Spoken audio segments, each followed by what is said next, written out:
Europe before. The last time I mentioned this, a lot of people DM'd me and said that like the UK is not part of the EU, etc. I think most people understand what I mean. I've just never been to that area of the world. But anyways, just to preface, I had an amazing time. Everyone from the people at the event to just like random strangers in the city, they have been so nice, and I just left with a really good impression, and I definitely want to be back one day, just to explore.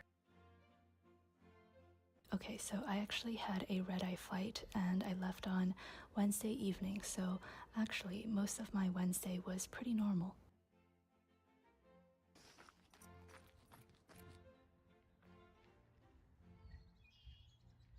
After coming back from my run, I worked on the workshop outline a little bit more, but you will see later in the video that this page really got like marked up towards the end of the workshops because I just learned more things along the way and made little tweaks to the workshops. And then again, most of Wednesday was pretty normal. I just replied to emails and did some shipping stuff.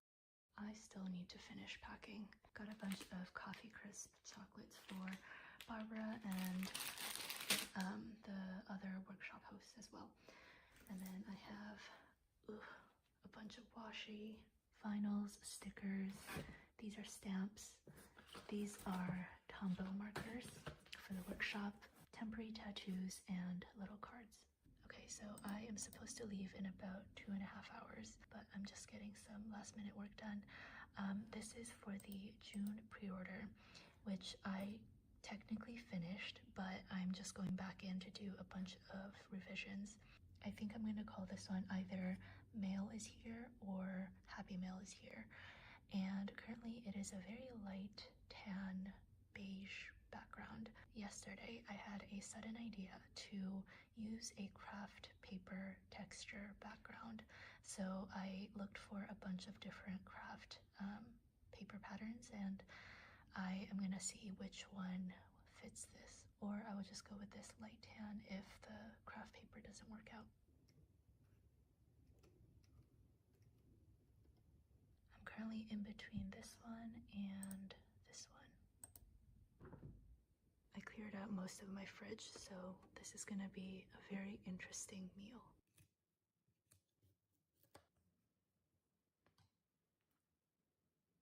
I realize that to some people, this might look really unappetizing, but I was able to use up all of my groceries, which is great.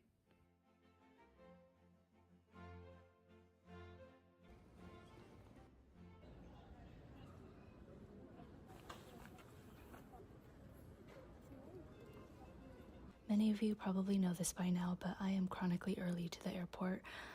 I usually arrive around 4 hours early. This time I was actually only about 3 hours early, I would say, because right before I was about to order my Uber, I got a series of nosebleeds and I just could not get it to stop. I know it's a little bit gross, but that's what happened. I just did some work at the airport, and then my flight was a red-eye flight, so it was like overnight. Overall, it was okay. I also got some work done and I slept a little bit. My issue was it was extremely cold, and I think my lips were like purple by the end, but other than that, it was okay.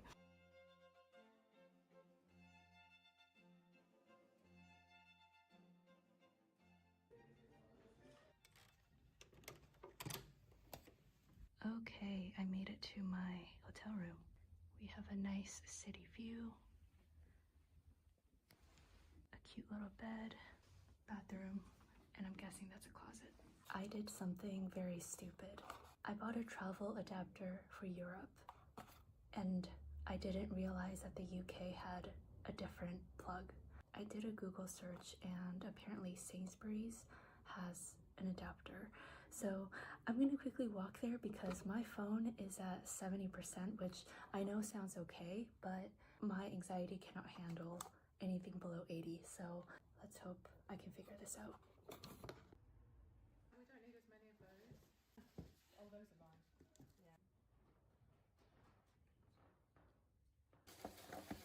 Yeah.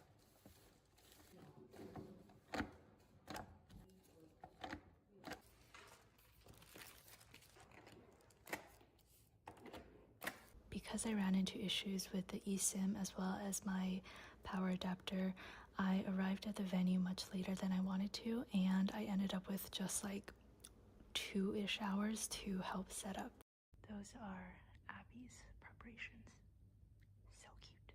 It is currently 4:50 and I'm supposed to leave here at 6:30, so I'm gonna try to get as much done as possible. We have Tombos over here. These are a bunch of Energel Cleanse, and then we have part of the Leuchtturm notebooks.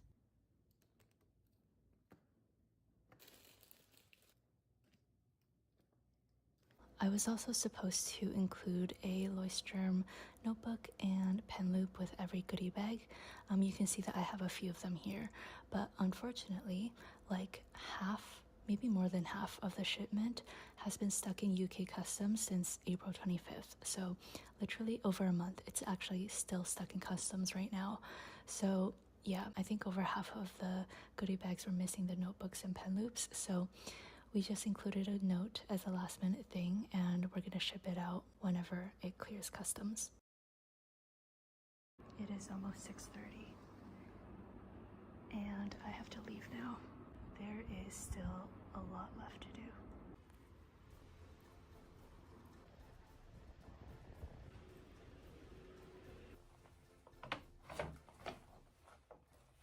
It is almost currently 7:30. I haven't eaten all day because I have been rushing to prepare for the workshop. Water. Honestly, I was very rushed because I've never been to M&S before. It was a lot to take in, and I think it was like when everybody was getting off work, so it was super packed, and I didn't want to be in anybody's way. So anyways, perfectly ripe plums. This is a super green salad. I know that this is kind of sad as my first meal in London, but I am so tired, and I have like 50 emails that I need to respond to. So I just want to chill out, eat my food, and get some work done. So yes, I ate my grocery store meal. I replied to all of the emails that I missed while I was on my flight. And I also put together more of the workshop goodie bags so that the next day I wouldn't be as rushed. Oh, I guess I will also talk a little bit about okay, I don't know if you can call this a scam. I think it's just me being stupid. But when I got off my my flight, I guess I just give off a very anxious energy, and I suppose somebody clocked it, and who I thought was a lovely gentleman, offered to help me take me to the train station. Again, I know I was being stupid, and I didn't want to like back out of a situation and say no, so I followed him, which I probably should not have done. Thankfully, he just wanted some money at the end. I'm just glad it wasn't anything worse than that. Yes, I need to work on saying no, even to strangers who probably want to scam me. For some reason, I have a very hard time just backing out of situations. So yes, just as a little warning to everyone else, you probably have better common sense than me, but I guess just be careful. For the rest of the night, I just caught up in my journal, and I basically just wrote about all of the unfortunate things that happened during my trip. On the sidebar, I originally meant to write down the flight info, but I didn't really like how I drew the box, so what I ended up doing was covering the flight info box with the actual plane tickets, which I thought ended up looking really cool. So currently the return flight is still the ugly box, but eventually I'm going to cover it up. This is my day one outfit. The earliest that I can go to the venue is 8 o'clock, and I plan to go at 8. In the meantime, I found a cafe that opens at 7:30. It is called Knockbox Coffee. So I'm gonna go there. It'll be my first like official London spot, because I feel like the food that I bought at M&S yesterday, it was good, but I feel like it doesn't count as my first official meal at London. Anyways, in the meantime, I'm gonna do some journaling and also reply to some emails. I am so behind on emails, and obviously there is a time difference, so I have a lot of things to address from when I was asleep. Alright, my first coffee outing in London was Knoxbox Coffee. I meant to do a really nice journaling session, but I actually forgot to bring all of my pens, so I ended up just doing some emails. I then made my way to the venue, and I actually stopped by another coffee shop along the way.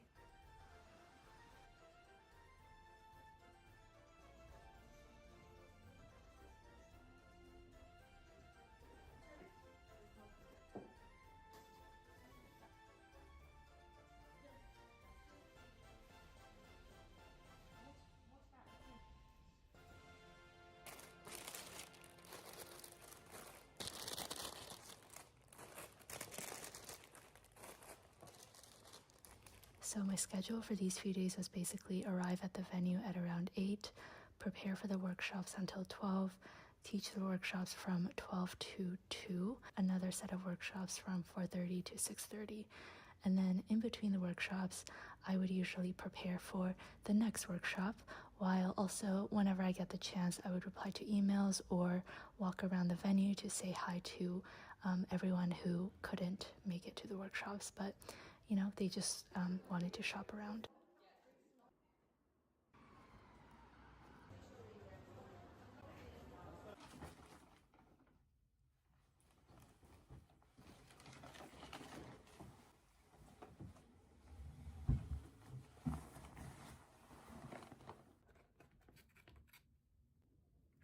For dinner, I had Farmer J, and it was really, really good. So much so that I had it as my last meal in London as well. This is something that I started doing whenever I travel and I receive a bunch of gifts, which thank you so much again. It is never, ever expected.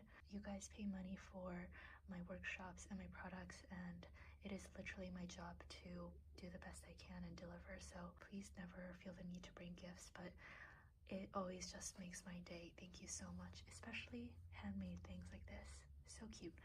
Anyways, what I wanted to show is that just for the sake of saving space and transporting everything back to Vancouver, I usually have to separate all of the gifts and the cards so that I can properly fit it in my suitcase. So something that I started doing is on the cards that I receive, usually the person will sign it with their name, and on the envelope I write down what they gifted. So this way, if the gifts and cards separate, I know exactly who gave what and I can thank people properly.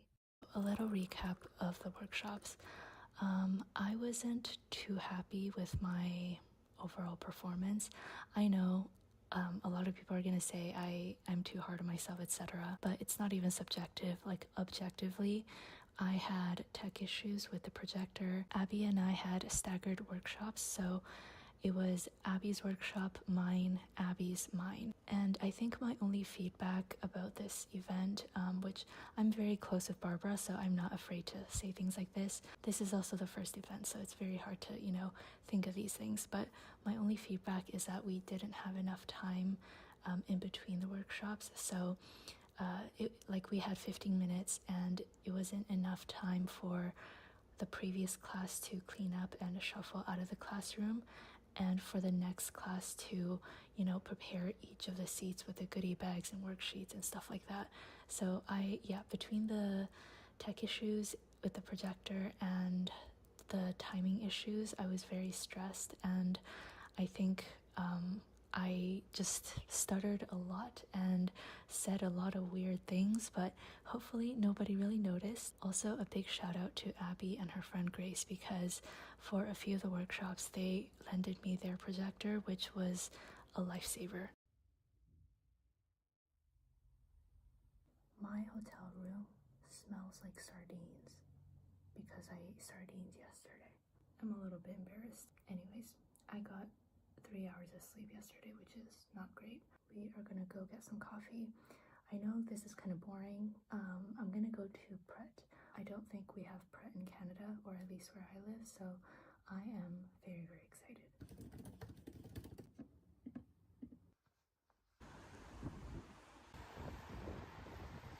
So while I'm reflecting on all of these journaling vlogs, I realized that in most of my trips, I kind of hyperfixate on a single cafe. Like for example, in Chicago, I quote unquote discovered Intelligentsia and I just like went back there every single day. Apparently for this trip, my fixation was Pret because I think I went back to Pret like 4 or 5 times across this trip. In my defense though, I noticed that a lot of cafes don't really open until 8 in the morning. And I needed to have a place to work at around 6:30 or 7, and Pret was one of the few places that were open, so that's part of the reason why. But anyways, I got a coffee and a banana, which ended up sitting in the bottom of my tote bag the entire day, and it got really mushy by the end of the day. But yeah, I got some journaling done and responded to emails as usual.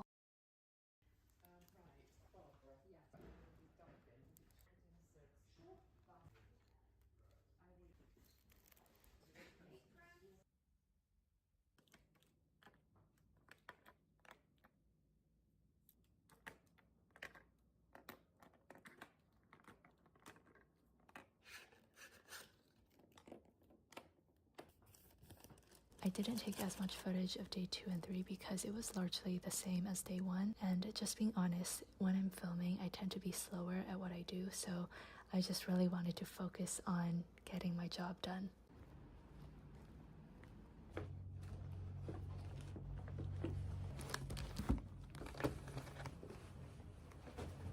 I just got back to the hotel, but I'm gonna head back out right away to pick up some dinner. I think I might go to Sainsbury's or M&S. I don't know if they're open, and pick up something.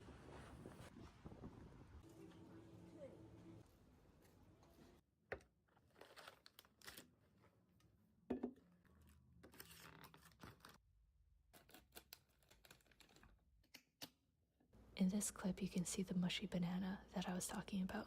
I did end up eating it though. I guess here, I will just say, I know all of the food that I've eaten so far has been relatively boring and like not something that you would eat on a vacation. And that is because, at least for the first few days of this trip, I didn't really view this as a vacation. The goal for these few days was to just conduct the best workshops that I could and put my best self forward for everyone who is attending. And I just really do not want the possibility of like getting an upset stomach or feeling sluggish after a heavy meal affect my performance. I know it sounds a little bit over the top, but that really was my mindset throughout this thing. And also you will notice this probably in my other like event videos. I tend to eat like very on routine, similar to what I would eat at home during the few days where I am meeting customers or teaching workshops. However, after that is over, I do eat more outside of my comfort zone and more local cuisine. So later in the video, you will see that I did end up eating some more fun foods. I guess I just don't want any like locals thinking that I wasn't interested in exploring local cuisine. I was really locked in the first few days on ensuring that I was doing my best with the workshops. Good morning. It is the last day of the workshops and pop-ups. Going with a very simple outfit today. I hear that it is a bank holiday today. I'm meeting up with a friend for coffee in between my workshops, and I am also meeting up with a friend for dinner. Again, this morning I went to Pret to do some journaling and emails. I also last minute decided to add some extra content to the workshops. So I did a little bit more research and reading into whatever I was talking about, so I knew that I wasn't talking out of my butt.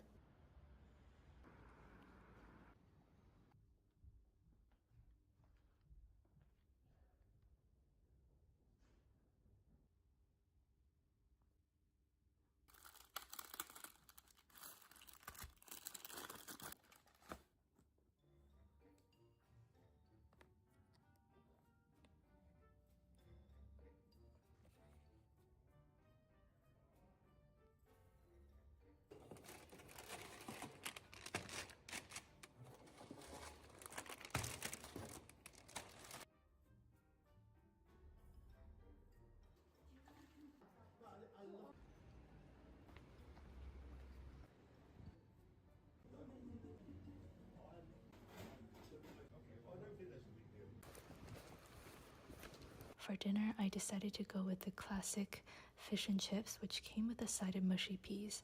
And I think out of everything that I've tried, mushy peas is my new favorite food. So if you have a good recipe for mushy peas, please let me know. Hello, it is currently 9:50 p.m. and I just got back from my little outing with Chloe. We went to the Ivy for the classic British Icons dinner. And then we also went to take some photos. And then on our way back, we passed by Buns from Home. Of course, we kept the sticker. This is gonna go in my journal later. And I got a classic cinnamon bun. So yeah, tomorrow is my last full day in London.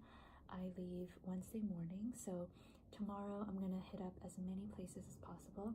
I am meeting up with a friend for a little coffee and journaling session, which I'm really excited about. But for tonight, I'm gonna clean up my hotel a little bit. I have so many emails and notifications to catch up on, and I also want to make kind of like a to-do list, or like a list of priorities for when I get back to Vancouver. Being away for like 6 days doesn't sound like a lot, but I am very behind on work now, so I am going to just put a plan together so I know what to tackle first. But yeah, oh my gosh, I got so many gifts again today. Thank you everyone so much. I think I already said this maybe yesterday.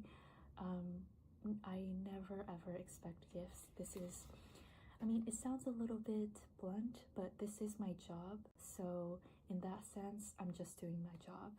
At the same time though, there is that personal connection, and I truly appreciate everyone.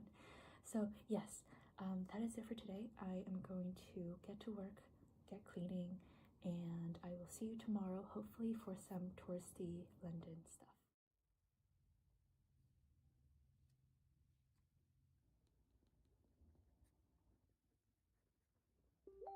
Good morning. I am just about to head to, I believe it is called Arome Bakery. Today is supposed to be like my free exploring day. However, I am a little bit tired, so I'm just gonna get to as many spots as I can. If I'm not able to get around to something, then that's just an excuse for me to come back to the UK some other time.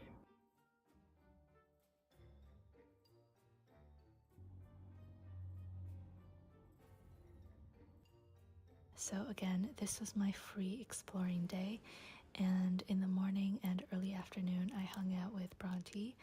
She is from the UK, and I was so glad that we could actually sit down and talk and journal and spend some time together outside of the rush of meeting at stationary events. We had amazing pastries. We went to a bookstore called Foyles. I got a book for myself and also a book for my nephew. There was also a cafe at Foyles, so we went there. We went to Linden Graphics, Choosing Keeping. I think at 12 or 1 p.m. we parted ways.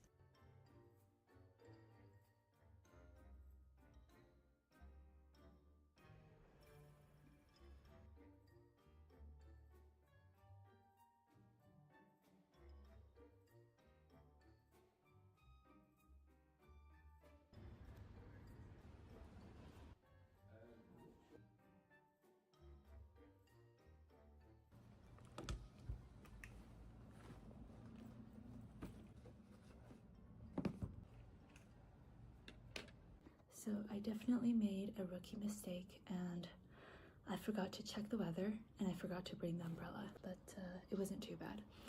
I got 2 books, one for me. I thought these covers were so pretty. And then I also got a little picture book for my nephew. It's like a peekaboo book. At Linden Graphics, I only got this mechanical pencil. This is a 0.9 millimeter lead.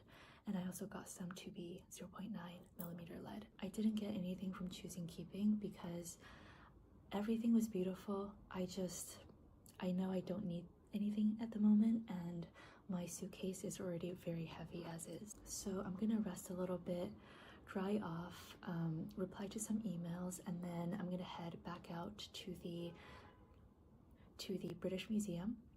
And then I'm also going to go to the Trainings Factory and the Big Ben. I think it's supposed to rain all afternoon and evening, but that's okay. I actually don't mind the rain as long as I don't have like books and my planner to worry about.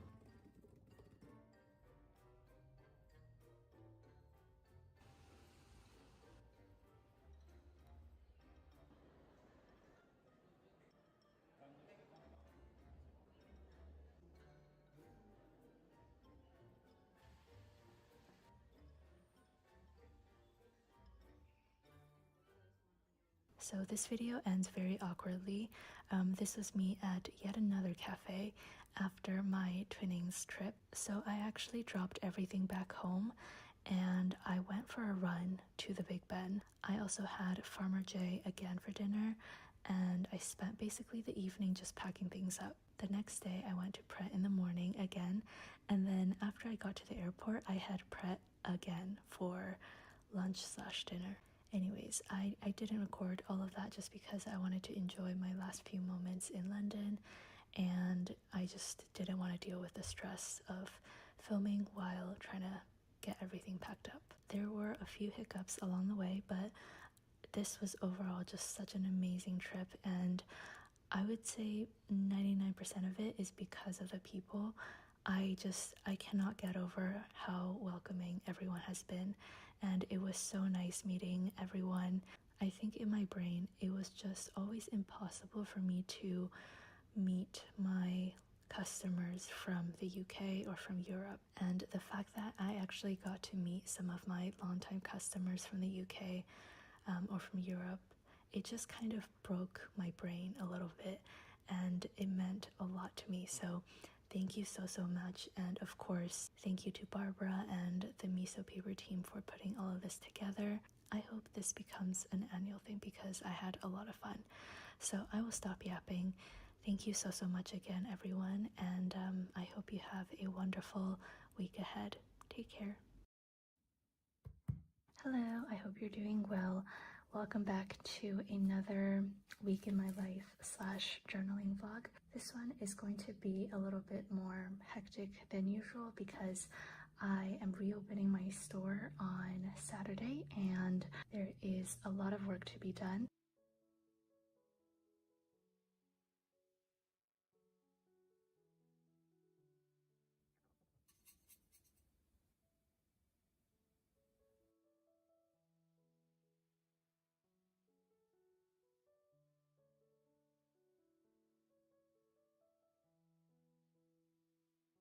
Alright, so this is the email inbox we're working with. It's actually not too bad.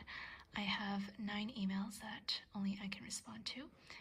One of them is a draft that I need to approve, and then there are 7 new emails, which I don't have to do all of them because Sophia's working later.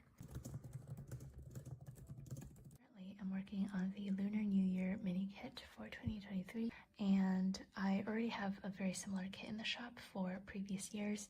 But instead of just simply reformatting this year, I redid all of the art, and I also adjusted the colors to make it a little bit more muted and match my style a bit more.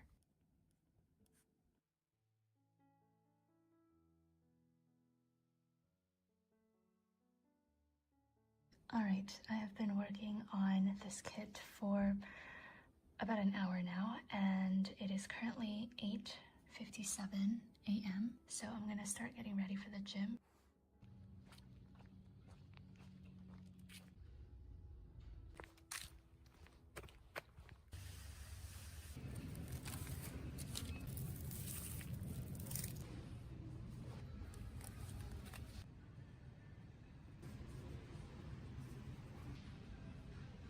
So this is my current snack drawer. It features this pure protein bar, which is in the peppermint flavor, and this tastes really bad. So that is why I just have this one that I probably will not finish anytime soon, to be honest. And then I have a bunch of lightly sweetened apples and cinnamon oatmeal. I actually do eat these quite a bit. And I also have a Uline pocket knife. So this is a very sad snack drawer, so I'm gonna refill it with some of the new goodies that I got.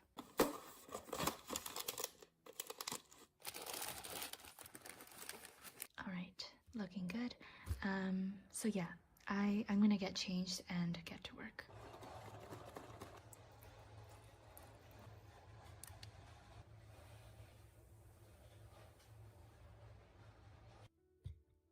Hello, I'm back from the gym and the grocery store. I made my second coffee of the day, and this is basically where the work actually starts. So during the day, we typically have employees who pack the orders.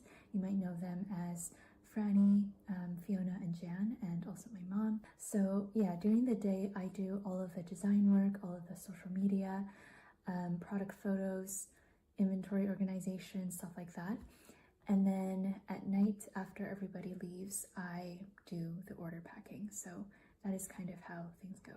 Ooh, also, I should show you guys my business planner.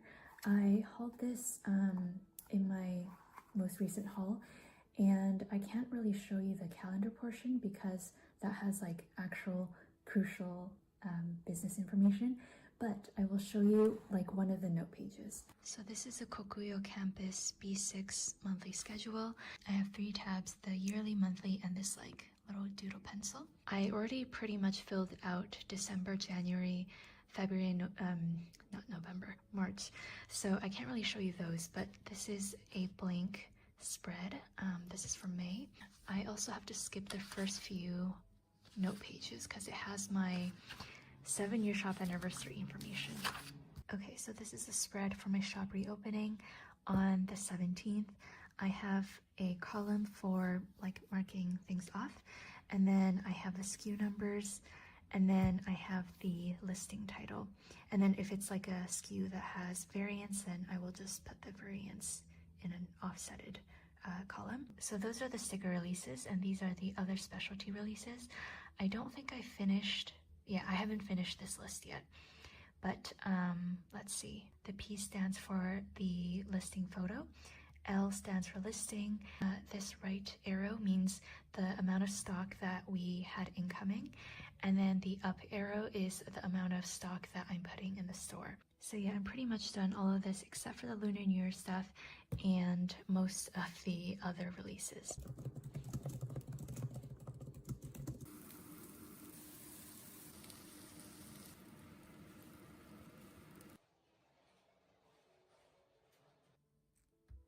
Alright, I'm on to my next to-do list item. Honestly, morale is very low right now, but we're gonna get through this. So tomorrow I plan on posting the reveals for all of the freebies, and I'm very excited about them. So what I have to do is create an infographic that kind of looks like this. This was for Black Friday of last year. I think after I finish this, I'm gonna go outside for a walk or maybe go to a Starbucks or something because I'm just so drained. A little update. This is what the graphic is looking like. I absolutely hate this. Okay, about 2.5 hours later, I no longer hate this graphic. There might be a few other like decorations to add, maybe some sparkles and stuff, but I do not want to do that right now. So I think I'm going to pack up and maybe head to Starbucks. I do have a reward, which I really want to use up. Okay, so literally I walked to Starbucks, and before I got my order in, I got a call from my mom because there is an emergency with something related to orders, and I rushed back home. And now I'm waiting for some orders to export so I can check up on something, but I'm feeling very anxious right now, and I didn't end up getting my coffee. So much for having a relaxing afternoon. I just had a little breakdown because the emergency that I was talking about that I rushed home for is indeed an emergency that I don't know how to fix. Typically, whenever we get inventory, we always do an inventory count.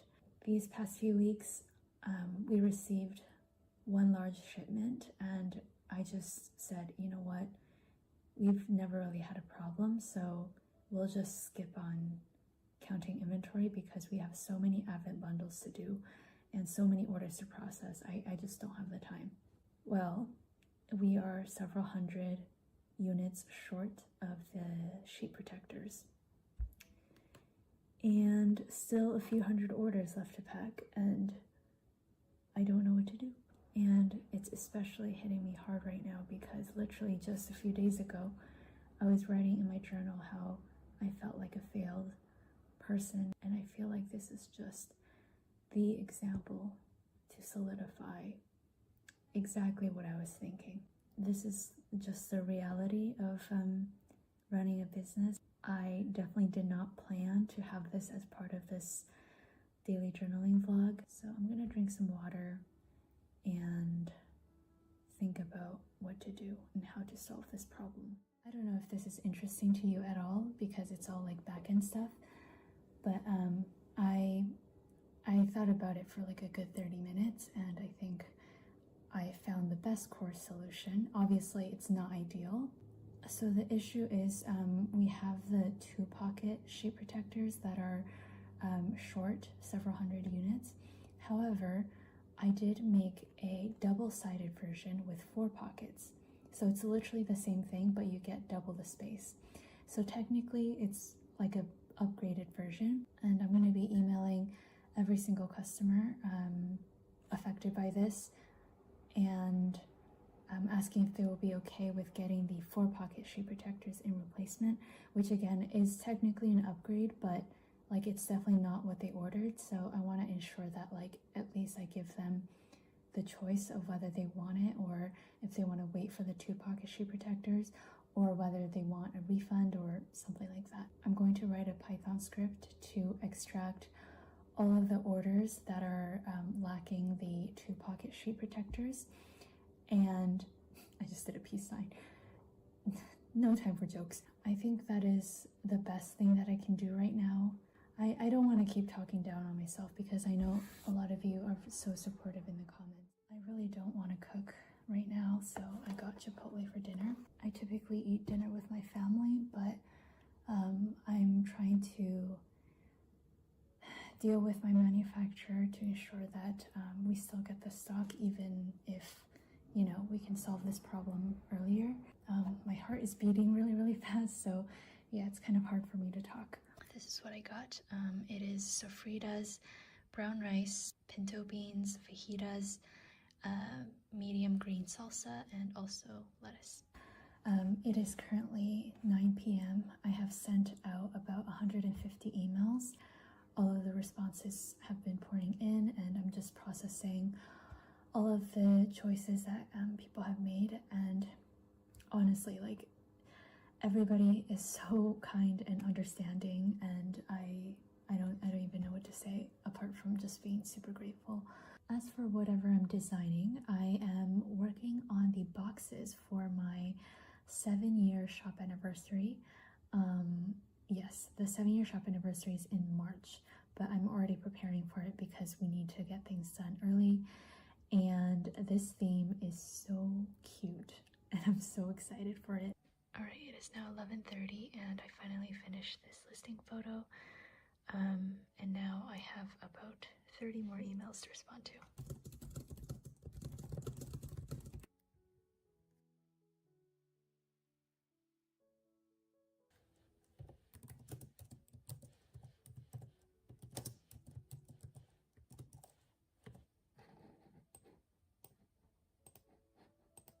It is currently 1:43 in the morning. I'm still designing for my 7-year shop anniversary. I have not showered yet. If you recall, I'm seeing my friend tomorrow for a sushi lunch. Feeling just a little bit nasty.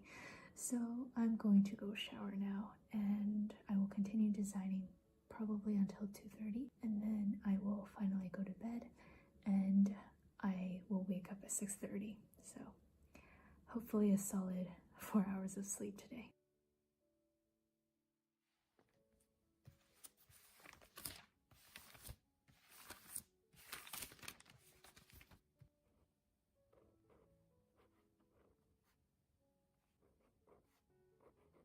Good morning, everyone. It is currently 7 in the morning. Today's going to be a very hectic day because I am still dealing with the emergency from yesterday, and I'm posting the freebie information for the reopening. We also have the Advent Day 6 reveal, and of course I will be seeing my friend for lunch. I've not seen them in about 3 months, so I'm very excited. Obviously I won't be wearing this, but I will get ready a little bit later. Alright, it is now exactly 8:30. I finished all of the people who responded to my mass email, and it's a little bit hard to tell from the spreadsheet, but I think there might be a few dozen that have not responded, but that's totally okay. We're going to just go ahead and process all of the replacements for the people who have responded. And oh my gosh, again, like everyone, so nice. I don't even know. Thank you so much for always being so kind and supportive, even when I make mistakes. I really appreciate it. I'm gonna make my first coffee now and maybe eat something. If you recall, at around 9, I will be posting the reopening freebie information, which I'm so excited about. Look at all of these sticker seals. So cute.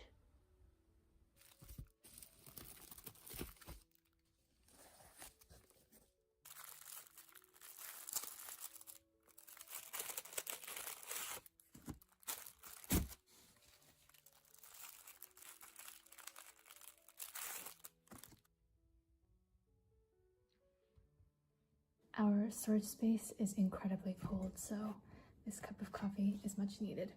Anyways, these are the things that I have to take photos of. What's especially urgent are these super cute vinyl stickers. This one is I collect sticky notes. This one is I collect stickers.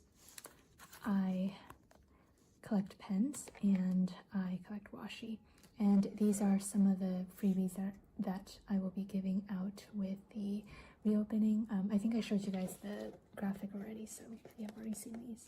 There are also a lot of sticker seals that I need to take photos of, and also this new planning supplies vellum.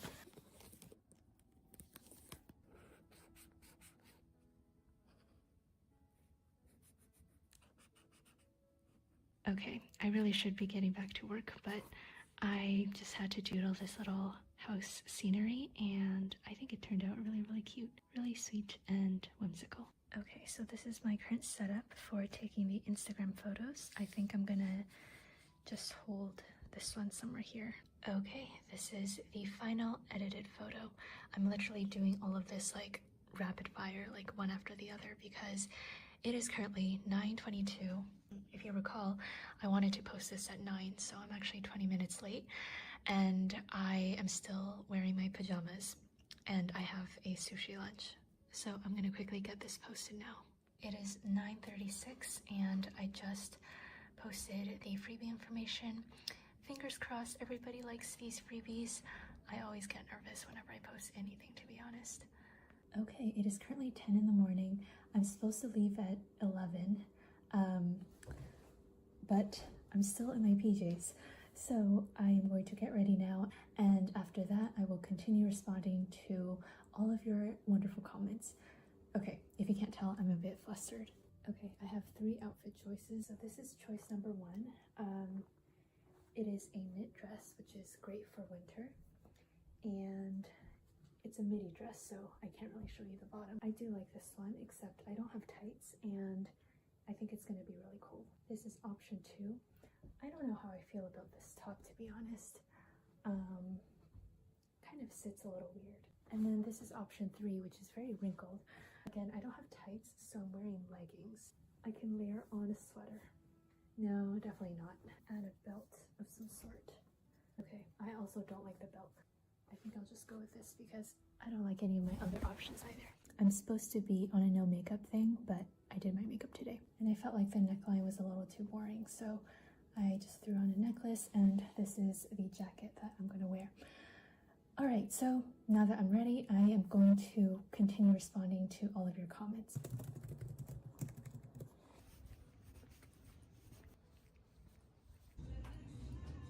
Hello, it is 5 p.m.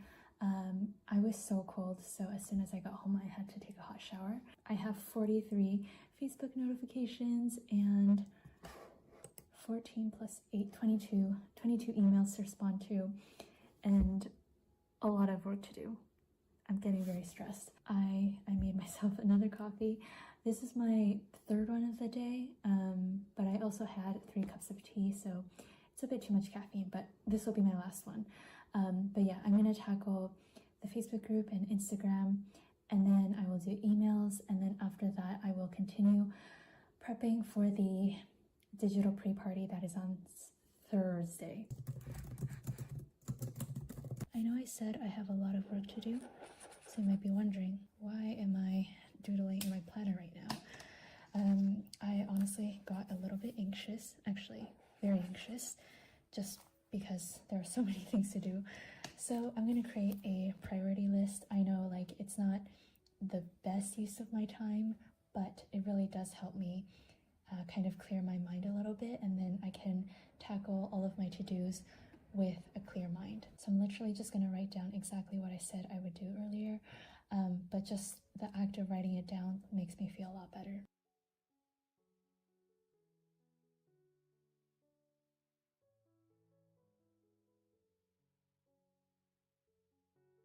It is currently 8:40. I finished 1 and 2, and now I'm working on preparing for the digital pre-party. I also thought I would show you guys the weekly spread. This is what the weekly spread is looking like. I'm using this adorable gingerbread washi tape from Fox and Cactus. I was going to use the Cozy Christmas washi, but I think I want to save that actually for Christmas week, which, oh my goodness, Christmas is next week. Okay. Okay. That just completely caught me off guard. Oh my gosh. Okay. Anyways, I'm just basing it off of this purple color, and I'm liking it so far.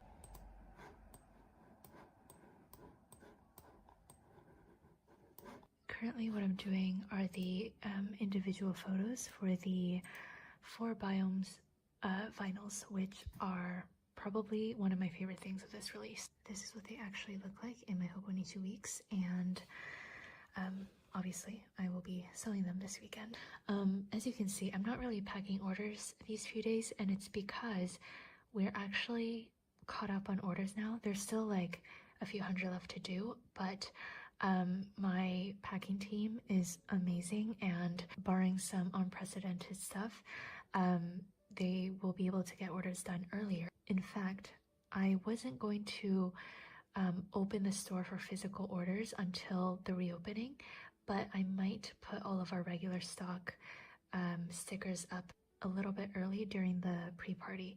So the 20% discount will not work on the stickers, but you know, if you wanted to order stickers right away, you definitely can do that.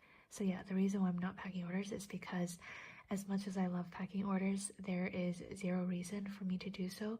And in fact, since I have so many other design things that I have to do, it doesn't really make sense for me. So yeah, if you like order packing videos, I will try to do more, but you probably will not see any of it in this video. It is currently 11:30.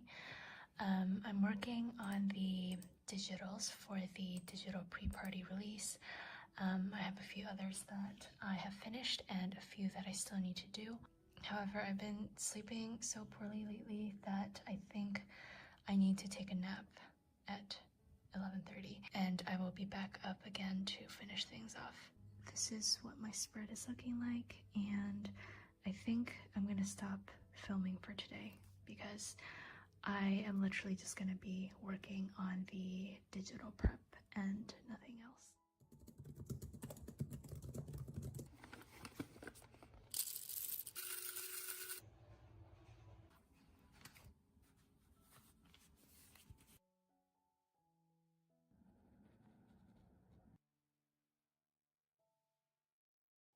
Happy Wednesday. This looks like a deceivingly short to-do list. However, a lot of the things take several hours to do, so yeah, that's why it's so short. I don't know what I was thinking, but I pre-checked off all of the to-dos. I'm just so out of it this morning, but whatever. So yeah, I'm gonna reply to emails, catch up on social media, and then I will be getting to the gym for a leg day.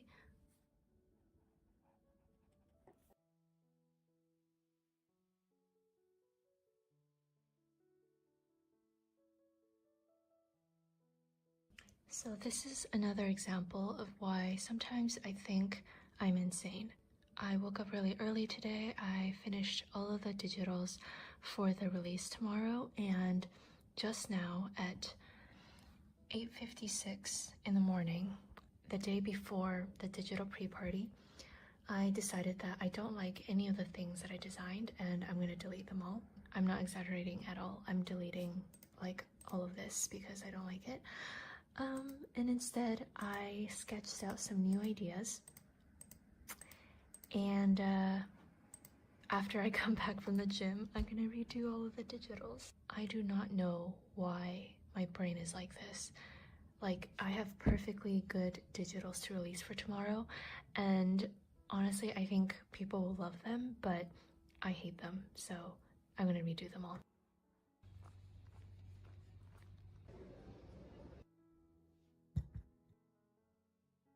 It is around 11. I just got back from the gym and made myself a coffee, of course. I was just alerted that we need to make more sticker books. Give me a second. These are the pre-folded sticker books, and I need to attach them to the covers. Give me another second. These are the sticker book covers, and I just need to assemble them and staple. So this is the corner rounding station, and these are all of the corners that we cut off. Typically I will recycle all of the corners, but I've been making so many sticker books that it doesn't really make sense to clean up literally every single time. Anyways, my packing team is waiting for some sticker books, so let's quickly make some.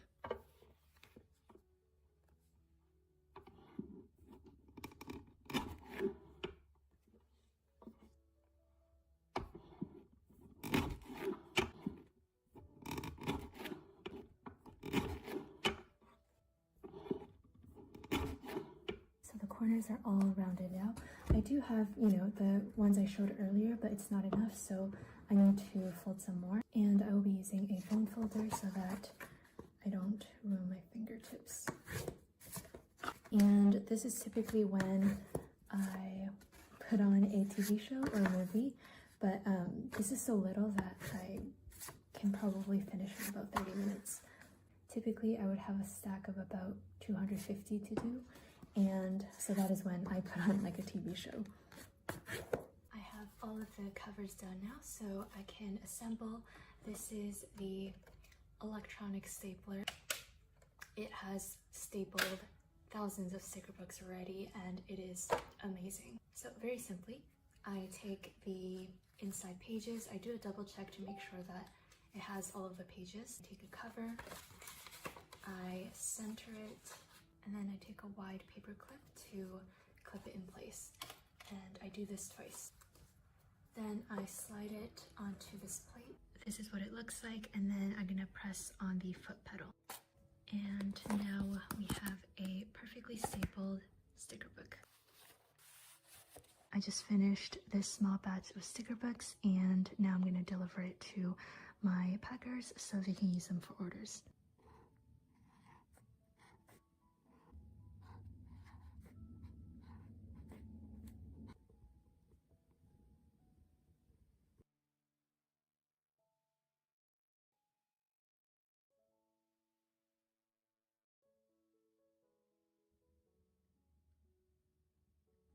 Alright, so number 2 is done. This is number 1, number 2, and then I have 4 more to go. It is 12:30, so I'm gonna make some lunch for my parents before getting back to work.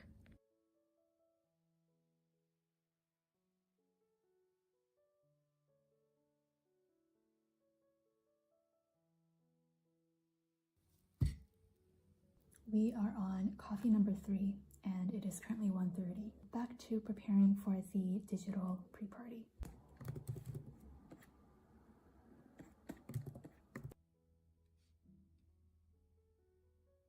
Okay, digital number 3 is done. We're moving on to number 4. I also want to kind of reiterate that typically I would not be doing this a day before, but again, I just last minute decided to scrap all of the ones that I've already finished and torture myself by doing this. But I'm really liking the results so far. Okay, digital number 4 is done. My eyes are very sore, but we have one more to go. Yes, one more. I'm gonna take a maybe 15-minute break because my eyes are starting to get a little bit sore. So I'm gonna avoid looking at the computer and do some journaling. Even though I only have a little bit left to do, I still have to do the listing photos and the listings. So yeah. All right. I just wrote a little bit in my journal and now it is back to designing.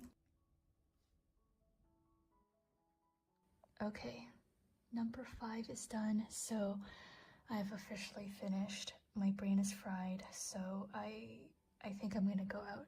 I don't know where, but I'm gonna go out.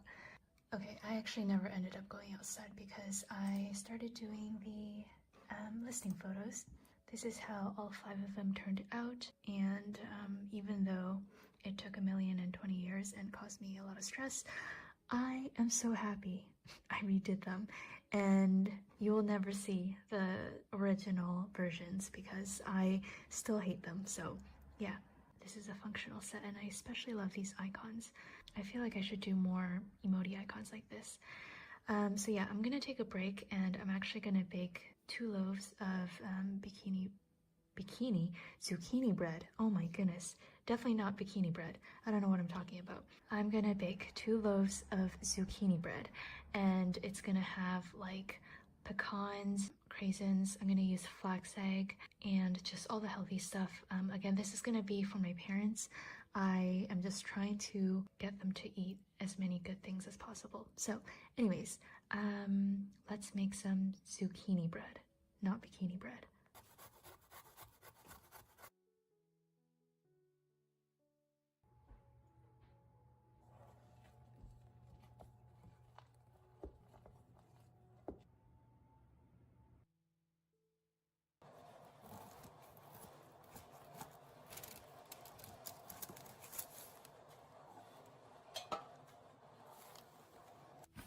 These are all of the Black Friday compliment cards. This is what they look like. You rule. These are the vellums. We have a bunch more over there too.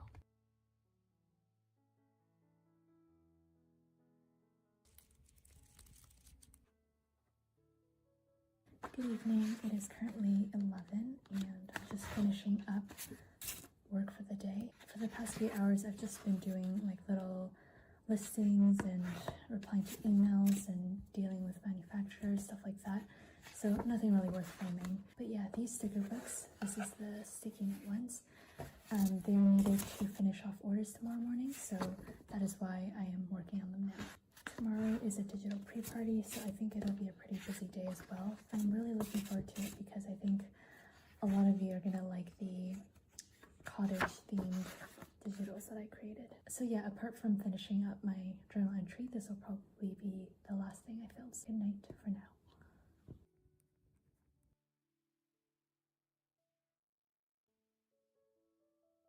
Good morning. It is currently 5:30 in the morning.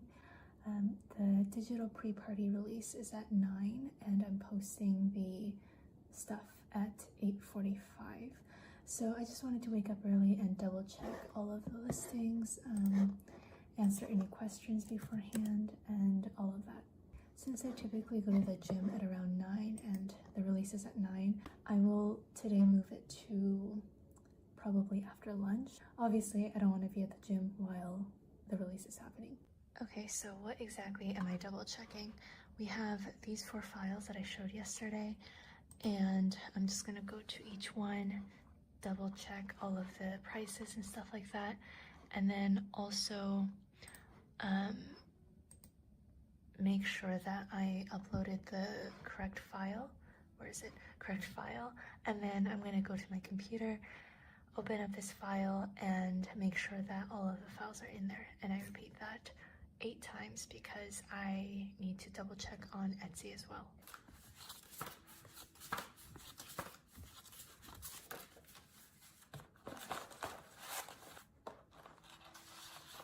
It is currently 8:36 and I just finished editing the photo for Instagram.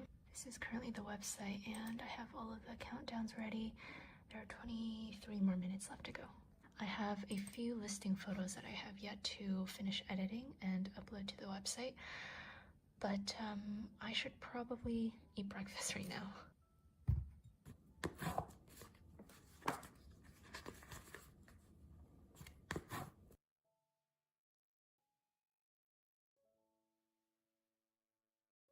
Okay, I just posted the Facebook post 15 minutes prior to the release. I am so excited to see your reactions.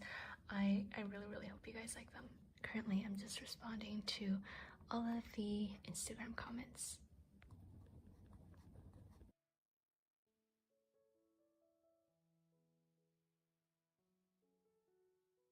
It's currently approaching 2 in the morning, so almost an hour since the digital pre-party, and honestly, everything is going super well. I don't think there are any issues currently, so yeah, I am back to making sticker books, and I think I might even be able to go to the gym before lunch instead of waiting until the afternoon. I really don't like going to the gym after lunch because I have to wait for my food to digest, which isn't too fun. Anyways, gonna finish off these sticker books first because once again my packing team is waiting for these. It is currently 10:24 and everything is going really well. It's been an hour and 24 minutes. So I think I'm safe to go to the gym now without any like catastrophic issues happening. And then after I get back from the gym, I will continue with listing photos and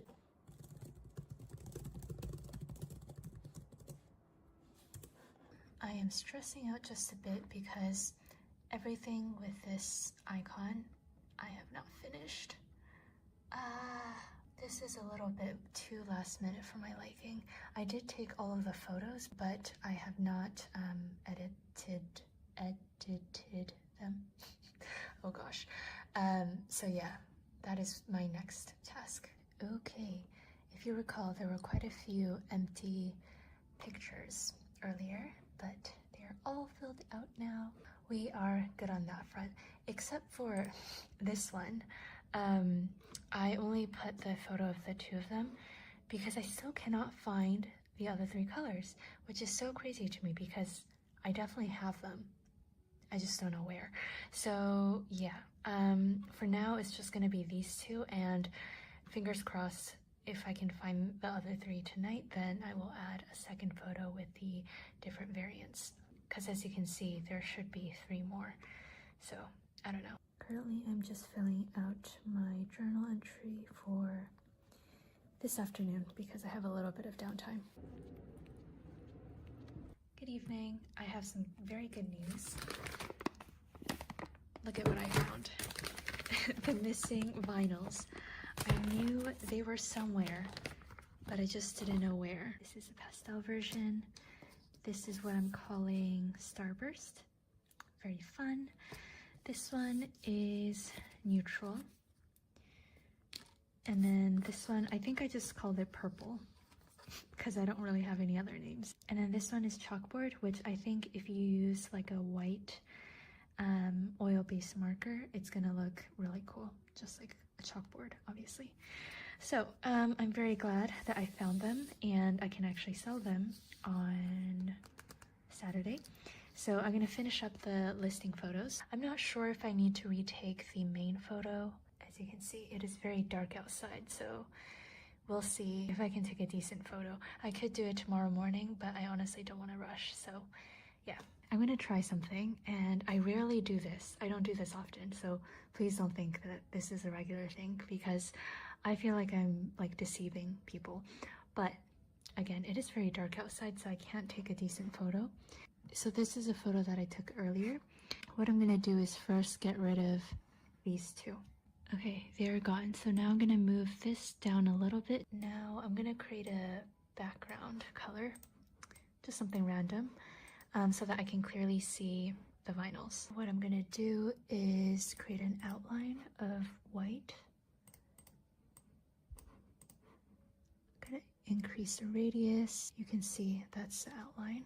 I want it to be a little bit more so it matches the actual product as closely as possible. It's looking a little wonky, but we still have work to do. So then I'm gonna do an outer shadow, and it's gonna be a black shadow. Increase the radius as always. I'm gonna offset it just a little bit, and I don't think I will tweak the intensity. Maybe increase the radius just a little bit more. I got rid of the red color, and now I can better arrange it and see how it'll actually look. Okay, I applied the watermark, and I think this listing is good to go.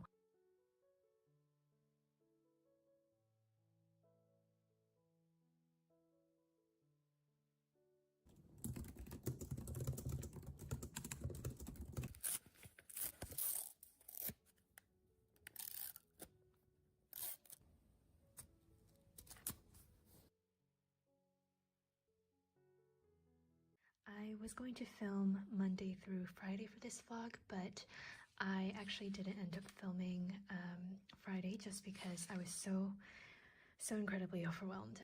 I will give a quick overview. This was Monday, a little adorable penguin theme.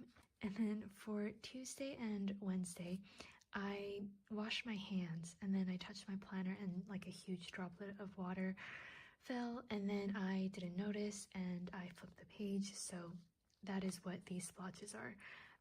A lot of people said that they look kind of artistic, so we will go with this. Anyways, I decided to do like a cozy town scenery here.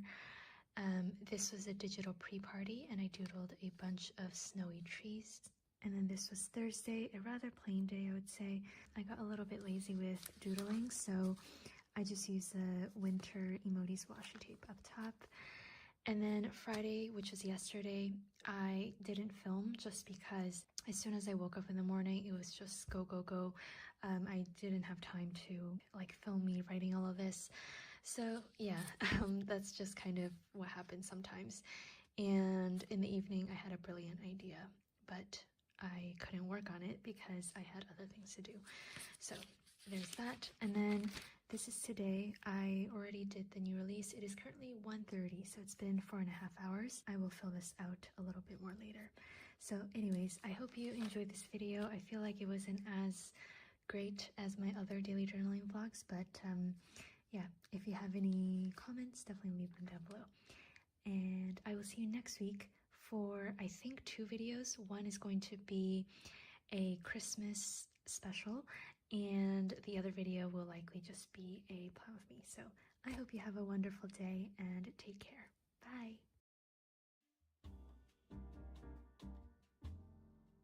All right, greetings. This is day number 1 of working on the Q4 subscriptions. And just a warning, this is going to be a very long video. I am going to show you all of the entire process of designing stuff for the subscription. And again, this is only day number 1. I typically start all of my designing in my business planner. So this is the business planner that I use, and it has a yearly section, a monthly section, and a notes section. And these tabs are just for my shop. I will show you an example. This was my 7-year anniversary plan, and this was from back in March, so since it's all over, I can finally show you without much fear of like stuff being revealed.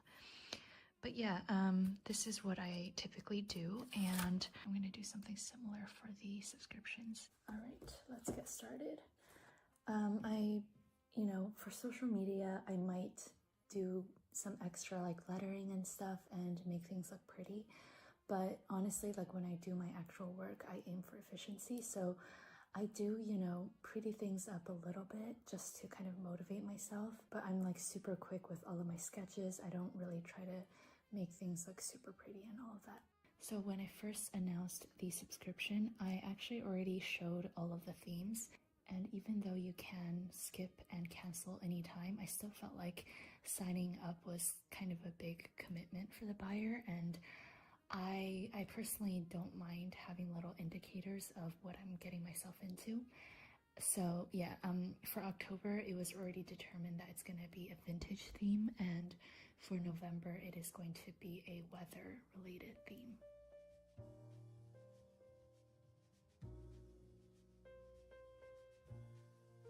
So I just very quickly jotted down some general ideas. These are basically things that kind of pop into my mind when I think of vintage, and they are things that I can illustrate potentially to use as patterns or product ideas. This is typically what I do first, and then I start brainstorming ideas for actual products. I always start with the washi tapes because it's basically guaranteed that each bundle is going to come with 1, 2, or 3 washi tapes. And I think for this one, I will stick to just like 2 washi tapes. And I usually start with the thicker rolls. And as you can see, I'm like very rough with all of my sketches. I don't really care about making it too neat when I'm in my initial stages.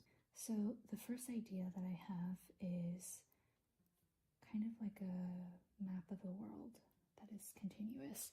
And obviously this is like so off. I don't even know what country or continent I'm drawing, but as long as I get the idea across, I'm all good. Maybe the emojis can be smaller so the map can show through rather than like giant emojis covering everything. So emojis throughout, and then maybe we can have like a legend somewhere. Sorry, this is a compass. Oh, actually that's a good idea. I can still have a legend here maybe. Now this is a compass. Now the question is, do I want foil on this? If I do the foil, definitely the compass and the legend will be foiled, but I'm not too sure what else I would want to be foiled, so I'm gonna leave it off for now. And I think this would work well as a 15mm washi. And then since one of my ideas for the vintage, theme is stamps, it is also possible for me to do a stamp washi. So I don't know if you've seen this. This is definitely not like my new idea, but there's this thing where you can, oh my gosh, you can have kind of like a washi that's die cut into stamps, and it looks a lot better than what I'm doodling here, but you get the idea. So I'm actually not sure like how many stamps I can do per roll. So I'm just gonna doodle, I think 6 of them, and then after I figure out how many I can actually do, then I will add or subtract more. We can have like the pricing in the corner. We can even do some like horizontal ones. So let's draw that in as well. Like a fountain pen, maybe. We can do an emoji with a top hat. I think that'll be cute. Maybe a typewriter here. And like off the top of my head, I don't know what a typewriter looks like. I know the general like shape of it and all of that, but all of the mechanism, I don't know what it looks like, but I just get the general thing down so I don't spend too much time obsessing. Let's do a non-emoji design. So maybe like a pair of scissors and a ruler. So currently what I'm thinking is, because the stamps, I'm likely not going to add foil to them, I will make this one foiled. And I will either do rose gold or brown of some sort. Yeah, I think that'll work best. So this is where I start factoring in prices as well. So our 15mm foiled washi tapes are $4.85 USD. And as for the stamps, I've never done them before, so I actually don't know how much it takes to produce them. But I'm almost certain that this is going to cost more to produce than like a plain roll of washi tape. So tentatively, I'm gonna just like put it as, I don't know, like $5.75 USD. And again, I have no idea, but it's probably gonna be between like $5 and $6.50 max. So I will just leave it at that. And it's really important for me to keep track of the cost and the price, because the subscription, the snail parcel subscriptions are sold as $27.95. I will actually have to double check. And I definitely want the value to be more than $27.95. Let's keep on going. So I'm just like looking at this and trying to think of other ideas that have to do with vintage themes.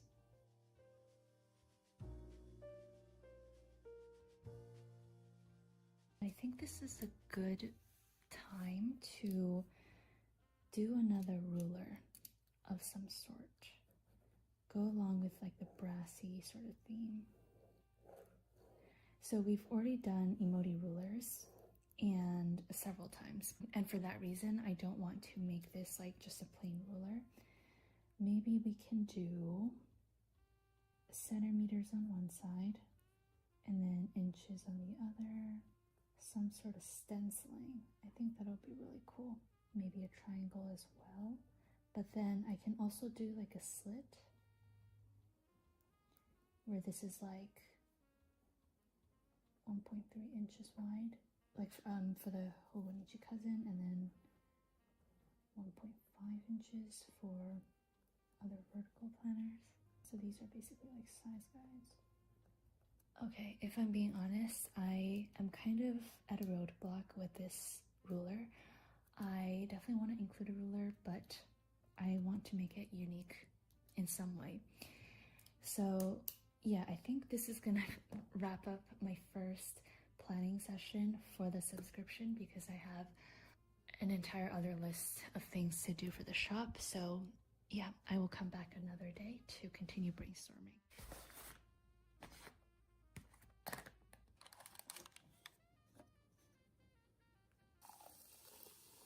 I have my lovely drink and snack, and I'm gonna do a very quick design session, because as I was walking home from the office, I thought of an idea for the ruler that I was stuck on a few days ago. I'm really eager to work on it. This was the ruler that I was talking about last time, and I was really stuck on how to make it special, but I think, oh goodness, I think I got it. I don't think I have enough space here, so I'm gonna start a new page. So it's gonna be a thicker brass ruler, and I think I'm gonna make this 7 inches wide. This side is gonna be cm, this side is gonna be inches. Okay, so my idea is, first of all, to still continue with the stencil I was talking about. And I think I'm gonna stick with 5. When I actually do the design work, I will have to see how many I can feasibly fit, but let's just put 5 for now. And then over here, I want to kind of include a guide of some sort, or like a conversion guide. So for example, 1 inch equals 2.54 centimeters, and then just like some other fun conversions, and this will be engraved. So it's not going to be a stencil, but it's just going to be like an engraved note section. And then in the middle, I'm going to have an emoji. Like this. It's going to say, "You rule." And I know I'm sounding like super rushed and hyper, and that's because I'm really excited about this idea and I don't want to forget. So I think this is what I'm going to go with the ruler. One other idea I also had was to engrave out kind of like stitched lines and then also some dots here. And this way you can kind of use it as a stencil to create a border. I'm not too sure how feasible this would be, because it's gonna be super tiny. So I will just make a note. And I think the ruler that we sell in the shop is $6.95, and that one is more of like a basic ruler. This is actually what it is. So it's engraved on both sides, but it's like very basic. Not that it's, you know, bad or anything. So this I sell for $6.95. This is a little bit more, it's gonna be longer, it's gonna be wider, and obviously it's gonna have a lot more features and stuff like that. And also because the engraving on each side is going to be different, it's definitely going to cost more to produce, and it's going to sell for more than our basic rulers. So again, I haven't made this yet, so I don't know what the unit cost is, but for now I'm just gonna say it's gonna be I don't know, $7.95. So $1 more than our standard ruler. And who knows, maybe it won't be as expensive as I'm thinking to produce, so maybe I can price it more towards $7, or maybe it'll be a lot more than I think, and I will maybe price it at like $8.50 or something.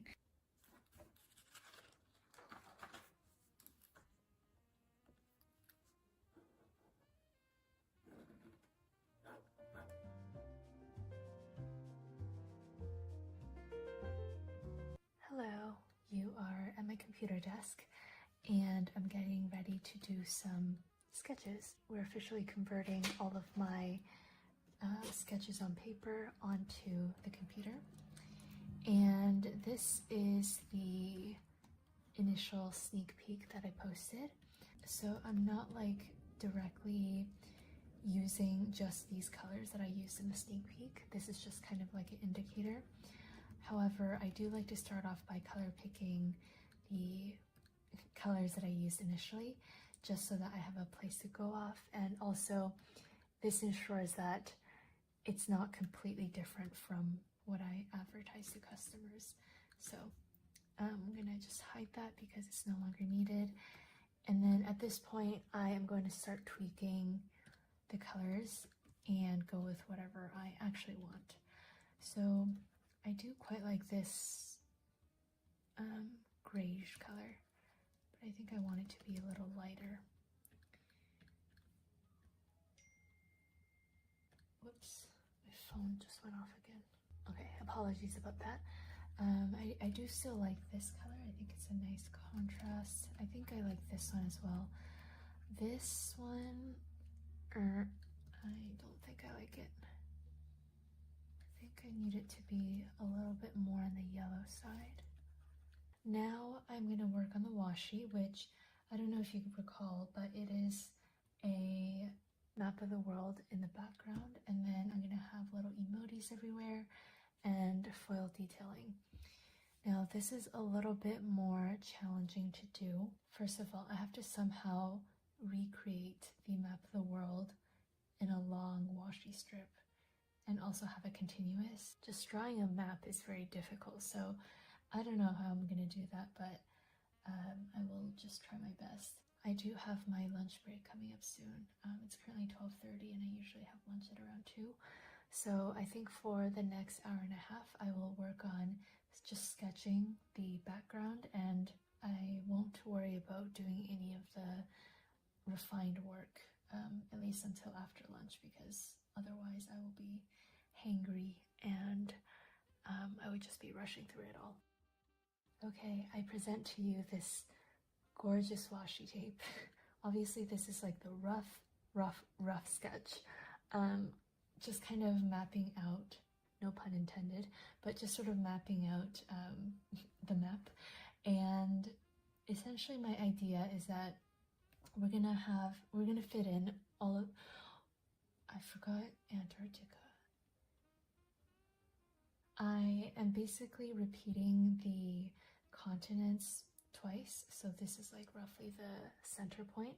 So we're gonna start with North America, South America, Africa, Europe, Asia. I think this is Antarctica, and then Australia. And basically here, since the top of North America is cut off, my idea is that in the second repeating part, the bottom of North America is gonna get cut off. And I apologize to everyone who is super into maps. This is gonna be like the most inaccurate map ever. Cause like here, since the bottom of South America is cut off, I'm gonna make the top of South America cut off here. So then North America is gonna be south of South America, which makes no sense, but artistically it's gonna make sense. So yeah, anyways, I'm also gonna have the compass, a legend, and then we're gonna have little emojis dispersed throughout. So I think this is my tentative plan. And since I have all of the spacing generally blocked out, I can get started with the actual drawing, which is gonna take the longest time because drawing countries, it's not easy. Okay, several hours later, this is what I have so far, and it's not looking so great, but I'm gonna keep going. This is North America, and this is part of Europe and part of Asia. I'm drawing all of them separately so that I can do the arranging that I was talking about. All right, another update. This is what it's looking like so far. Doesn't make any sense that South America is above North America. No. Doesn't make sense that Africa is above Europe. No. But we're just gonna ignore that. Okay, another update. I don't know if you can tell, but I'm getting a little bit tired of this, but we are making progress. So this is what the washi is looking like so far. Let me get rid of the okay. I'm gonna get rid of the stuff I haven't finished, but this is the base of the washi. I haven't added any emojis yet. I haven't added any of the details, like for example, I want to make little symbols for mountains and maybe some landmarks. I don't know yet. My current dilemma is whether I want the background to be this like gray/beige, otherwise known as grayish color, or if I want it to make it like this blue to actually like signify the ocean, kind of. I feel like I like the look of this better, but I feel like this makes more sense. In this clip, I am just rearranging the compass, legend, and I don't know what that is called, like the ruler distance thing. And I'm also taking some of the hearts and the mountains and plopping them everywhere across the map.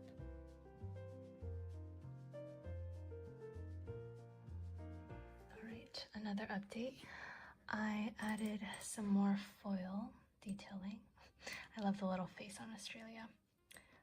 So yeah, a little bit more foil detailing, and obviously I added the emojis. My current issue, oh yeah, I decided to go with a grayish background instead of blue. I know blue makes more sense, but in honesty, this goes with the theme a lot better. But anyways, currently I'm deciding whether or not I want to make the emojis like more faint.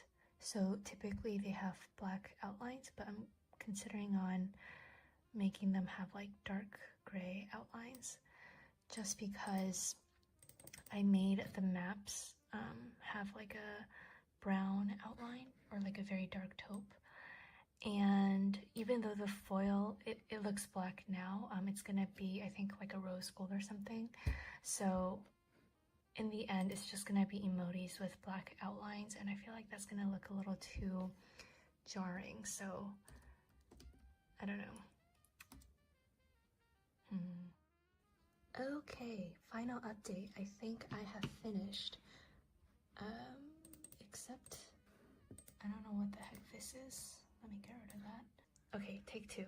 I believe I have officially finished. I might change a few things before I submit this, but for now, I am pretty darn satisfied.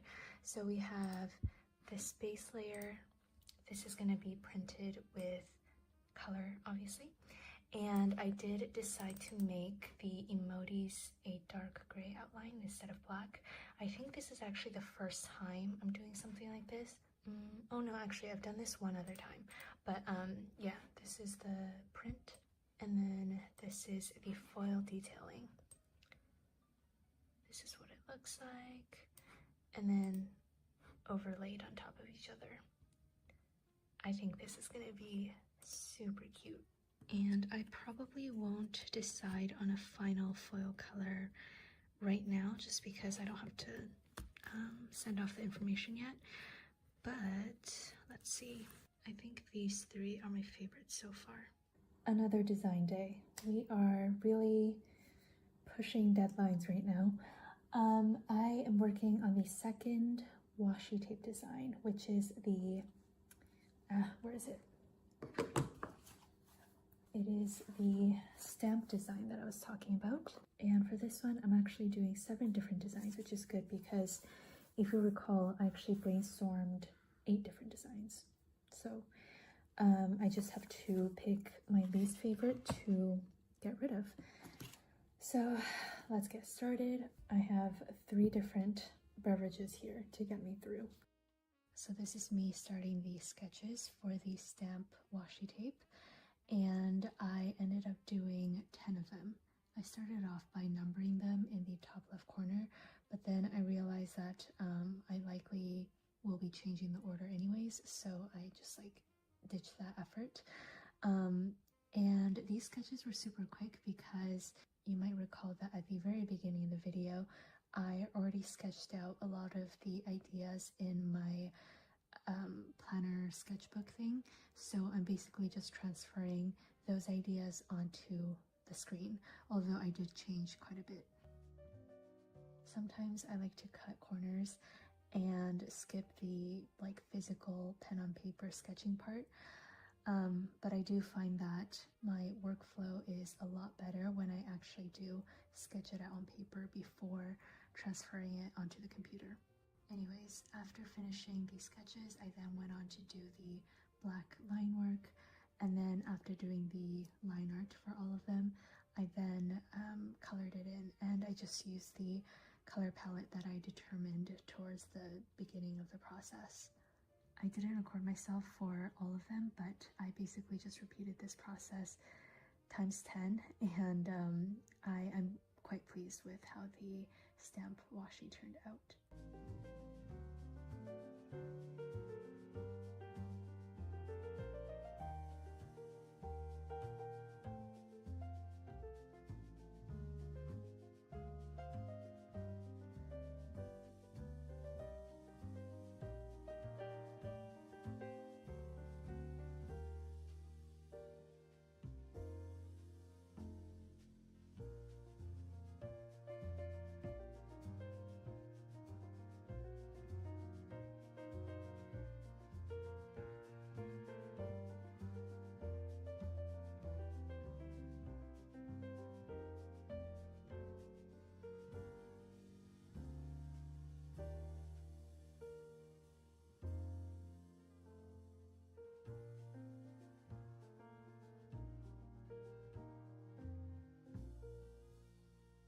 Good evening. It is currently 9 p.m. and I'm just getting started on designing. Should I be starting any designing this late at night? Probably not, but I am a little bit behind. This is my nighttime snack of choice.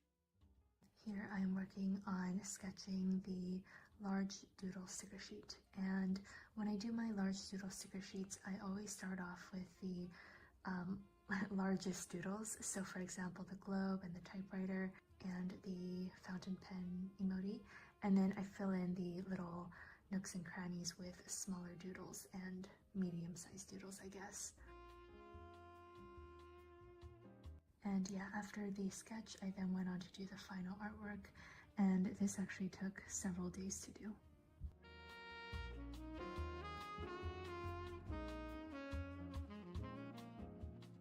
Okay, so this is the digital proof of the stamp washi. The little circles are going to be the die cuts for the stamp shape. a few horizontal ones mixed in. This is my favorite. So instead of doing the little circle for the price, I did 5 cents on the newspaper. So it's kind of like integrated. And then we have this cute little snail. So these are the stamps. Hello, it is day number something, 7, 8, 9 of working on this subscription. This is the large doodle sticker sheet. As you can see, I am not even halfway done, but so far I'm actually quite liking it, especially the little mustaches. All right, it is day number 8,241 of working on the subscription, and morale is just a little bit low, but I have big goals for today. Lots of things I want to get done. I feel like I wore this shirt very recently. I repeat outfits very often and I wear the same things over and over again. But anyways, this is what I have for the large sticker sheet so far. Lots of cute doodles. I did make a few changes, as I often do. So this was the original sketch. And let's see, like here I wanted to do a big stamp, but instead I did 2 little stamps. And I love this duck.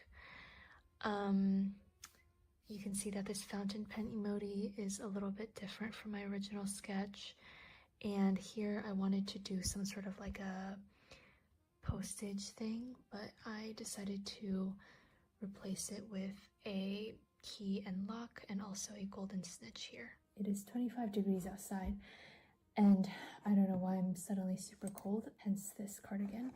But I finished the sticker sheet.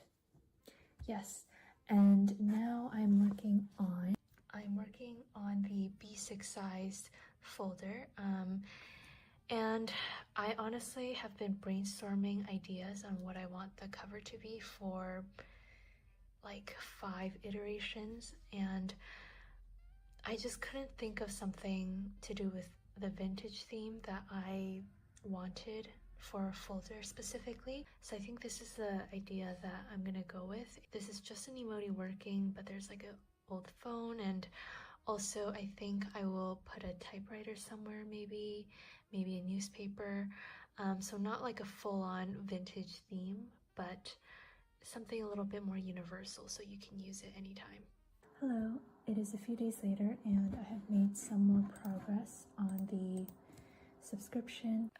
I honestly haven't really filmed because I do find that I'm a little slower when I'm filming my design process, and I just wanted to get a few things done. So I will show you what I finished. This is the sketch of the B6 sized folder, and then this is the front cover.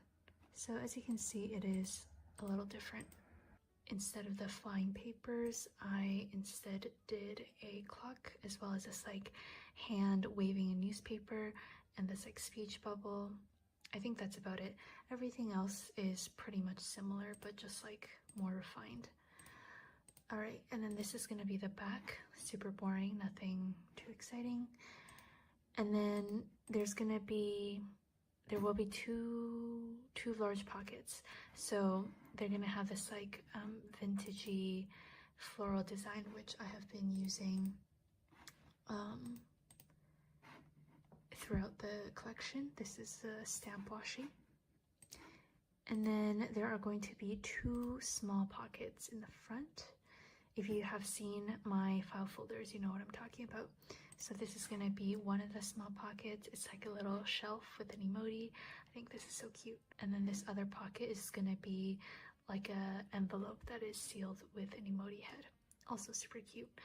So yeah, another product done. This took me about 2.5 days to fully finish. This is my Notion tracker. It's very primitive, but for October I can check off the B6 folder. And next up, I'm going to design the notepad, which I'm kind of having second thoughts about the notepad. I want to brainstorm some other ideas that I can possibly do. So we will put a star on that for now. It is currently once again very late at night, and I am wrapping up my regular work and diving into my subscription work. For some reason, I see it as two different jobs. Right now, I'm working on the notepad design. I don't know if I mentioned this, maybe I have, but in case I haven't, I was having doubts about including a notepad because I felt like it wasn't special enough. However, I think I found a way to make a plain notepad still special. The idea is to see if I can make the notepad on craft paper. I think that'll be really cool. So I'm still going to go with a typewriter design because I think it just goes too well with this theme. I would honestly regret it if I don't do a typewriter here, but we're going to make it special. And unlike the typewriter that I quickly sketched for the stamp washi, I'm going to make this one a little bit more refined because it's going to be blown up a bit bigger than a tiny stamp on a washi tape. Hello, it is another day and I'm a little bit more dressed up than usual because I was meeting up with someone. But yeah, anyways, I'm working on the subscription again and I realized that I never talked about the other subscription that I have. So we have Snail Mail, which is the vintage theme that you have been seeing with all of the washi tapes and the folder and the stamps and all of that. But we also have a Snail Mail subscription, which is basically a little envelope of 4 to 5 sheets of stickers. It is an entirely different theme. So the October snail parcel is a vintage theme, and then the November snail mail is a weather theme. And I realized that I haven't shown you anything from that, although this video isn't about the snail mail subscription. So I think for November I did 4 sheets of stickers, which I will show later on. But I'm also doing one special item, which is a bookmark. And it's going to be a double-sided bookmark. So since it's weather related, on one side I'm going to make it like a sunny reading bookmark. And then I already started on the final line work here. But then on the other side, it is going to be like a rainy, gloomy reading scenery. So it's kind of like mirroring each other. And I think that'll be super fun. Hello again. So exciting day. Apart from the free vinyls and the free journal, so basically the free items that I include in the subscriptions, apart from those, today is going to be the last day I work on the subscription designs and I'm very excited. I already got a lot of things done today, so I'm kind of running off of the high of getting things done. Currently, I'm working on the engravings for the metal ruler, which, as you can see, I do not have very much done, but this is going to be my project for the next couple of hours, maybe this entire day. For the ruler, I already had a template for the actual measurement part, so the centimeters and the inches, so I didn't need to create the actual line work for that, but I did need to create the engraving line work for the emoji and the conversion thing that I was talking about, and also where I want these stencils to be fully cut out instead of just halfway engraved. I needed all of the stenciling to be perfectly spaced and also perfect shapes, so instead of drawing a circle, I'm actually using the circle tool that comes with my program.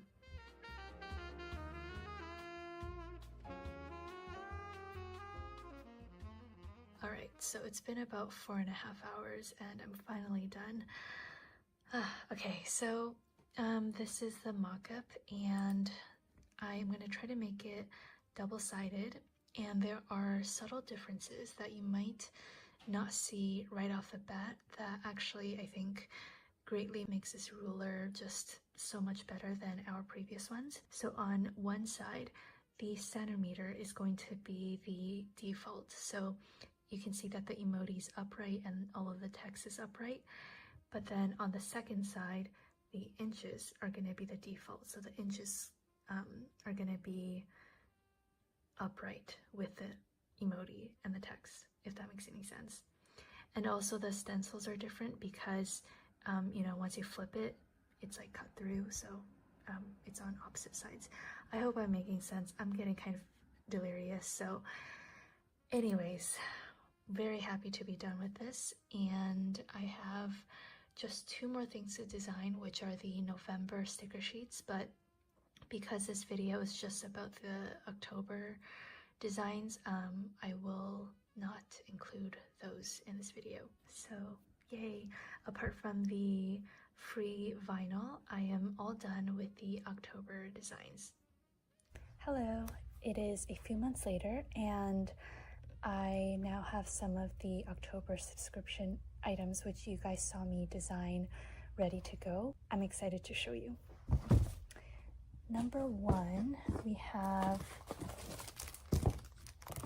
this washi. Please ignore my crusty fingers, but this is the Travel Around the World washi. So pretty. So October subscribers will get one of these. And this is the stamp washi tape. You can see the little hole die cuts. And then we just have one other item that I can show currently. It is the ruler. I'm so happy with it. First of all, I really like this color. I think it's like a perfect champagne-ish gold. It's not too like in your face. Definitely let me know if you want to see like the same ruler in like silver and rose gold and stuff like that. Okay, hello. It is currently October 4th, and I'm getting this video up for this Sunday, but I just realized that I never really closed anything off. Like there's no conclusion. So I thought I would just conclude by showing you all of the items from the October bundle, and I will show you one item from the November bundle. This is just a sample that I took home, so it's not gonna be this crinkly.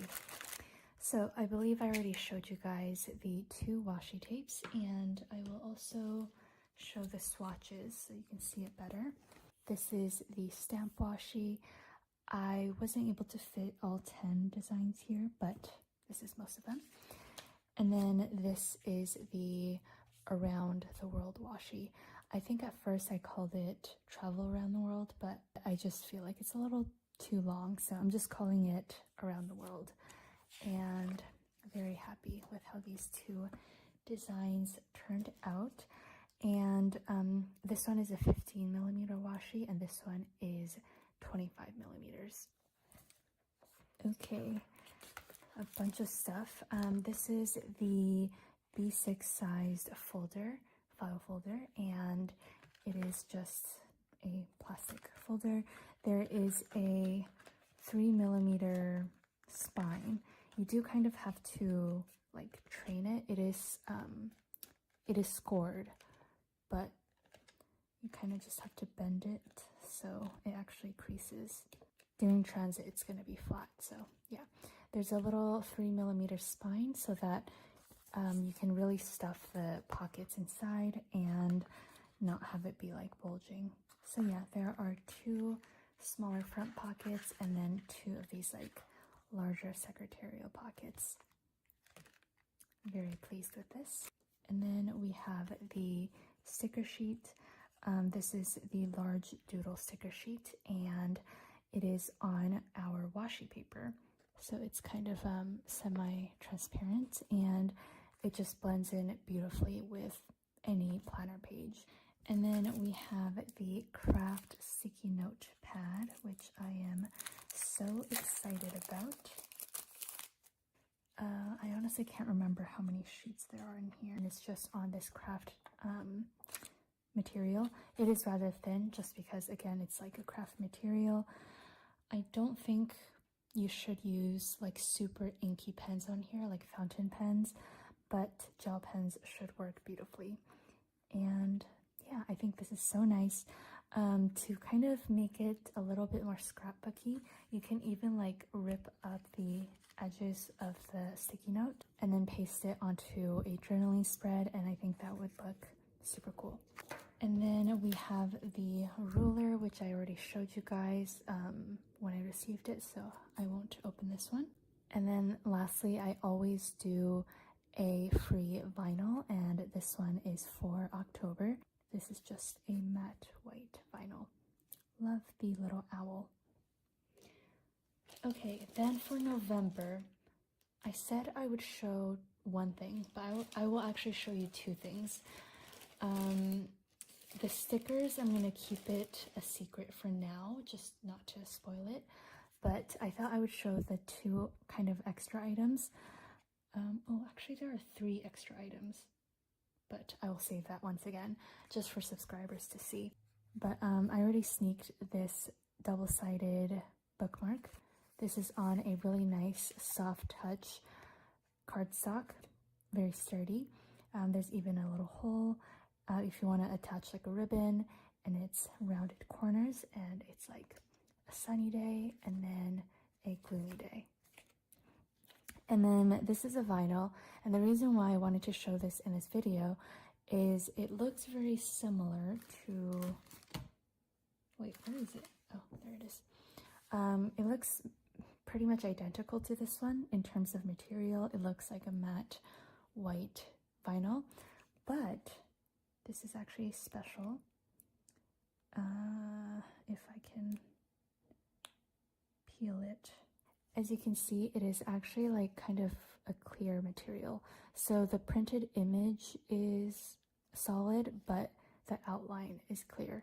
So yeah, I like to play around with different materials when it comes to the free vinyls. So I think that is all I have for this video. This was a multi-month project, and I can't believe it's like the last quarter of the year.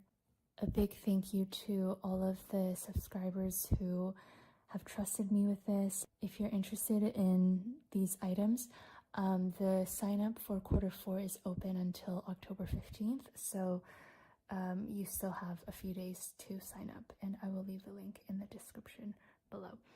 And yeah, thank you again so much, and I will see you next week. Bye.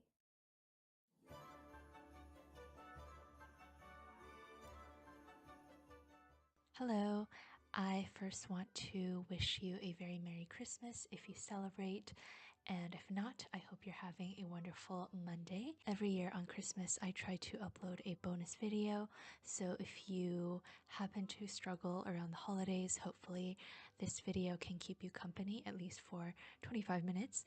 But otherwise, I hope you enjoy this extra bit of content anyways. So this video is honestly really random. You are going to get some journaling content, order packing at the office, ink swatches, Christmas baking, unboxing my e-reader, and maybe some other things that I forgot about. So yeah, very jam-packed. This was all filmed on different days though, so it's a little bit scattered, but I do hope you enjoy.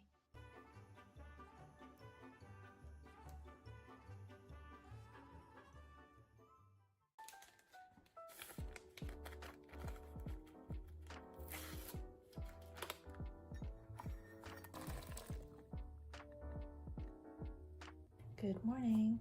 I just made some coffee, and I tried to dress very festive with a red top, and I don't know what color these pants are.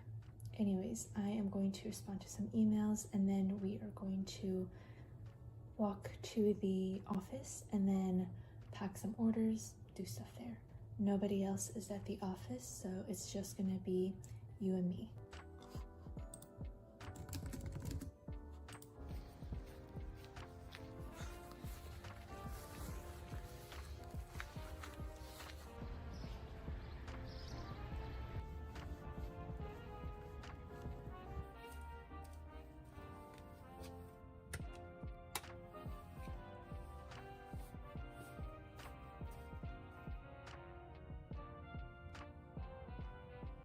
Okie dokes, I secured my coffee. Look at how cute this Tim Hortons cup is.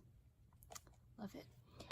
This is just a black coffee to get me through the next few hours.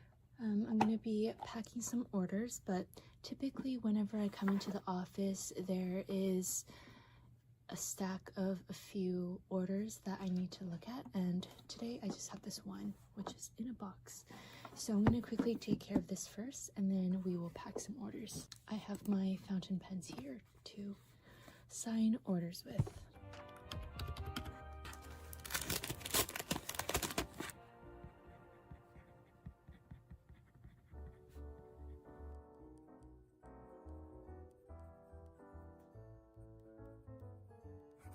So I have this lovely customer named Dana.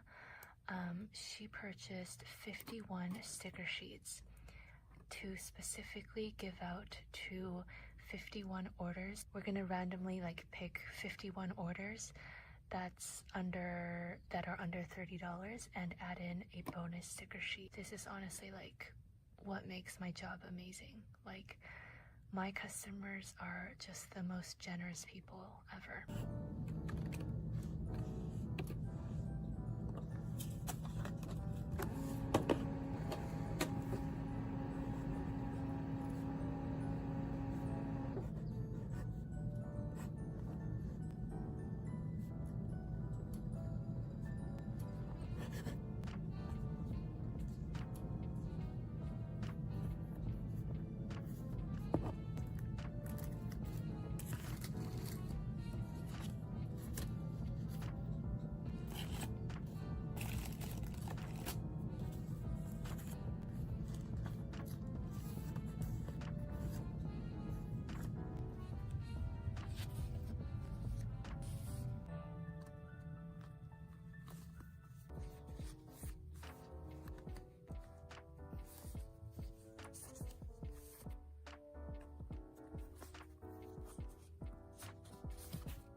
Alright, I packed a bunch off camera because I tend to be a little bit slower if I'm filming, but I think I'm done with packing orders for today. I have a lot of other work to do today, so I'm gonna head home now.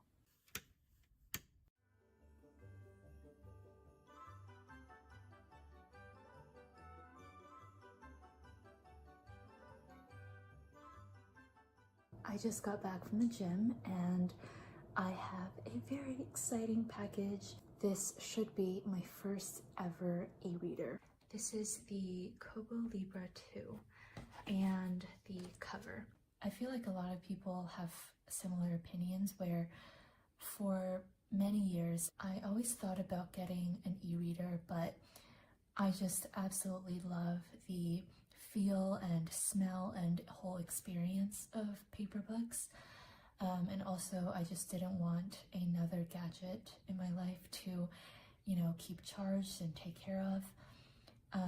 But I finally gave in this year because my reading time compared to last year is pretty laughable. I read through quite a few books last year, but this year I think I didn't even reach half of my goals. So yeah, I'm hoping that just like this added convenience can help in some way. The activation took a little bit of back and forth, but I finally got this set up. Oh, it's landscape. So I think you just do this. And then there are also, whoa.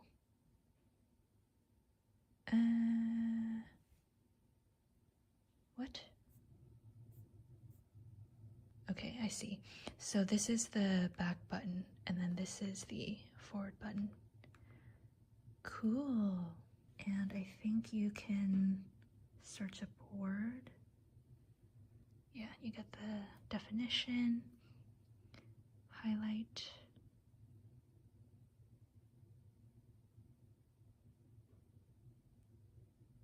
add note. This is way too cool. Oh my gosh, I'm so excited. I will not be getting anything done for the next like 5 business days.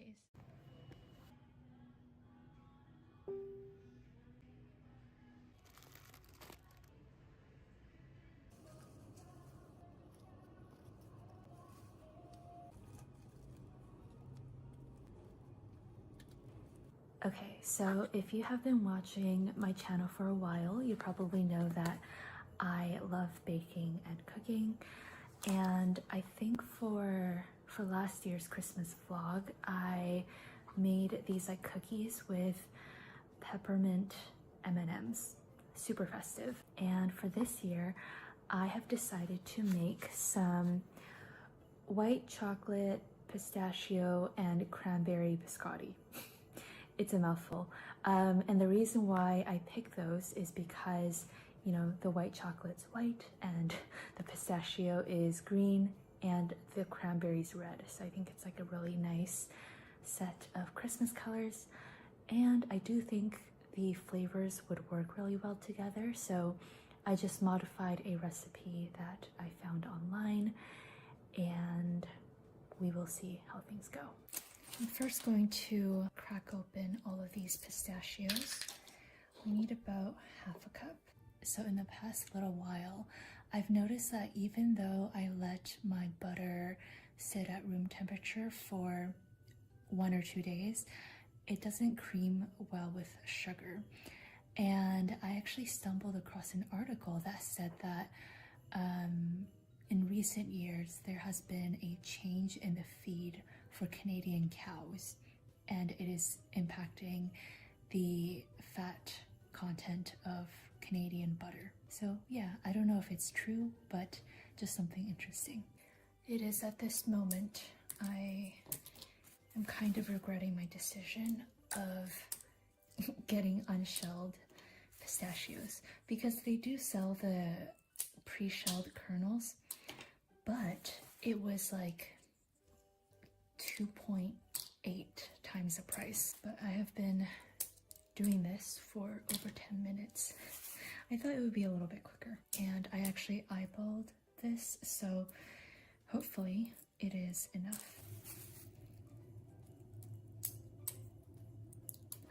I probably could have purchased a few more, but for eyeballing, I think that's pretty good.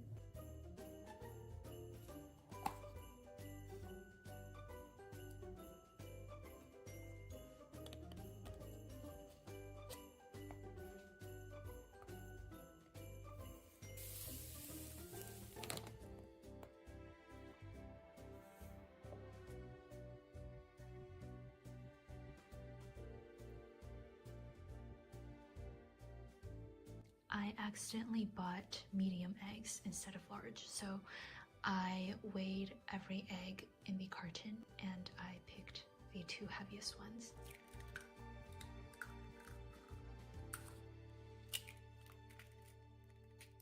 For vanilla, I always believe in measuring with your heart.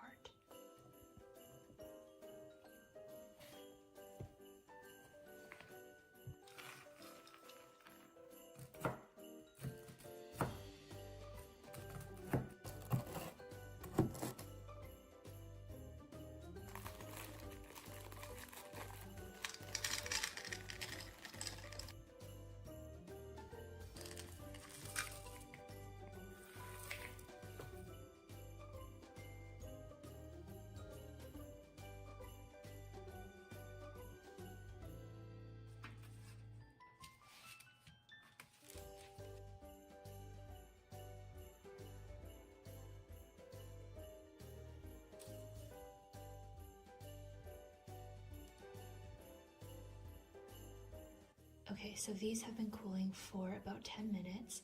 We are going to slice them up and then bake them for 8 minutes on each side.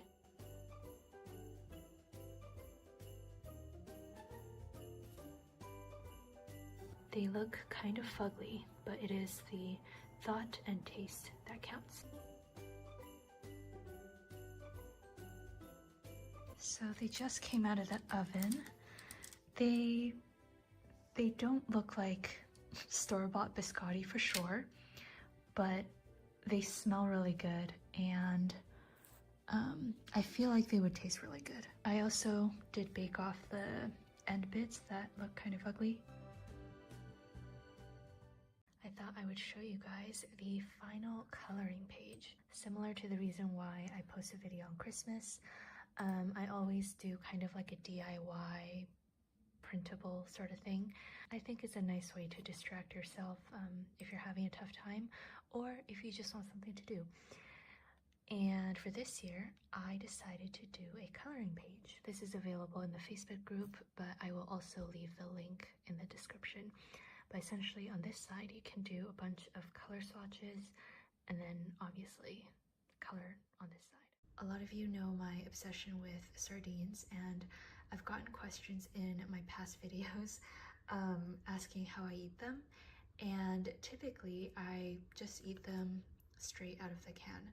But lately, especially the ones in olive oil, what I like to do is put them on my salads. And I know to some people this looks disgusting, but this is currently my hyperfixation meal. It would not be a proper Christmas video without some fun gifts. So this is a parcel from a friend in Japan. Her name is Rena, and I did already open this and I filmed it, but me being a dingus, I forgot that I was wearing headphones that didn't have a mic, and it didn't properly pick up on the audio. So this was beautifully wrapped, and obviously this isn't my genuine reaction anymore, but I still wanted to show you all of the fun things. I seriously have the best friends in the world.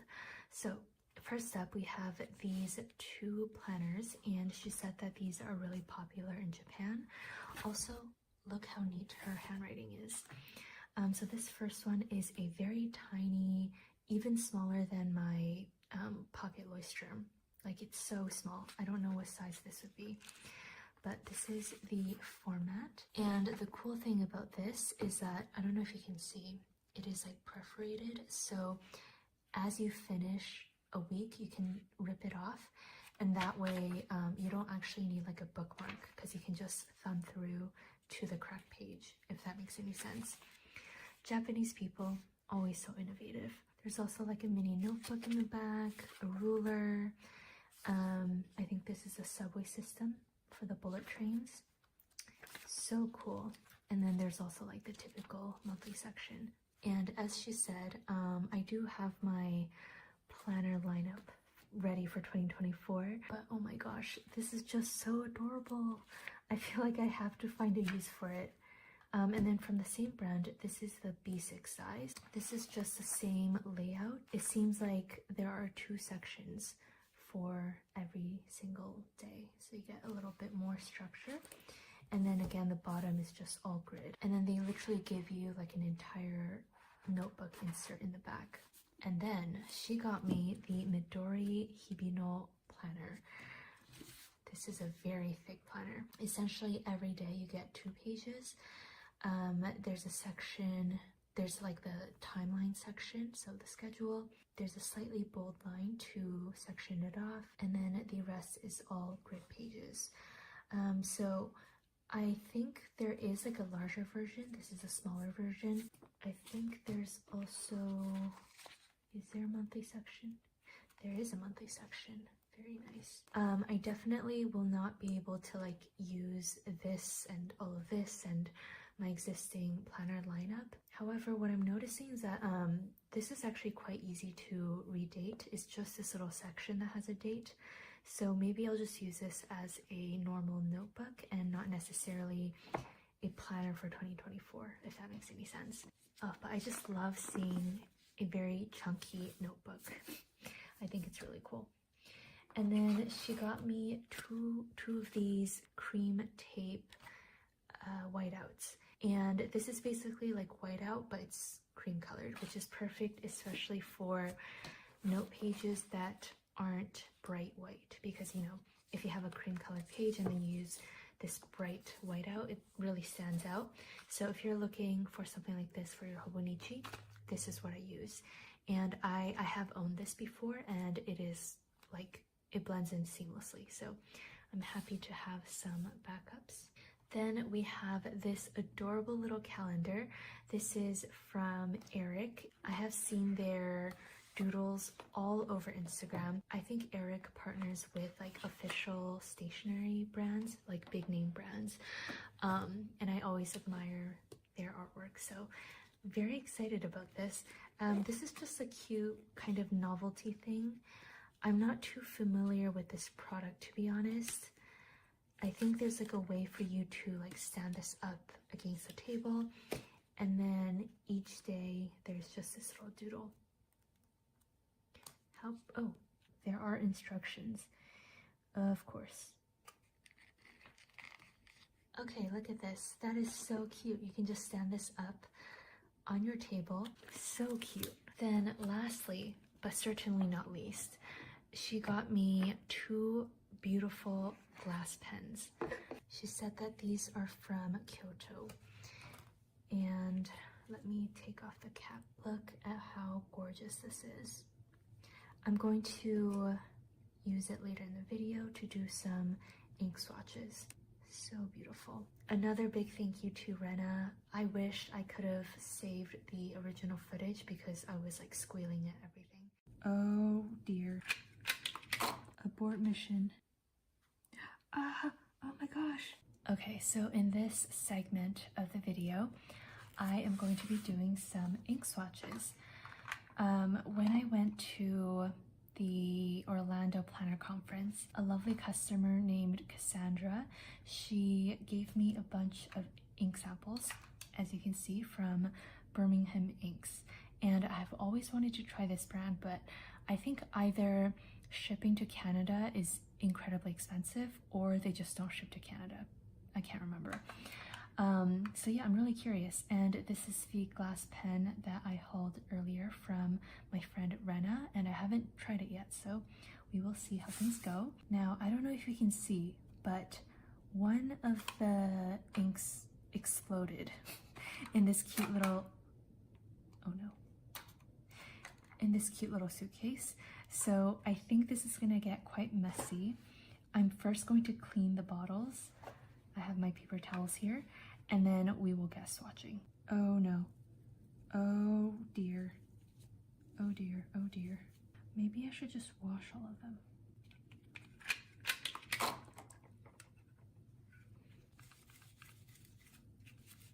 Okay, that was a little bit terrifying, but I was able to clean all of them off, and now we are going to do the swatches. This first one is saltwater taffy. One thing I'm concerned about is whether I can even fit this inside.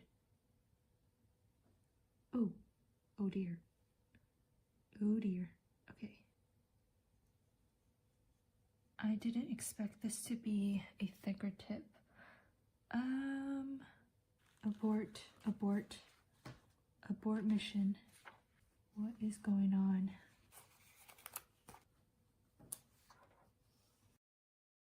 So today I learned a very important lesson.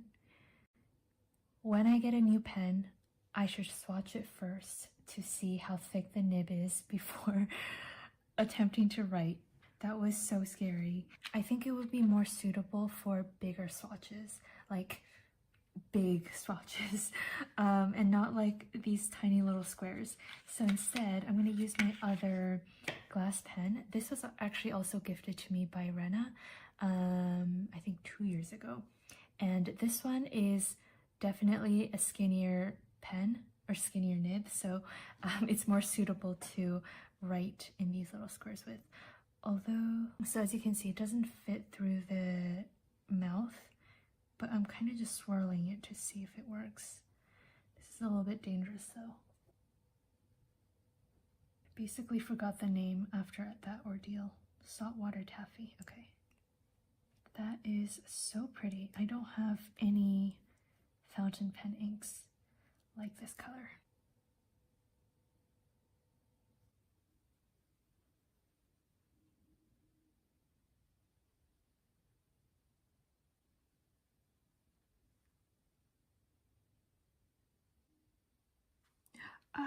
Oh my gosh. What the heck? What the heck? What?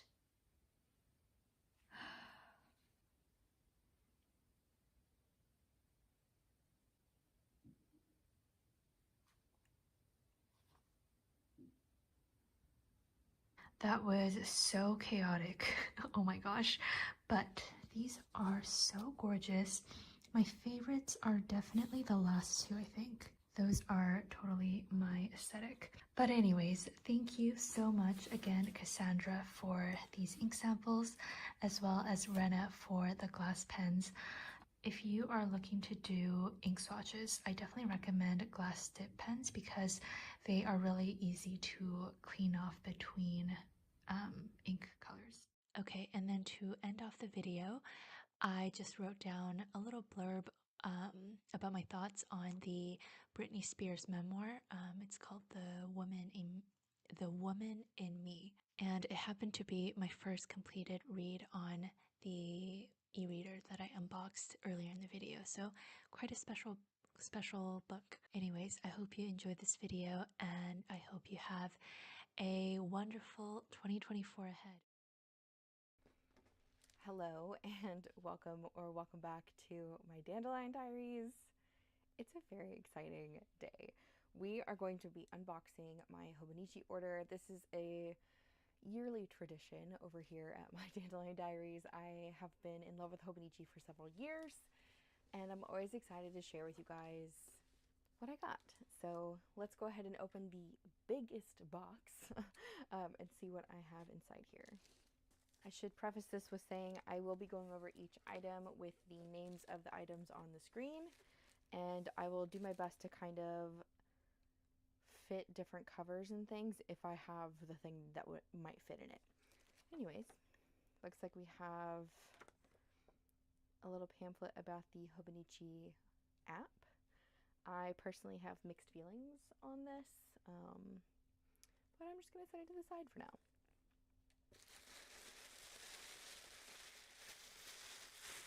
Ooh, exciting things right on top. I'm going to go ahead and just pull everything out and then we'll go over some things. Okay, so right on top I had one of the covers that I purchased this year.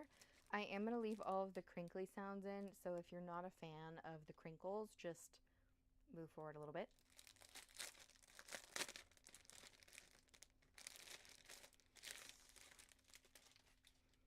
And this is the Tragan Oak Moss cover. So the color is Oak Moss, and this is in the Weeks size. Originally, I was not planning on getting one of these, but the more that I saw them, I just felt I had to have it. So here we are.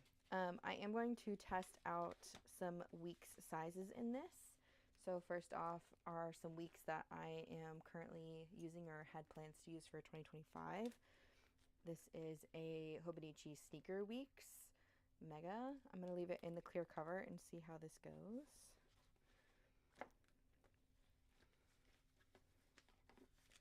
Okay, it's pretty chunky and it still fits in there pretty well. I'm pretty happy with that. And the clear cover fits too, which is good. I'm not going to try to put the front covers in just because that's not how I would use this cover. I would use it with it like this, so I'm going to leave it like that. I am curious to see if I can fit 2 weeks in this cover, so we might give that a shot here. This is a regular weeks in the Through the Purple Night cover from 2025. This is what I use as my Journal of Joy. Okay, it's a bit more snug with the clear cover, but it still fits absolutely beautifully. And I'm going to do one more, and that is a Hobonichi Weeks Mega, the standard ones. This is the color Pistachio from 2025.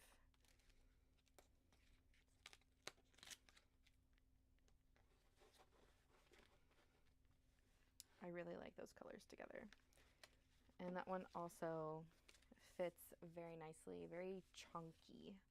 I do plan on using this cover with a Sterling Ink N2 Compact. So I'm going to grab that really quick. This is just an undated one that has not been used yet. It's blank, but I just want to see how this fits with this cover. Looks great with the black, of course. And it's nice and thin. Okay, so I could easily chunk out a Sterling Ink N2 size book, or even maybe use a full size one. Okay, I do have a full size one. I'm gonna try that out too. Okay, this is a very old full size Sterling Ink N2 book. You can see how thick this book is. It's giant. I don't have a clear cover on this one, but she fits. She fits in a Tragan cover. She fits. I don't think you could fit too many pens. Let's see what fits in here. Got some Zig Dot markers, couple of Uni Jetstreams, do a couple of the Pentel Sign Brush pens, and a fountain pen.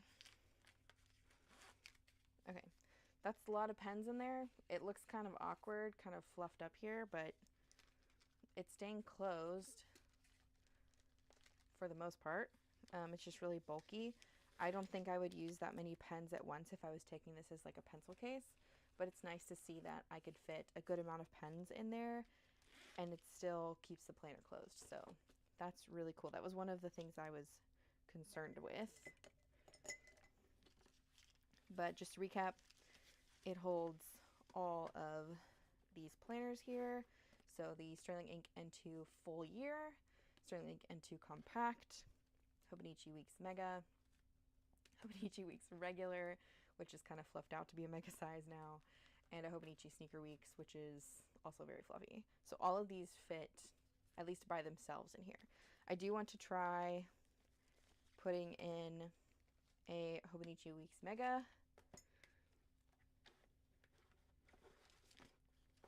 with a regular Hobonichi Weeks on the other side. Ooh, I would say that's a no-go, fam. That will not be working out. If I were to do it with, let's say, a Hobonichi Weeks Regular and a Sterling Ink Compact, that is also going to be a no-go. So I think this would do best with just one planner in it. You might be able to work 2 into it, but I couldn't recommend that. Like, I wouldn't recommend that. But yeah, I am very happy with the Tragan Oak Moss. The little pen clip in here is nice and tight from the looks of it. Yep. So it would be really nice to just hold the clip of a pen. Obviously, if your pen doesn't have a clip, that might be a problem, but I'm very happy with that. And we got a little pocket here, which says something inside that I will have to look up. And then all of these pockets over here. That's very nice. And then you have a pocket in the back. Ooh, a nice big pocket. And the zip pocket in the front. I'm really happy with this. My plans are to use this for my health journal next year. So the Sterling Ink N2 Compact, not this one, but one that's like it. And have this with me when I go to the gym and when I go to doctor's appointments and things. So very exciting. Yay. Next thing in the box is this. So this is going to be a bit of a journey. This is the Hobonichi 5-year in the A Story About Me, I think. Actually, no, it's called Hakoniwa, I think is how you, yeah, Hakoniwa. The camera will focus on that. I don't know if it's focused or not. Anyways, I really wanted to get the A6 size 5-year because I am getting married this year, and 2026 will be my first year as a wife and possibly my first year at, attempts of being a mom. And so I really wanted a place to document beautiful happenings with all of that. So I figured what better way to do that than with a Hobonichi book, or Hobonichi book. That's kind of cool. Okay, sorry, I'm just going to show how this box opens because that surprised me. It folds out like this, and it has this little, oops, so organized, I know. Oh my gosh. Let me just take this out, hold on. It has this little triangle insert that goes into this little space here, so it actually stays closed, like you can't just open it like a book. That's kind of nice. I like that. And here is the inside artwork. Absolutely beautiful. I am obsessed with the Iyo Okumi art right now. I love it so much. Like the little witches with the animals, the girl. I know it's inspired or done with embroidery, which is something else that's really cool to me. That the talent that would go into doing something like this on embroidery is just amazing to me. But I think the artwork in this is absolutely gorgeous, and I had to get it because of the cover.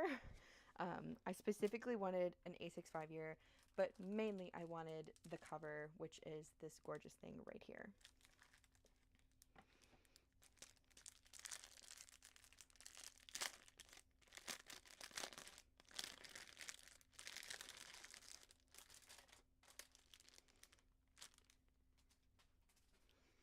Okay, this is absolutely stunning. I don't know how well the camera is going to pull off the texture of this, but it is absolutely gorgeous. It is embroidered. It's also a very sturdy feeling. It almost has like a boarded insert into it to me. Like it has a very firm feeling. It has a little silicone pack in there, which I'll just leave. And then this is the tassel bookmark, which I think is absolutely beautiful. Also, this isn't necessarily white. Here I have some like labels that are white. I don't know if that's going to pick up how off-white it is, but the cover itself is a bit more of like a ivory to like a soft eggshell white color. I mean, you can kind of see like this white is a bit brighter than the actual cover. I think that's gorgeous. I am concerned about getting this dirty, so I do want to try putting a clear cover on it. I have not high hopes though, because it is a thicker book, and I also don't have a clear cover because I forgot to pick one up. So yeah, anyways, I'm just going to stick this back in the box because I don't want it to get dirty, and I will find a clear cover for that at another time. The other things that come in the gift set are this gorgeous little print of the artist, or some of the artistry from Iyo Okumi. Has her information on the back. I just love this. This is so cute. And then it also comes with a pencil board that matches the cover and the artwork in the gift set. And I'm not going to open this up yet, but I like that it's kind of like a creamy color on the back and then a bit more stark white on the front. And then lastly, what comes in the set is the 5-year book itself. I am not going to be doing any pen tests in this video, but I will be setting these books up at a later date. So if you're curious on like how pen tests go, definitely stay tuned for that, because I will show the pens that I plan on using them and if they behave on the paper or not. Which the 5-year looks like it still comes with a practice page. So you get an example sheet of paper so you can test your pens out before you put it in the book, which I think is really nice. So that way you can see, you know, if your pen's going to work on the paper for 5 years or not. So that's nice. And then you have a little instruction manual, which this came with my A5 5-year. It's basically like how to use the book. It gives examples. It is completely in Japanese, so if you don't read Japanese, you may have to use like the Google Translate through the photos or something like that. But it is really cool to see that they give examples on how to use a book like this, because it's a pretty unique concept, at least for here in America. But this is the A6 5-year. I'm very happy with the size of this. I want to grab my 5-year book that's A5, but it's like under a bunch of stuff, so I'm gonna leave that alone for now. But this is what the layout looks like for the most part. So you'll have your weekly on one side, daily on, or not weekly, dailies by year on this side, and then a blank page on this side. And it does also have year at a glances in the front for each year that it covers in the book. So this one will be 2026 all the way through 2030 right here. And I do want to see how they do the leap year. I'm always curious. I don't know why, that just fascinates me. But the leap year gets its very own full page, so that's kind of cool. You can write everything you want about the leap year on its own 2 pages. And then in the back, you also get some extra pages. So once the year finishes, my hands are way too dry to grab this paper right now. Okay, so you have the last day of the year, December 23rd, December 31st, goodness gracious.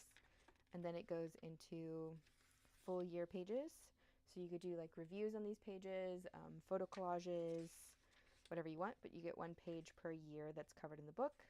You get a remember this page, a page for listing gifts, page for listing addresses,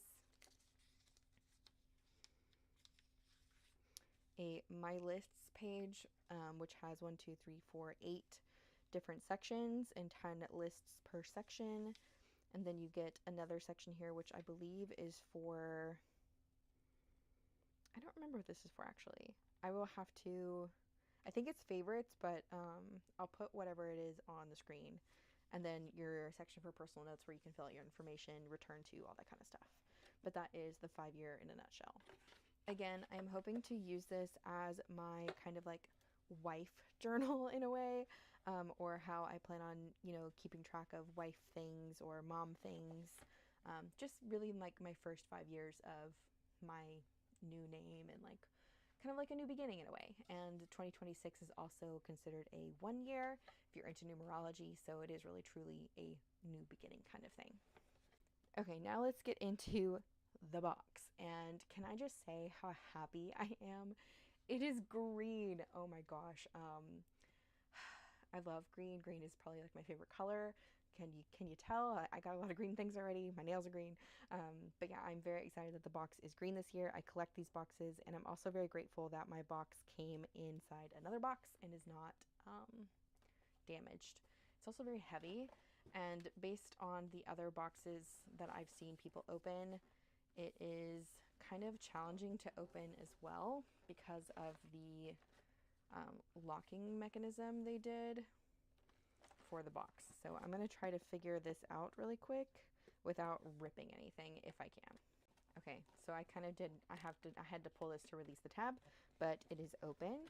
So let's go ahead and show the quote for this year.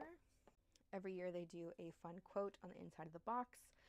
This year it says, "What kind of person do you like? Do you want to be like them? I think you are like that, even if it's just a little bit." I think it's supposed to coincide with the "you love you" kind of message that they have for 2026. And I don't know, I kind of like it. But let's get into the rest of the things inside this box, which is pretty much everything else.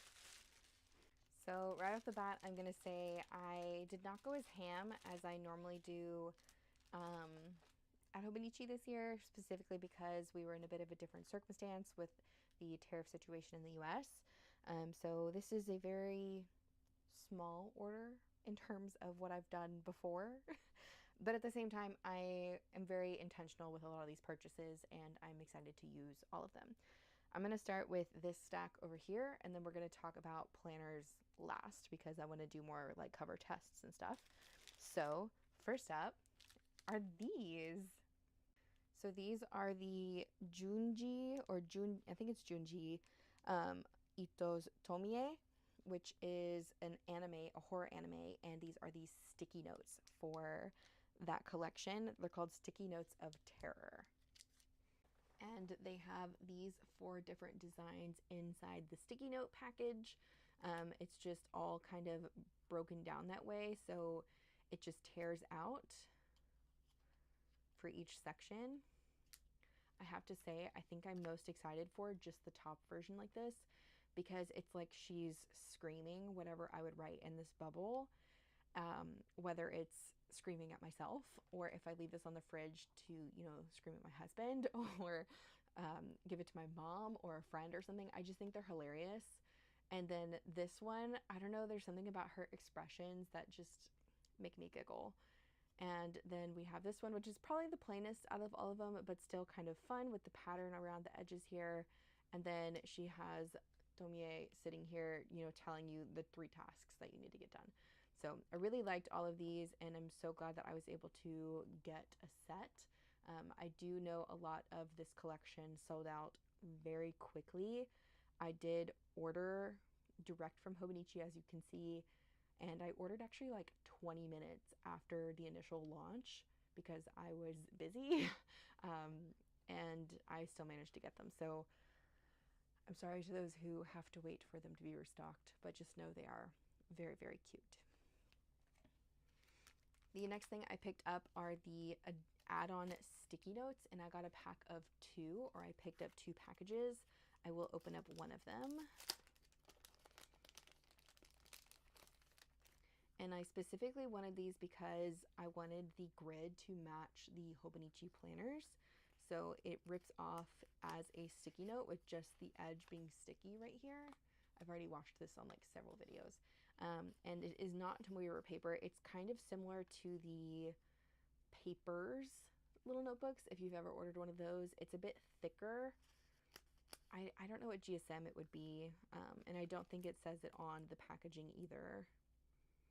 Yeah, it's just 40 sheets, 3.7 millimeter grid, and it has the example of how to attach it to the books. It is very small, I will say that. So here is the A6 book, and here is the size of the sticky notes. So they are very small, so just keep that in mind. But yeah, I ordered 2 specifically because I'm hoping to use them in multiple books, and I feel like they're going to be needed for maybe like my 5-year even, if I run out of space in the places on that. But added on sticky notes were definitely a must purchase for me. So I collected 2 collections of the pencil boards, and then I also grabbed some other ones that are miscellaneous. This one is from the, I think it's this one is from the, I think it's called Aurora something. It's from the Hiro Kubota artist, which they do such a fantastic job, and their artwork is so beautiful. I really enjoyed, okay, come on now. I really enjoyed their artwork on the 5-year cover as well this year, but decided to go with Iwakuni just because I was more attracted to that artwork. But I really wanted to get an A6 pencil board, just because I really like the look of this pencil board, and they still had it, so I picked it up, and it's beautiful. I love the rainbow Aurora flag with a little bear. It's just so pretty. It's just so pretty. Anyways, I also picked up 2 A5 pencil boards. This one is from Unsolo, and it is the birds. And I have mixed feelings on this one. I originally wanted to use these A5 pencil boards and cut them down to B6 size. So I'm just going to put them through my paper cutter and trim them down and like around the corners, because I really want pencil boards for my B6 book that are thin like this. but I don't know if I'm gonna have the courage to cut up how beautiful this artwork is. It's just so stunning. So we shall see. I'm not going to open these yet, just because I want to wait and see what I want to do.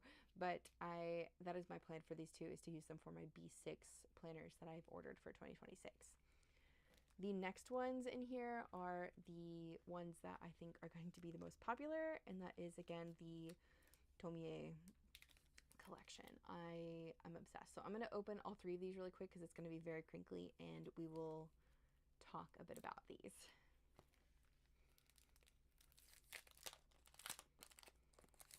Okay, so starting off, this is the A5 size one. It is vibrantly red, and I hope my light is showing how holographically gorgeous this is. It almost has like a cracked pattern in the holographic. It's very, very pretty. And only the front side, or the main image side, is holographic. The other side is matte, like the traditional Hobonichi pencil boards. And it does have a comic strip from the manga, which I think is beautiful. And it says up here in the corner, clear eyes, a sweet tart voice, fragrance from her beautiful skin, who is Tomie. And I think that's absolutely stunning, and I really want to read it now. But the back is kind of like a very soft gray.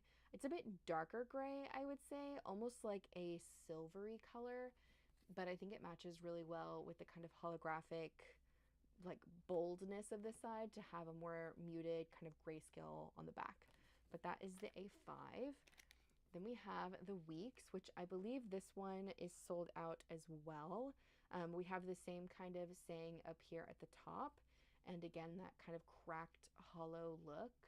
This pink is beautiful. It's a bit more baby pink, but it has a slight purple undertone. I think it's gorgeous. I can see why this sold out so fast, but this is really pretty. And then the back is, again, another kind of snapshot of the manga with, again, kind of like that light gray color. The grays are different though. So the gray on the A5 is, again, a bit darker, and the gray on the Weeks, I'd say, is more of like a dove gray. It has a slight purpleness to it, versus this in the back here. It looks a lot more warm, a lot greener. I would definitely agree with that. And then we have the A6 pencil board from the Tomie, and this one has that comic strip, and again, gorgeous hollow. I love this green. This green is so stunning. I'm in love with this green. It's beautiful. It's almost like a minty seafoamy color. And then on the back we have, again, that light gray color and Tomie dancing here, and the same saying, you know, clear eyes, a sweet tart voice, fragrance from her beautiful skin, who is Tomie. And this color gray is the same as the Weeks. So the Weeks and the A6 are the same color gray on the back side. The A5 is much darker, and the tabs correlate to the colors on the front. So the tab is green to match the green A6. This tab is pink to match the pink Weeks. And this tab is red to match the red A5. I am so glad I got to pick these up. I am super excited. These are absolutely gorgeous. And I don't think I've ever seen Hobonichi use a kind of holographic cover on their pencil boards either. So very exciting. And the last set of pencil boards I got were, of course, the artist that I've obsessed with this year, and that is Iyo Okumi. So again, I'm going to open all these up and we will go through each one.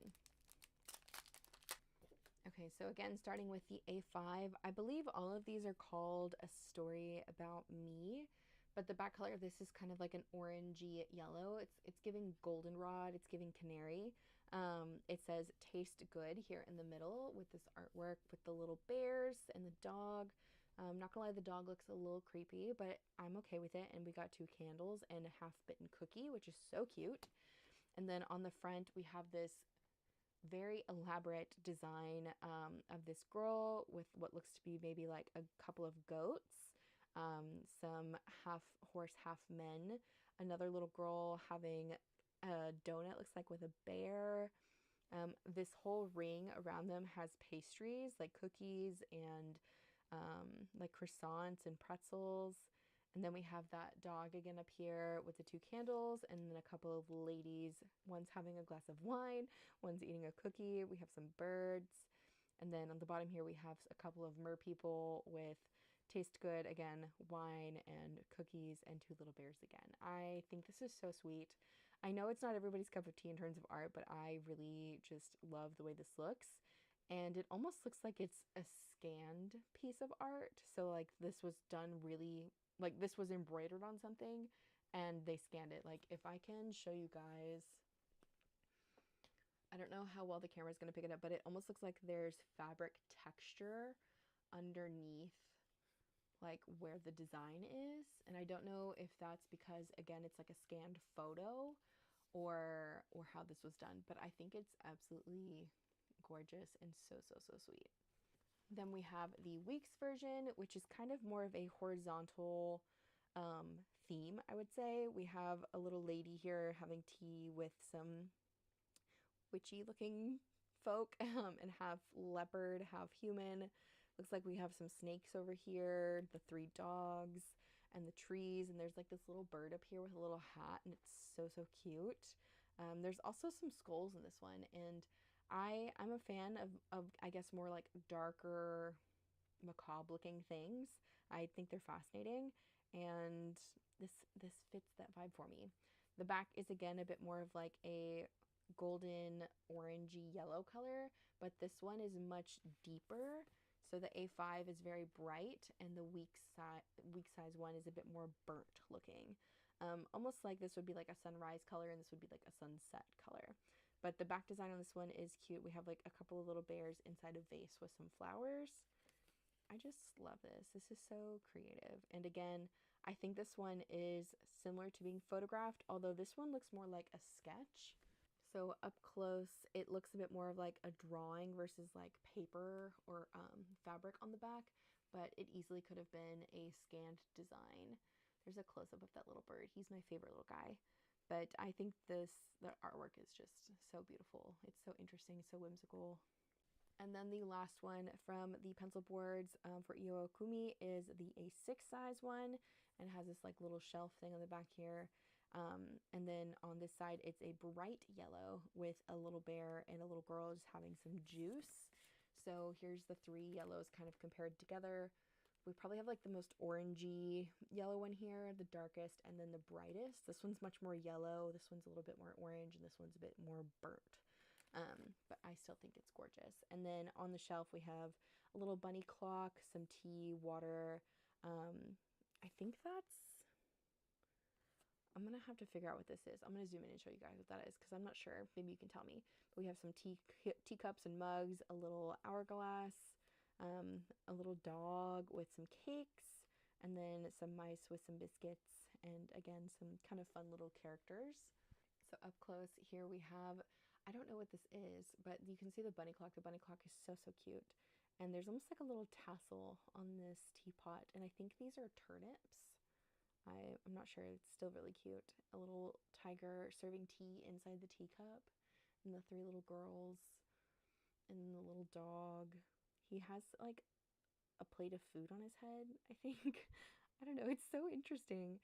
It's like the more I look at it, the more I see things. Like this little girl having tea with this guy and the biscuits. So cute. And then here's the back.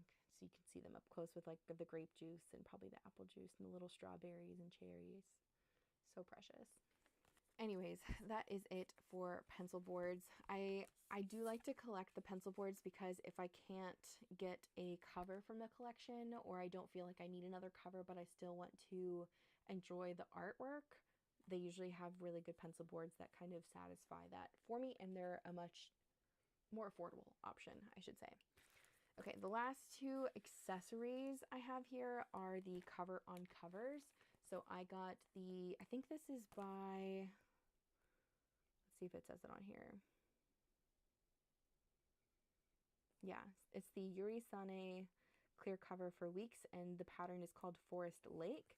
So I got the week size one, and I also got the A6 size one. I primarily just wanted this for collecting purposes because usually when they come out with designs like this, they disappear and are very hard to find again, especially for a reasonable price. I'm going to leave these in the packaging for now because I don't have plans to use them for 2026, but I do think the pattern's beautiful, and it almost looks like the some of the pattern on it is like silver. It's almost like reflective a little bit. I think it's beautiful though, and I'm glad I collected at least 2 of them. I didn't think I would use the A5 because I don't really use A5 color covers that often, but I do use A6 and week size covers, so I definitely wanted to get both of those. Okay, now let's talk about planners.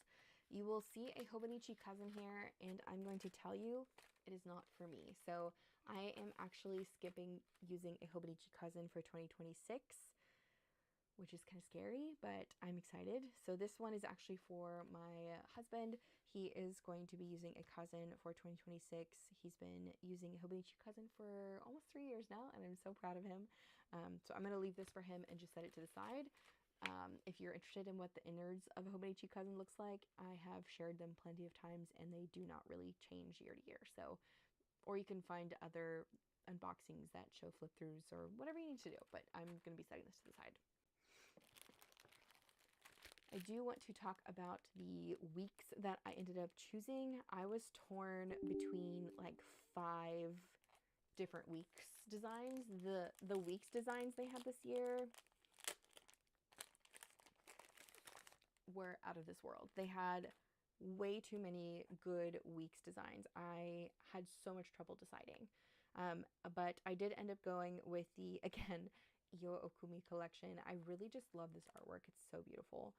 And I decided that I was going to risk it and get this one, even though it is a very shiny weeks. I have mixed feelings when it comes to the shiny weeks, just because I am a very tactile person and I don't necessarily love how this feels, but I'm going to give it a try and see how it goes. But I thought the artwork on this was absolutely perfect for my intentions for this book. So in 2026, I'm hoping to use this book as a garden planner slash pet animal planner. I have 4 dogs and 4 cats, so I want to keep track of all of the things I need to do for them. And then I also have a bunch of chickens. We do have a property and we like to just maintain everything we can. So I'm going to hopefully use this book to keep track of everything in 2026. It does have the little cute card, which I'll go over this at the end when I do the freebies. But I have to say, the little tiny robot this year is stinking cute. It is stinking cute. So let's go over the weeks really quick. This is what the cover looks like. It's very, very, very slick. It has the end papers, the flyleaf page, and then you move into a year at a glance. I'm just going to flip through this really quick for anybody who has never seen the insides of a Hobonichi Weeks planner. This is an English version, so it's going to look a bit different than somebody who has a Japanese version. For instance, the English version has a blank space here to put important dates. Then it has the Calendex page, which is all in English. The weekends are highlighted in gray and red. Saturdays gray, Sundays are red. And then you move straight into your monthlies. And the Hobonichi Weeks has monthlies from December of the previous year all the way through March of the following year. And the monthlies do show the moon phases, so when there is the new moon and the full moon. And again, the Saturdays are gray and the Sundays are red. If you get the Japanese version, there's going to be a little bit more on the pages. You're going to have holidays and a bit more of the Japanese characters. I picked the English one specifically because I wanted the notes pages. I wanted the few extra notes pages that come with the English version. But other than that, I don't mind the Japanese version at all. I find them both equally beautiful. Then we move on into the weekly spreads in here. So all of your monthlies are grouped together and then all your weeklies are grouped together. And the way the weeklies are set up is you have horizontal weekdays on the left page, and then on the right page you just have a big blank spot, or a big blank page I should say. The right page is gridded, the left page is not. So there is no grid lines on the weekday pages. But you do have a quote at the bottom that has a quote on one side and it continues onto the other if necessary.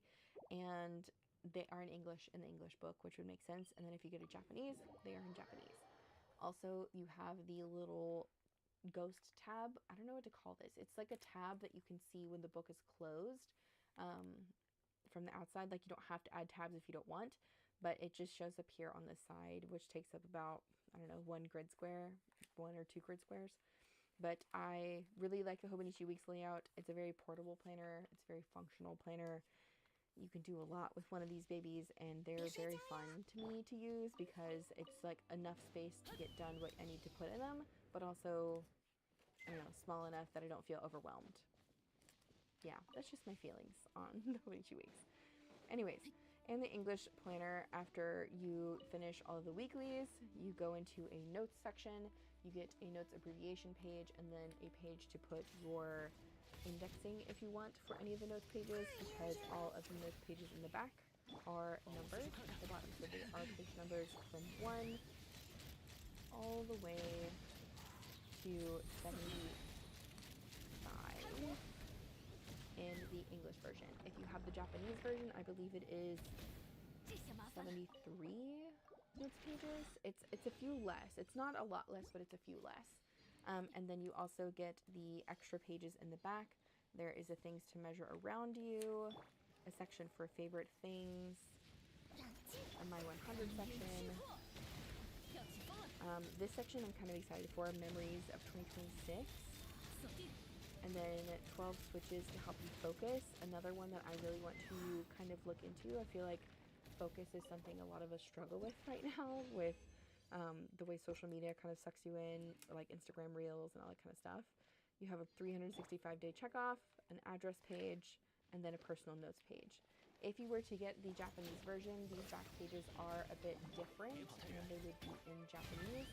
I think you get a couple of extra different pages in the back that are different, because there's not a 365 checkoff sheet in the Japanese version. I know that.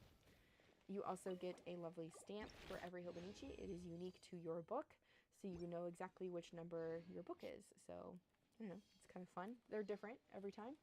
And then you always get a lovely little sticky pocket with your Hobonichi week. I believe this comes with every single Hobonichi weeks that you would order, so you'd get one per book. And you can just stick this anywhere inside the book. I highly recommend, if you're going to put a clear cover on a book like this, that you stick this pocket right here in the front, so that way it is still usable. If you're not going to use a clear cover, I think sticking it in the back in this corner is a really great option.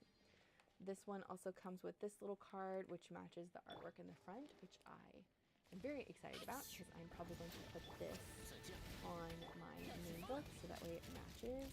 I don't know, I just really love this artwork, and it's beautiful. It's not a sticker, it's just like the information card for the artist, but I think it's absolutely gorgeous, and I definitely want to stick it on the cover of something this year versus keeping it with the book. But that's all I'm going to put on here, or do for this one, for the weeks, since I already kind of tested out a lot of weeks things in the beginning with the Tragan Oak Moss cover. So yeah, if you're curious about that, go check that part of the video out. But I'm definitely happy with this cover. It's very shiny. I do like that this is gold, and I also like, or gold, silver, and I also like that it matches the spine. I think it looks really nice, and I'm excited to kind of test out having a very shiny cover, even though I'm very used to the cloth covers. So we're gonna test it out. On the bright side, it is cleanable. You can just wipe it off. So there's that. And the last thing I ordered is the A6 cover with the little A6 Techo. This cover is called A Story About Me, as is the weeks. I don't know if I said that, but again, this is that same artist, Io Okumi. So one thing about the 2026 books this year for customers in the USA, you were not able to get a cover like this, one of the covers from an artist, or like a colors cover or anything like that. You were not allowed to get a cover just by itself. It had to come with a planner. And I think that was specifically done to kind of work with the tariff situation that was changing for the US customer. I don't mind that, because I can find out a use for this, and I already have an idea of how I want to use it. But I saw this cover again from the Io Okumi artist, and I loved it, and I was like, I have to get it. I have to, because I knew that if I didn't get this one, I would feel like really bad. But the cover of this is gorgeous. So just to zoom in and show you guys the embroidery on this, it is absolutely stunning. I love the feel of this embroidery, and the cover itself is almost like a linen texture or a cotton texture even. It's nice and soft, but also has texture. It's not like super smooth. But I just loved this artwork. I thought it was so cool with the horse and bunny kind of like chess pieces, and the horse has a little apple and the bunny has like this little pear, and we have a squirrel and a bird. And I think this is meant to be like a girl sleeping down here. So if you look at it upside down, it's like she's asleep, and then on the top looks like for the most part. So you'll have your weekly on one side, daily on, or not weekly, daily by year on this side, and then a blank page on this side. And it does also have year at a glances in the front for each year that is it covers in the book. So this one will be 2026 all the way through 2030 right here. And I do want to see how they do the leap year. I'm always curious. I don't know why, that just fascinates me. But the leap year gets its very own full page, so that's kind of cool. You can write everything you want about the leap year on its own 2 pages. And then in the back, you also get some extra pages. So once the year finishes, my hands are way too dry to grab this paper right now. Okay, so you have the last day of the year, December 23rd, December 31st, goodness gracious. And then it goes into full year pages. So you could do like reviews on these pages, photo collages, whatever you want, but you get 1 page per year that's covered in the book. You get a remember this page, a page for listing gifts, page for listing addresses, a my lists page, which has 1, 2, 3, 4, 8 different sections and 10 lists per section. And then you get another section here, which I believe is for, I don't remember what this is for actually. I will have to, I think it's favorites, but I'll put whatever it is on the screen. And then your section for personal notes where you can fill out your information, return to, all that kind of stuff. But that is the 5-year in a nutshell. Again, I'm hoping to use this as my kind of like wife journal in a way, or how I plan on, you know, keeping track of wife things or mom things.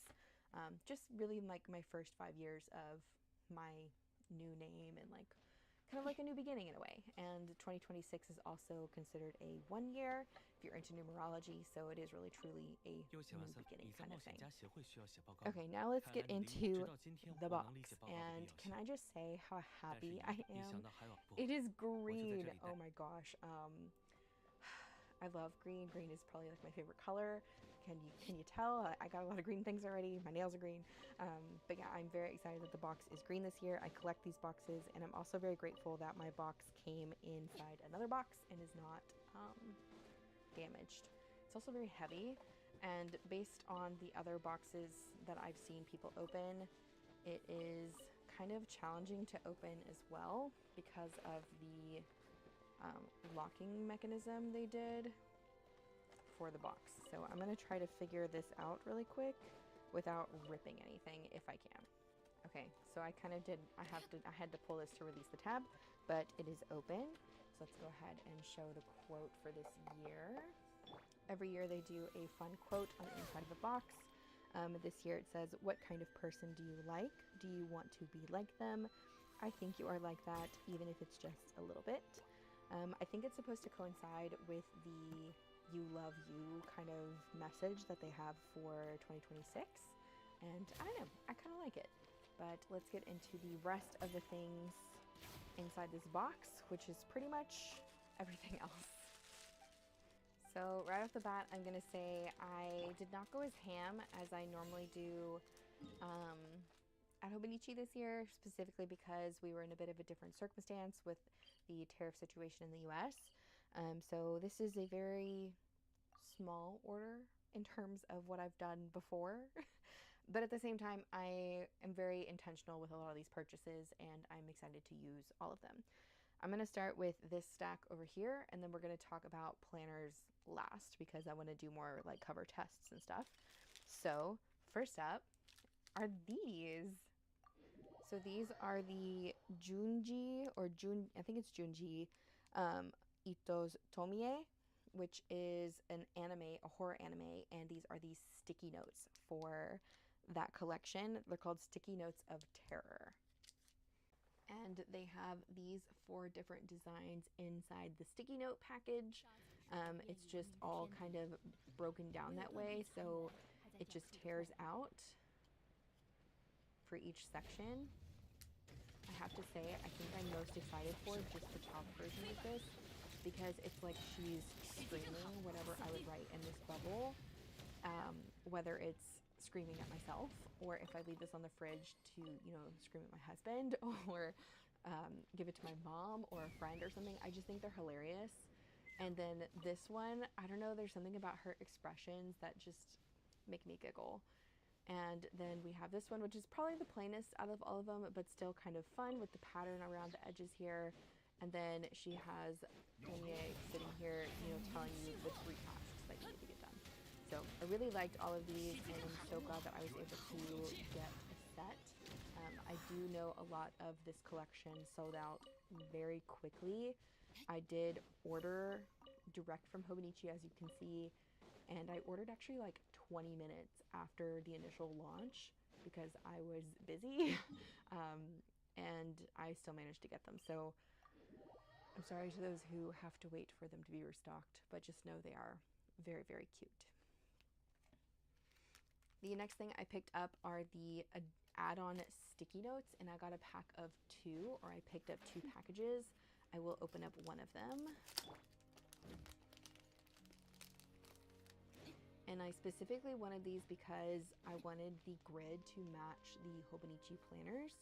So it rips off as a sticky note with just the edge being sticky right here. I've already watched this on like several videos. And it is not Tomoe paper. It's kind of similar to the Papers little notebooks, if you've ever ordered one of those. It's a bit thicker. I don't know what GSM it would be, and I don't think it says it on the packaging either. Yeah, it's just 40 sheets, 3.7 millimeter grid, and it has the example of how to attach it to the books. It is very small, I will say that. So here is the A6 book, and here is the size of the sticky notes. So they are very small, so just keep that in mind. But yeah, I ordered 2 specifically because I'm hoping to use them in multiple books, and I feel like they're going to be needed for maybe like my 5-year even if I run out of space in the places on that. But added on sticky notes were definitely a must purchase for me. So I collected 2 collections of the pencil boards, and then I also grabbed some other ones that are miscellaneous. This one is from the, I think it's this one is from the, I think it's called Aurora something. It's from the Hiro Kubota artist, which they do such a fantastic job, and their artwork is so beautiful. I really enjoyed, okay, come on now. I really enjoyed their artwork on the 5-year cover as well this year, but decided to go with Iro Kuni just because I was more attracted to that artwork. But I really wanted to get an A6 pencil board, just because I really like the look of this pencil board, and they still had it, so I picked it up, and it's beautiful. I love the Rainbow Aurora flag with a little bear. It's just so pretty. It's just so pretty. Anyways, I also picked up 2 A5 pencil boards. This one is from Unsolo, and it is the birds. And I have mixed feelings on this one. I originally wanted to use these A5 pencil boards and cut them down to B6 size. So I'm just going to put them through my paper cutter and trim them down and like around the corners, because I really want pencil boards for my B6 book that are thin like this. But I don't know if I'm going to have the courage to cut up how beautiful this artwork is. It's just so stunning. So we shall see. I'm not going to open these yet, just because I want to wait and see what I want to do. But that is my plan for these two, is to use them for my B6 planners that I've ordered for 2026. The next ones in here are the ones that I think are going to be the most popular, and that is, again, the Tomie collection. I'm obsessed. So I'm going to open all three of these really quick because it's going to be very crinkly, and we will talk a bit about these.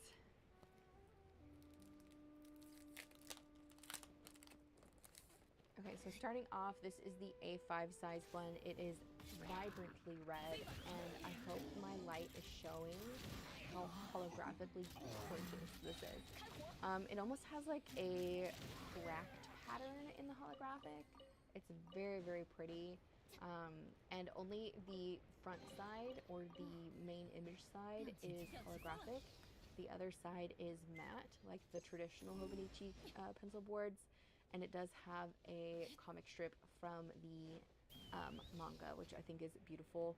And it says up here in the corner, clear eyes, a sweet tart voice, fragrance from her beautiful skin, who is Tomie. And I think that's absolutely stunning, and I really want to read it now. But the back is kind of like a very soft gray. It's a bit darker gray, I would say, almost like a silvery color. But I think it matches really well with the kind of holographic, like, boldness of this side, to have a more muted kind of grayscale on the back. But that is the A5. Then we have the Weeks, which I believe this one is sold out as well. We have the same kind of saying up here at the top. And again, that kind of cracked, hollow look. This pink is beautiful. It's a bit more baby pink, but it has a slight purple undertone. I think it's gorgeous. I can see why this sold out so fast, but this is really pretty. And then the back is, again, another kind of snapshot of the manga with, again, kind of like that light gray color. The grays are different though. So the gray on the A5 is, again, a bit darker, and the gray on the Weeks, I'd say, is more of like a dove gray. It has a slight purpleness to it, versus this in the back here. It looks a lot more warm, a lot greener. I would definitely agree with that. And then we have the A6 pencil board from the Tomie, and this one has that comic strip, and again, gorgeous hollow. I love this green. This green is so stunning.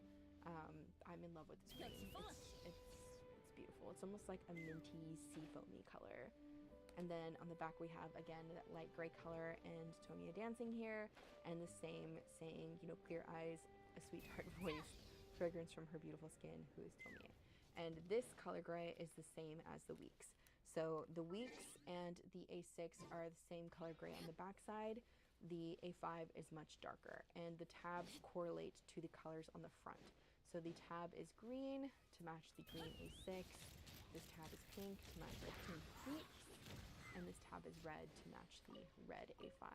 I am so glad I got to pick these up. I am super excited. These are absolutely gorgeous. And I don't think I've ever seen Hobonichi use a kind of holographic cover on their pencil boards either. So very exciting. And the last set of pencil boards I got were, of course, the artist that I've obsessed with this year, and that is Io Okumi. So again, I'm going to open all these up and we will go through each one. Okay, so again, starting with the A5, I believe all of these are called A Story About Me, but the back color of this is kind of like an orangey yellow. It's giving goldenrod, it's giving canary. It says taste good here in the middle with this artwork with the little bears and the dog. I'm not gonna lie, the dog looks a little creepy, but I'm okay with it. And we got 2 candles and a half-bitten cookie, which is so cute. And then on the front, we have this very elaborate design of this girl with what looks to be maybe like a couple of goats, some half horse, half men, another little girl having a donut, looks like, with a bear. This whole ring around them has pastries like cookies and like croissants and pretzels. And then we have that dog again up here with the 2 candles, and then a couple of ladies. One's having a glass of wine, one's eating a cookie. We have some birds. And then on the bottom here we have a couple of mer people with taste good, again, wine and cookies, and 2 little bears again. I think this is so sweet. I know it's not everybody's cup of tea in terms of art, but I really just love the way this looks. And it almost looks like it's a scanned piece of art. So like this was done really, like this was embroidered on something and they scanned it. Like if I can show you guys, I don't know how well the camera is going to pick it up, but it almost looks like there's fabric texture underneath like where the design is. And I don't know if that's because, again, it's like a scanned photo or how this was done, but I think it's absolutely gorgeous and so sweet. Then we have the Weeks version, which is kind of more of a horizontal theme, I would say. We have a little lady here having tea with some witchy looking folk, and half leopard, half human. Looks like we have some snakes over here, the 3 dogs, and the trees, and there's like this little bird up here with a little hat, and it's so cute. There's also some skulls in this one, and I'm a fan of I guess more like darker, macabre looking things. I think they're fascinating, and this takes that vibe for me. The back is again a bit more of like a golden orangey yellow color, but this one is much deeper. So the A5 is very bright, and the week size one is a bit more burnt looking. Almost like this would be like a sunrise color instead of a sunset color. But the back design on this one is cute. We have like a couple of little bears inside the vase with some flowers. I just love this. This is so cute. And again, I think this one is similar to being photographed, although this one looks more like a sketch. So up close, it looks a bit more of like a drawing versus like paper or fabric on the back, but it easily could have been a scanned design. There's a close-up of that little bird. He's my favorite guy. But I think the artwork is just so beautiful. It's so interesting, so whimsical. And then the last one from the pencil boards for Io Okumi is the A6 size one, and has this like little shelf thing on the back here. And then on this side, it's a bright yellow with a little bear and a little girl just having some juice. So here's the 3 yellows kind of compared together. We probably have like the most orangey yellow one here, the darkest, and then the brightest. This one's much more yellow. This one's a little bit more orange, and this one's a bit more burnt. But I still think it's gorgeous. And then on the shelf, we have a little bunny clock, some tea, water. I think that's... I'm going to have to figure out what this is. I'm going to zoom in and show you guys what that is, because I'm not sure. Maybe you can tell me. But we have some teacups and mugs, a little hourglass, a little dog with some cakes, and then some mice with some biscuits, and again, some kind of fun little characters. So up close here we have, I don't know what this is, but you can see the bunny clock. The bunny clock is so cute. And there's almost like a little tassel on this teapot, and I think these are turnips. I'm not sure. It's still really cute. A little tiger serving tea inside the teacup, and the 3 little girls, and the little dog. He has like a plate of food on his head, I think. I don't know. It's so interesting. It's like the more I look at it, the more I see things. Like this little girl having tea with this guy and the biscuits. So cute. And then here's the back, so you can see them up close with like the grape juice and probably the apple juice and the little strawberries and cherries. So precious.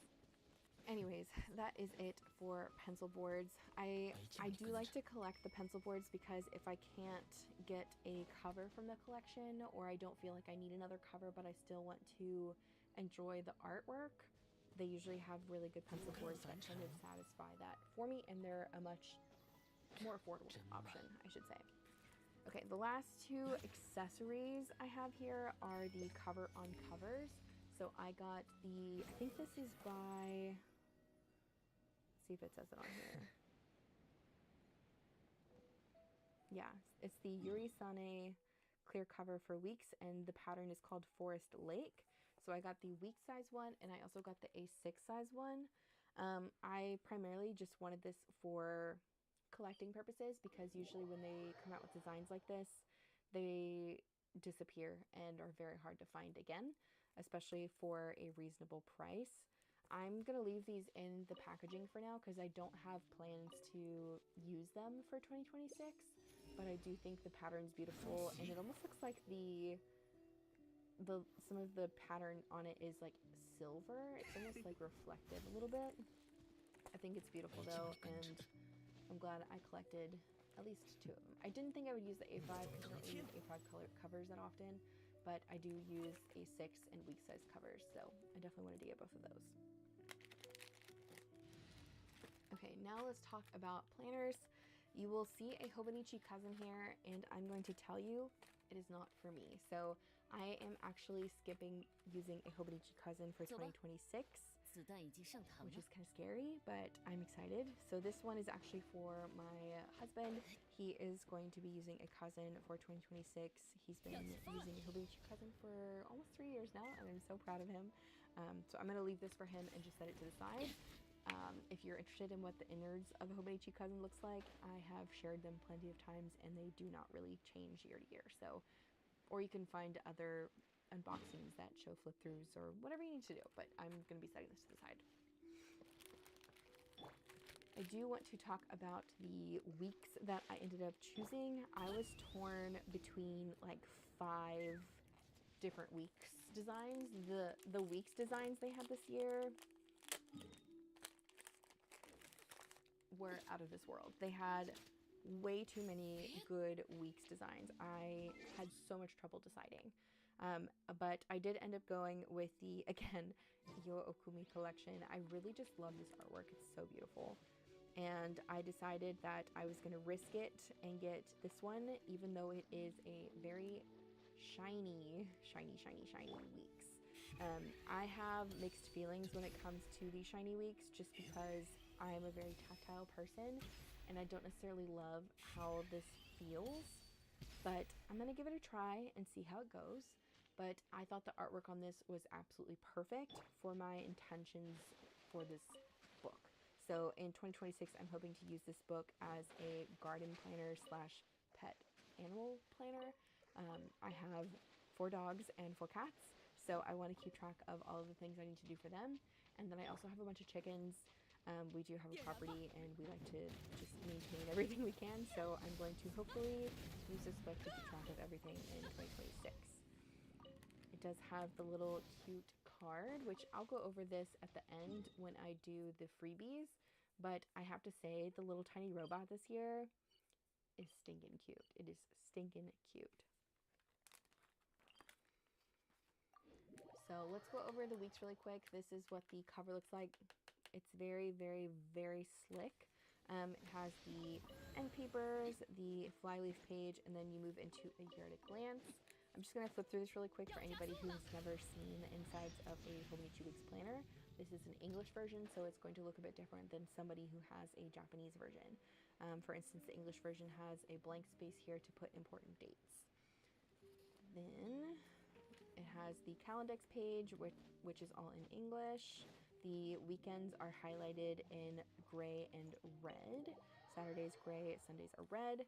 And then you move straight into your monthlies. And the Hobonichi Weeks has monthlies from December of the previous year all the way through March of the following year. And the monthlies do show the moon phases, so when there is the new moon and the full moon. And again, the Saturdays are gray and the Sundays are red. If you get the Japanese version, there's going to be a little bit more on the pages. You're going to have holidays and a bit more of the Japanese characters. I picked the English one specifically because I wanted the notes pages. I wanted the few extra notes pages that come with the English version. But other than that, I don't mind the Japanese version at all. I find them both equally beautiful. Then we move on into the weekly spreads in here. So all of your monthlies are grouped together, and then all your weeklies are grouped together. And the way the weeklies are set up is you have horizontal weekdays on the left page, and then on the right page you just have a big blank spot, or a big blank page I should say. The right page is gridded, the left page is not. So there is no grid lines on the weekday pages.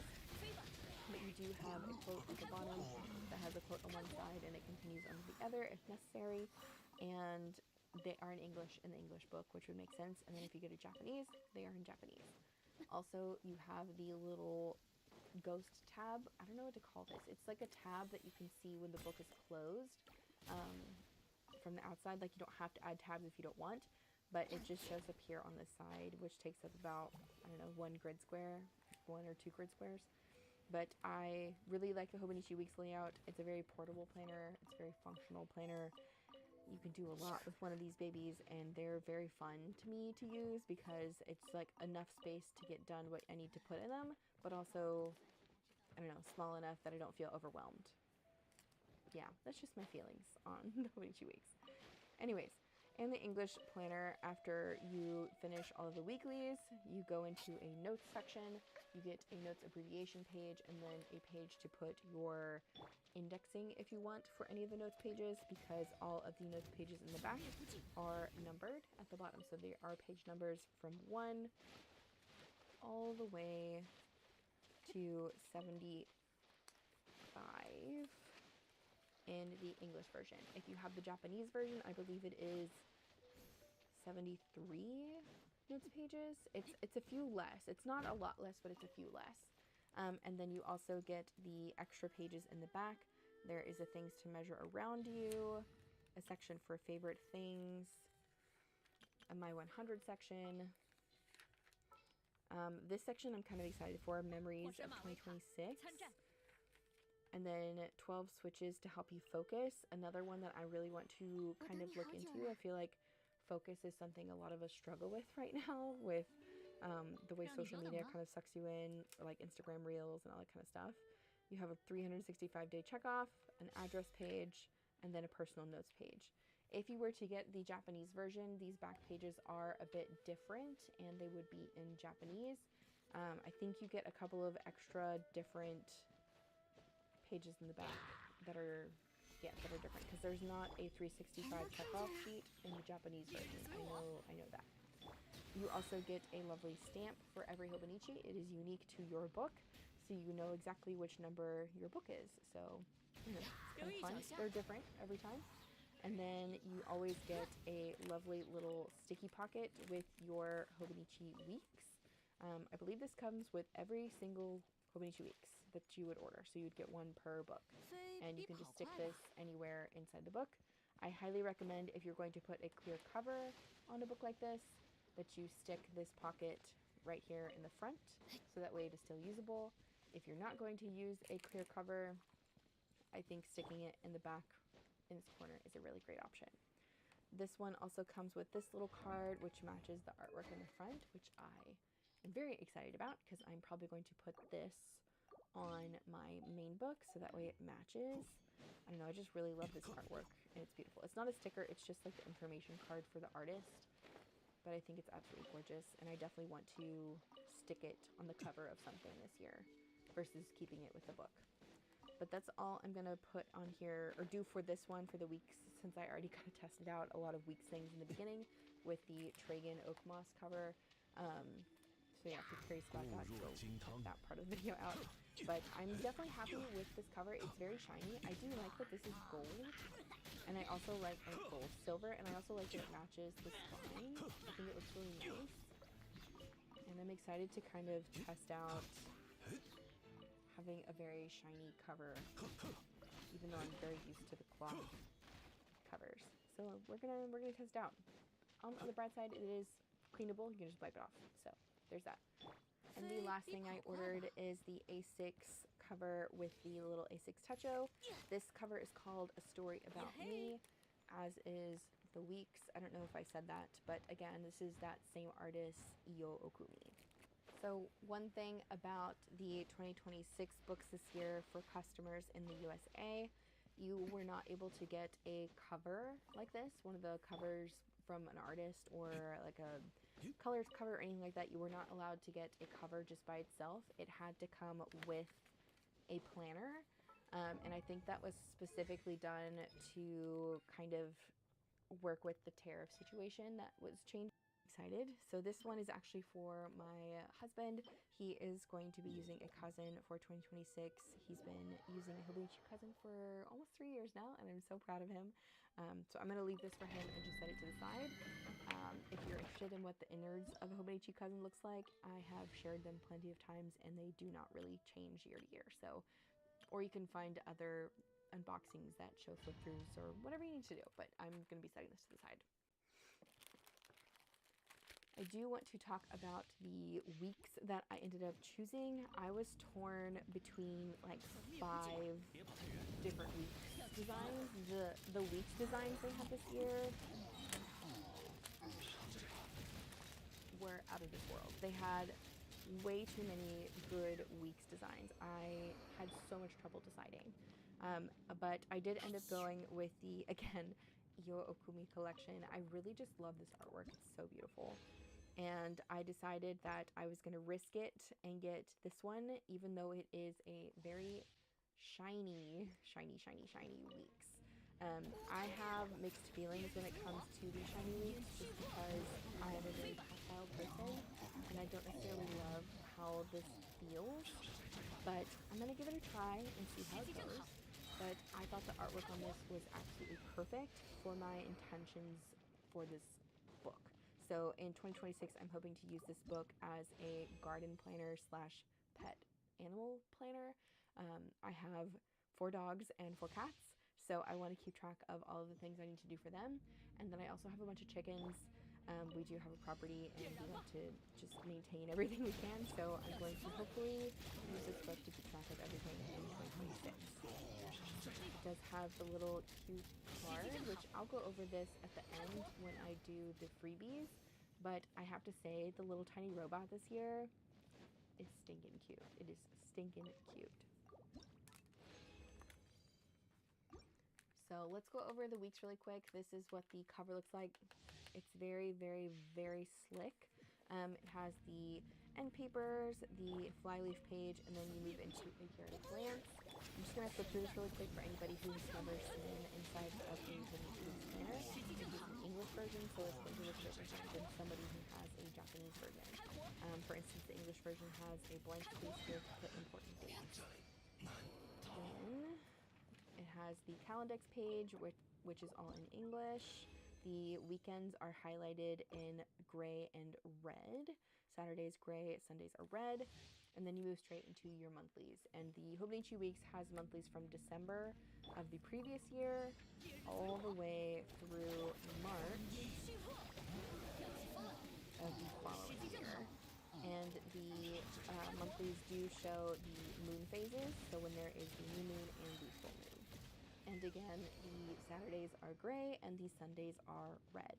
If you get the Japanese version, there's going to be a little bit more on the pages. You're going to have holidays and a bit more of the Japanese characters. I picked the English one specifically because I wanted the notes pages. I wanted the few extra notes pages that come with the English version. But other than that, I don't mind the Japanese version at all. I find them both equally beautiful. Then we move on into the weekly spreads in here. So all of your monthlies are grouped together and then all your weeklies are grouped together. And the way the weeklies are set up is you have horizontal weekdays on the left page, and then on the right page you just have a big blank spot, or big blank page I should say. The right page is gridded, the left page is not. So there is no grid lines on the weekday pages. But you do have a quote at the bottom that has a quote on one side and it continues onto the other if necessary. And they are in English in the English book, which would make sense. And then if you go to Japanese, they are in Japanese. Also, you have the little ghost tab. I don't know what to call this. It's like a tab that you can see when the book is closed from the outside. Like, you don't have to add tabs if you don't want, but it just shows up here on the side, which takes up about, I don't know, 1 grid square, 1 or 2 grid squares. But I really like the Hobonichi Weeks layout. It's a very portable planner. It's a very functional planner. You can do a lot with one of these babies, and they're very fun to me to use because it's like enough space to get done what I need to put in them, but also, I don't know, small enough that I don't feel overwhelmed. Yeah, that's just my feelings on the Hobonichi Weeks. Anyways, in the English planner, after you finish all of the weeklies, you go into a notes section. You get a notes abbreviation page and then a page to put your indexing if you want for any of the notes pages, because all of the notes pages in the back are numbered at the bottom. So they are page numbers from 1 all the way to 75 in the English version. If you have the Japanese version, I believe it is 73 notes pages. It's a few less. It's not a lot less, but it's a few less. And then you also get the extra pages in the back. There is a things to measure around you, a section for favorite things, a My 100 section. This section I'm kind of excited for, memories of 2026. And then 12 switches to help you focus. Another one that I really want to kind of look into. I feel like focus is something a lot of us struggle with right now with the way social media kind of sucks you in, or like Instagram Reels and all that kind of stuff. You have a 365-day checkoff, an address page, and then a personal notes page. If you were to get the Japanese version, these back pages are a bit different and they would be in Japanese. I think you get a couple of extra different pages in the back that are different, because there's not a 365 checkoff sheet in the Japanese version. I know that. You also get a lovely stamp for every Hobonichi. It is unique to your book, so you know exactly which number your book is. So, I don't know, it's kind of fun. They're different every time. And then you always get a lovely little sticky pocket with your Hobonichi weeks. I believe this comes with every single Hobonichi weeks that you would order. So you'd get one per book. And you can just stick this anywhere inside the book. I highly recommend, if you're going to put a clear cover on a book like this, that you stick this pocket right here in the front, so that way it is still usable. If you're not going to use a clear cover, I think sticking it in the back in this corner is a really great option. This one also comes with this little card, which matches the artwork in the front, which I am very excited about, because I'm probably going to put this on my main book, so that way it matches. I don't know, I just really love this artwork, and it's beautiful. It's not a sticker, it's just like the information card for the artist, but I think it's absolutely gorgeous, and I definitely want to stick it on the cover of something this year versus keeping it with the book. But that's all I'm going to put on here, or do for this one, for the weeks, since I already kind of tested out a lot of weeks things in the beginning with the Tragan Oak Moss cover. So yeah, if you're curious about that, go check that part of the video out. But I'm definitely happy with this cover. It's very shiny. I do like that this is gold. And I also like, or gold, silver, and I also like that it matches the spine. I think it looks really nice. And I'm excited to kind of test out having a very shiny cover, even though I'm very used to the cloth covers. So we're gonna test it out. On the bright side, it is cleanable. You can just wipe it off. So there's that. And the last thing I ordered is the A6 cover with the little A6 Techo. This cover is called A Story About Me, as is the weeks. I don't know if I said that, but again, this is that same artist, Io Okumi. So one thing about the 2026 books this year for customers in the USA, you were not able to get a cover like this, one of the covers from an artist or like a colors cover or anything like that. You were not allowed to get a cover just by itself. It had to come with a planner.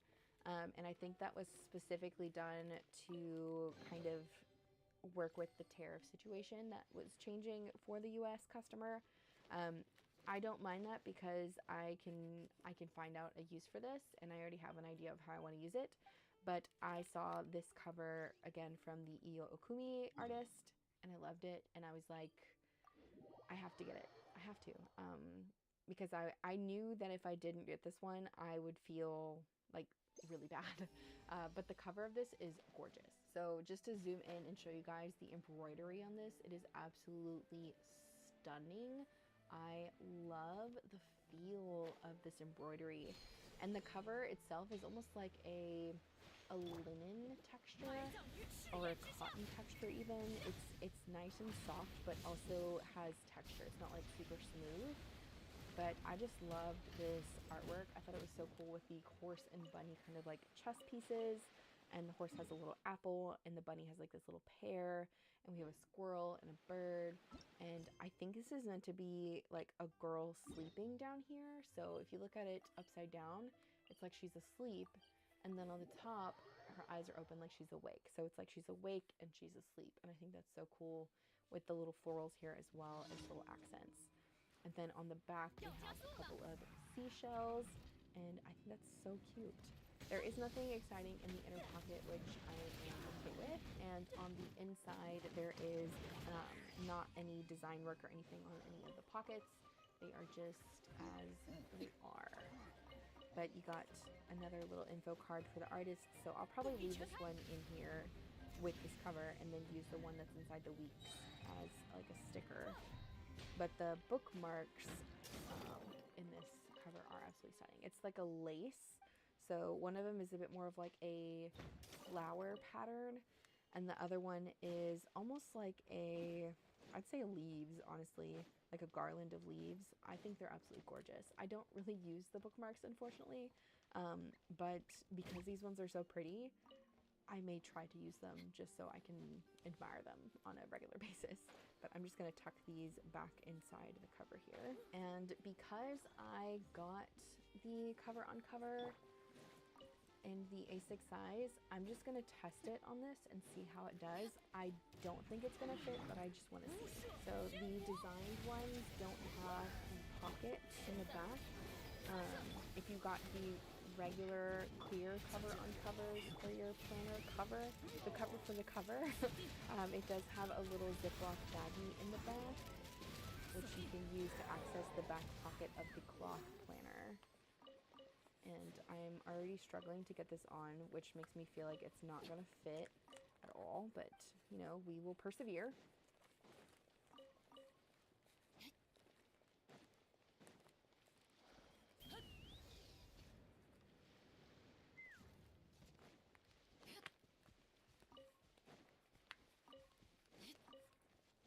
Okay, so the clear cover is on.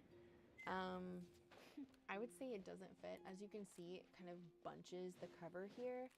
I am going to go ahead and open the A6 book and try putting it in the planner cover and see how that works. So this is the little A6 Techo in the English version. So if I were to stick this in the back cover, I mean, it helps a little bit. I think you could put a clear cover on it if you really wanted to, but it does feel very snug with the clear cover on it. So I'm going to take it off, but if you wanted to, I think you could put a clear cover on cover for this cover. In other news though, the A6 Techo here in the English version was the one that I decided to go with. I think they had the Japanese option for this if you wanted to, or the Avec on the Hobonichi website. I just went with the English because I feel like that's one I'm going to be able to use the best.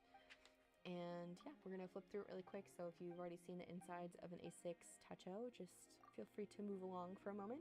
But you have your year at a glance pages here. You go into Calendex pages, which go from December all the way through March. So you have December of 2025 all the way through March of 2026.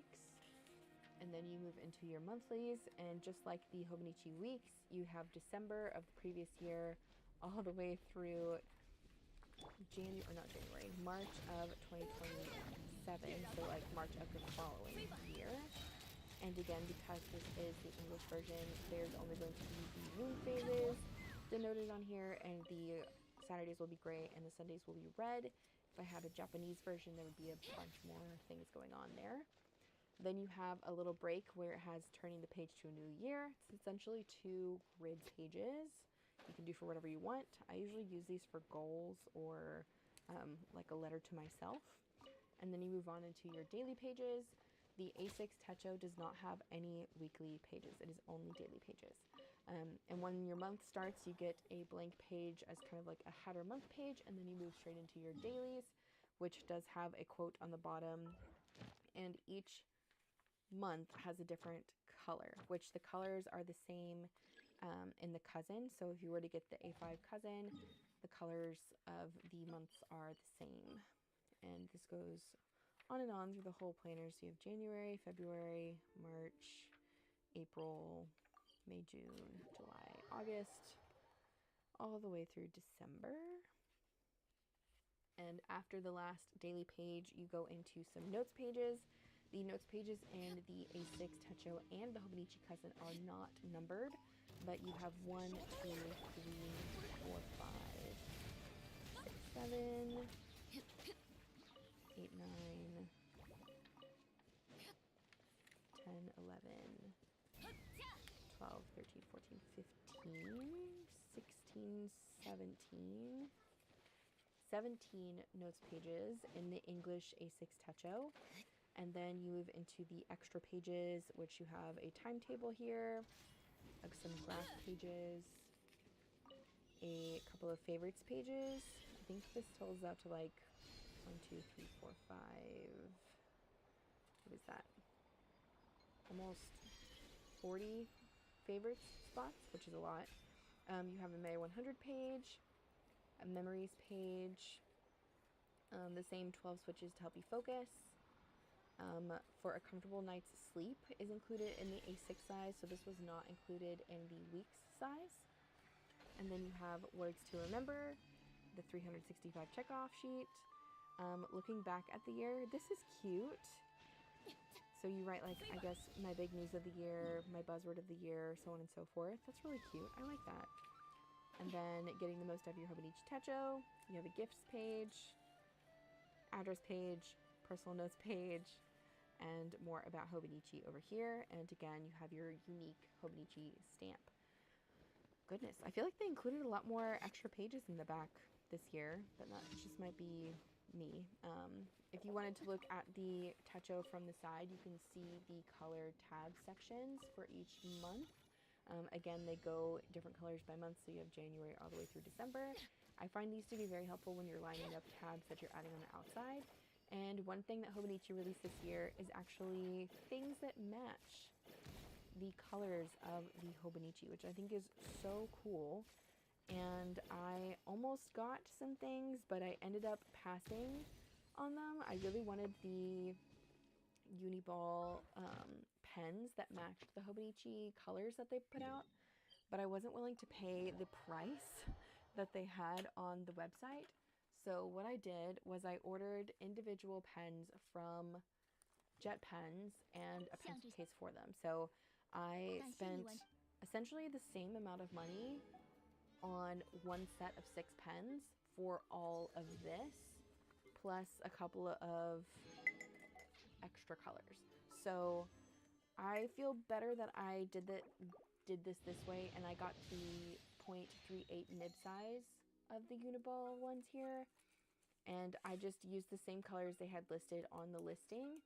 And my plan is to use these with my A6 book here and do morning pages. So my plan is to every morning open this up and write down stream of consciousness just for this small space, and hopefully I can get in the habit of doing that every day, and eventually I may need more space.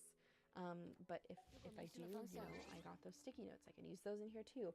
But my plan is to try and get in the habit of, like, instead of waking up and getting on my phone, waking up and opening this and writing down some things that are on my mind versus just immediately, you know, succumbing to Instagram or checking my emails or responding to customers or whatever. Like, my goal is to try to put this as a priority versus my phone.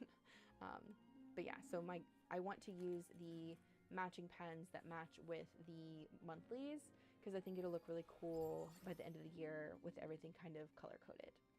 So yeah, there's that. Last things are the freebies. So let's go over this. Because I got 3 planners, I got 3 robots and 3 pens.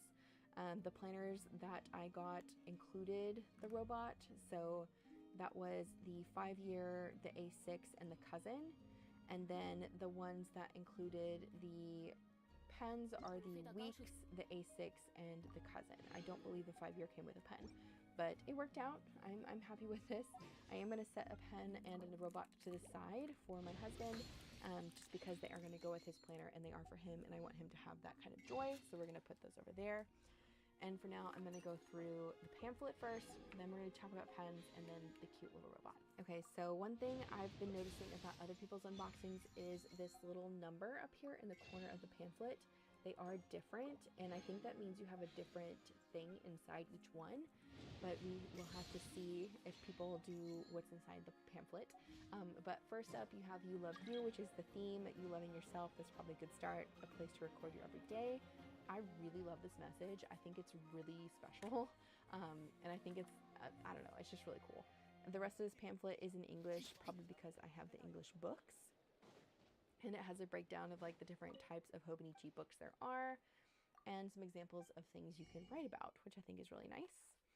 On the other side, we have the outside of the pamphlet. So we have a little robot at the back, which is all about the Hobonichi app, and then That You Love You. And then when you open up the pamphlet the rest of the way, it's like a paint by numbers.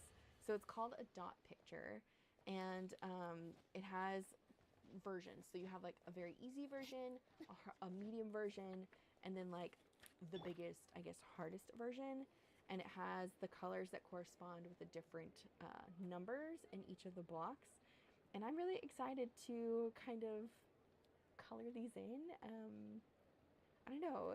It reminds me of like the paint by numbers that I used to do as a little girl. And I'm excited to kind of see what the images are as they get colored in. I don't know. But I'm pretty sure, because I have number 4 for both of my pamphlets, that the image is going to be the same for both of the pamphlets. So I'm just going to compare the small one because it's easiest, but it does look like they are exactly the same. So if you have a different number besides 4 on the outside of your pamphlet, so if you have a number 1, a number 2, a number 3, or I don't know, however many numbers it goes up, let me know in the comments if you order from Hobonichi, you got a pamphlet, what number you have up here, because I'm very curious to see how many different versions we got, like how many different.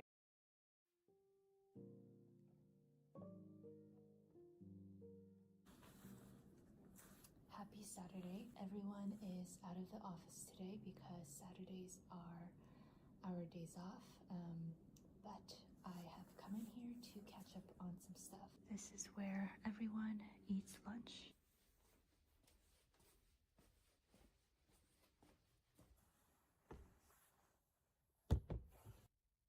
So I actually have several things to do today.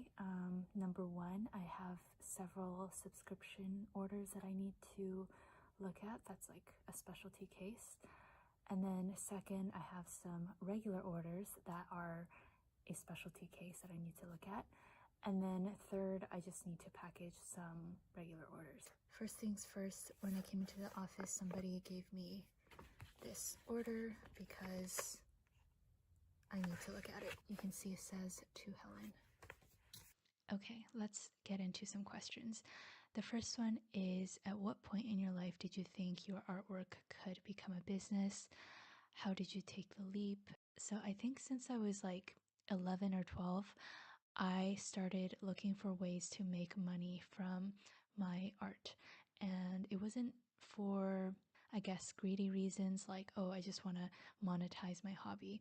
But I did come from a low income family, and also we were immigrants. So I think a lot of other immigrant children might relate to this. But there's just this whole notion that pursuing art isn't a very sustainable career path. Knew that if I wanted to have art in my future, which was my true passion, then I would need to look for a way to make a living off of it. So, but as for like taking the leap into the Coffee Monsters Co., I guess I knew that the Coffee Monsters Co. would be a very big part of my life and my career when my mom would come home from her full-time job, and then she would proceed to help me with the Coffee Monsters Co. That's kind of when I realized that if I want to primarily design and continue with art, then I need help for the Coffee Monsters Co. And it's going to keep growing, and yeah, now we are here, which is so crazy. These are the November subscriptions. Super cute. And then these are the October ones. Okay, the next question is, do you go through phases where you don't even want to do any planning / journaling at all, and then you get really motivated to plan and journal again, and then that cycle continues? Absolutely. I think throughout my entire planning journey, I go through phases where I'm super inspired to try new things, to write about every little thing that happens during my day. And then I go through phases where even writing down a to do list feels like the most exhausting thing in the world. And I think this really coincides with how I'm doing in general. Like, if I'm going through a phase where I'm tired with life in general, then it kind of reflects in my planner. And that's kind of how I approach it. If I'm just not feeling particularly motivated, I do, try a few things to spruce up my planner a little bit. But if that's really not working, then I just write it off as a reflection of my actual life. So if a particular spread in my planner is rather empty, then I just make note of the fact that this is reflecting perhaps I am more down or busier in real life. Not too sure if this actually answers a question or helps at all, but I think in general, I just try not to force anything with my planner. Other than not sleeping very much, what other habits do you think help you maximize how much work you get done in a day? So, for my productivity, and honestly, for me as a person in general, I am very diametric with everything. So it's either like all or nothing, which is not the healthiest mindset. But for example, with productivity, I either will have a day where I am just like attempting to get things done, but I'm just like super sluggish and I make very little progress. I'm still working, but just not very productive. And then I will have other days where I knock out like 5 different deadlines and feeling on top of the world. So for me, again, personally, I have gathered that what really helps is first having a routine of work that I do very easily in the mornings. And then as for the things that I do, I try to knock out a lot of small to-do list items first in the morning, and then I move on to my bigger projects, because this just gives me a sense of accomplishment, and then I really just get going and I end up very motivated for the rest of the day. So this can look like in the mornings, I always respond to some emails, I always respond to a few social media comments, and then I always go to the gym. As long as I get those two things done, I am just on a roll, and I will jump into my to do list with like following up on emails or really quickly fixing a cut file. These are like things that can be done in less than 5 minutes, and it's something that I can check off my to do list. And then after I get those things done, I then work on bigger design projects that might require several hours.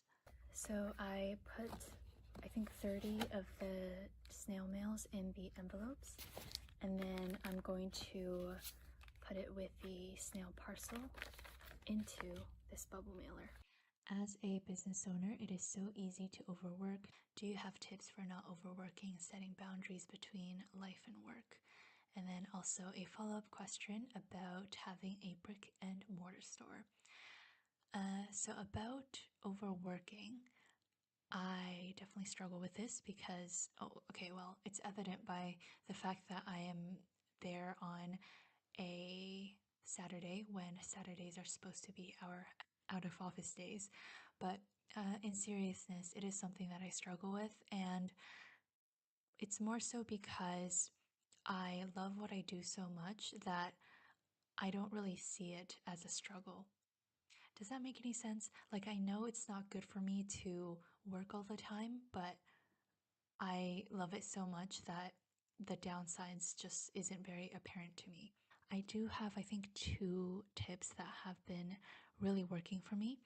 Number one is whenever I feel like I have just been too involved in work and I need a few hours to myself, the do not disturb setting on my phone has been a godsend. Now, I still let my texts and calls through because if my parents or if my employees need something, I'm not going to just leave them hanging. That's kind of rude. But I turn on the setting for just like not being notified of social media notifications or tags or other random notifications that come up. Just like even the text ringtone kind of triggers something in me. Like it makes me suddenly think about, okay, what could be going wrong, even if it's like a spam text or something. So yeah, just turning on do not disturb and really minimizing my notifications when I want some personal time has been really helpful. The second thing is I physically remove myself from my place of work. So again, if I'm feeling too cooped up and involved in work and I want to take some time for myself, what I like to do is go on a walk around the block or just like for 30 minutes around the park or something. I typically play a podcast or some music and just kind of zone out. That by itself could be just like a little break, or I use it as a lead up to something else that I want to do for myself, like for example, read or paint. Something that I really cannot do is go straight from work to reading or something personal because my brain is still in work mode. So just like removing myself completely, going on a walk, and then either going back to work or if I have more time, then I'll do some reading. This really helps with kind of switching gears in my brain. As for setting boundaries, I want to choose my words very carefully here because I don't want to accidentally like offend any customers because I absolutely love all of my customers and I will do anything to make my customers happy. But in recent months, I have been setting boundaries, some boundaries with my customers in terms of like special requests, if that makes any sense. So, just as an example, if a customer messages me for a custom design, previously I might cave just because I kind of have a catastrophic mindset. Like, if I say no to this customer, then my entire business is going to fail. Like, that's literally how my brain works sometimes. And so I would bend over backwards working on this custom design, and it'll start eating away at my personal time, stuff like that. And so nowadays, I kind of set that boundary. I try to be very realistic. Like, does this benefit me in any way? But actually, more importantly, does this negatively affect my personal self in any way? Obviously, there are exceptions, but if it's a yes, then I will kindly decline any custom work. So that's just a general example of how I am setting some boundaries between life and work lately. And then as for a brick and mortar store slash pop-up, I would love to do that. Not the brick and mortar just because I'm not too sure how feasible it is. Although I have mentioned before that one of my dreams is to open a stationary cafe. Like think of a cozy cafe serving coffee, tea, drinks, baked goods, and also providing things like fountain pen inks and washi tape and stickers for everyone to share. I don't know if that's a utopia, but it is one of my biggest dreams. I think a pop up is definitely more feasible. I will definitely have to look into something like that. Nancy has 5 questions, which I will try to answer very quickly. Number one, if you had unlimited free time, how would you spend it? I would paint because it's very difficult for me to carve out like 6 straight hours just to paint. So that would be the dream. Number two, what or who got you into planning slash stationery? I have always loved stationery. In fact, one of my favorite stories to tell is when I was a toddler, I used to steal my sister's stickers. So it has always been there. But specifically for planning, I think I was exposed to the planner world by 3 specific people. One is Boho Berry, who did bullet journal videos. Another is Elle Fowler. I think her business is called Glam Planner. And then I also used to watch a lot of Scroll Prince Co. videos. Number 3, what causes are you passionate about? I will just share one thing that I'm passionate about, and it is regarding homelessness. Part of it is, I don't know, I'm a very empathetic person, I think. And, people will talk about laziness and yada yada yada in the context of homelessness. But for me, it's very hard for me to separate the feeling of seeing another human being out on the streets. So that is something that I'm very passionate about. And another part of why I'm so passionate about it is because I studied economics, and there's a lot of social and economic issues tied to that. So it's interesting for me to read about as well. Not so much when I'm traveling, but especially around my neighborhood, I try to help in whatever way that I can. Number 4 is, what is your favorite read of 2023 so far? I will have to go on Goodreads to check. Okay, so I have two books that I want to give a shout out to. Not that they need my shout out. The first one is Frankenstein, and the second one is Chess Story. And then Nancy's 5th question is, what's a goal you hope to accomplish before 2024? I have 2 very unserious goals. Number 1 is to finish an oil painting, and if I do finish, I'll definitely show you guys. And the second one is to be able to do a push-up. If I do manage to do a push-up, I probably will not show you guys. That would be kind of strange, but I will let you know. Hannah has 2 questions. I still find keeping up with my Hobonichi quite overwhelming. How do you manage to keep up with multiple journals and all of your artwork for the shop? Well, in terms of balancing between my journals and designing for the shop, they are completely different for me. And also, I find that I get a lot of inspiration for the shop from my personal doodles. So they kind of go hand in hand, and it doesn't really trouble me that much. But as for keeping up with my Hobonichi as well as other journals, I am definitely not immune to feeling overwhelmed. In fact, at the beginning of the year, you saw that my planner lineup included the Hobonichi Cousin, the bullet journal, as well as the Hobonichi Weeks, and also a language planner. And then in recent months, I have just cut down to the Hobonichi Cousin and the bullet journal. So my number 1 tip is definitely to keep it realistic for sure. Unless you have a lot of free time, you likely won't be able to fill out every single spread in 5 different planners every single day. But if you're already being realistic with how many planners you're using at the same time, I've given this piece of advice before, but basically I look for little things in my daily life that otherwise isn't too exciting, but I make it exciting. So for example, grabbing coffee at a local cafe, I have done that a million times, but I still kind of make a big deal out of it in my planner. I like to doodle about it. I tell any stories surrounding it. I love to doodle my groceries. I've gotten groceries hundreds of times, but I don't know, I still find it exciting. So apart from exciting things, I also write a lot about these little things. All right, we have moved stations again. This is the shipping station. Typically the subscriptions are pretty streamlined in terms of shipping because everyone's the same. But again, these are just some specialty cases, so I have to do them one by one. I won't complain, but it's definitely not my favorite thing to do.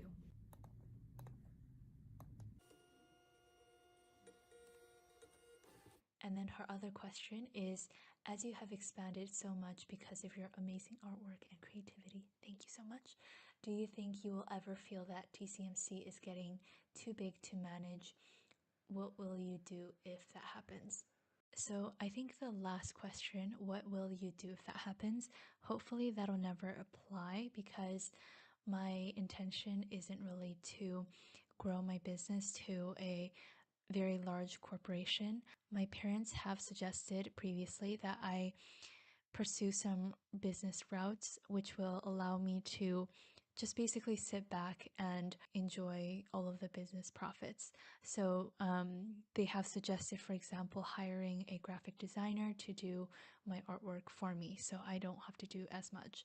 Now, I want to very clearly say my parents were suggesting that because I was very obviously burning myself out, and they were very, I would say, heartbroken as parents to see me so exhausted. So that's why they were suggesting it. But yeah, that is a route that I will never want to take. I very much love what I do. I love being hands-on with my work. So if that means that there is a point where the Coffee Monsters Co. can no longer grow because I don't want to expand in that way, then I'm perfectly fine with it. And I'm just happy to keep doing what I'm doing. Ooh, kind of a juicy question. Has your sister ever been jealous of your success? I'm obviously not in her brain, so I don't know, but I can pretty confidently say that no.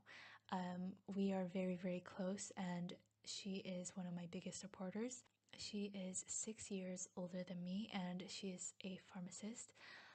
She's very successful in her field, and I don't know what the heck she does. So yeah, I think we appreciate what the other person does and have accomplished, and we kind of hype each other up. And it's a very nice relationship. How do you fight with depression and anxiety?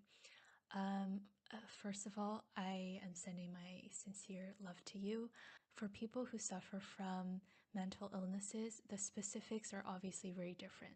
Like our depression and anxiety and whatever illness stems from different things or different events.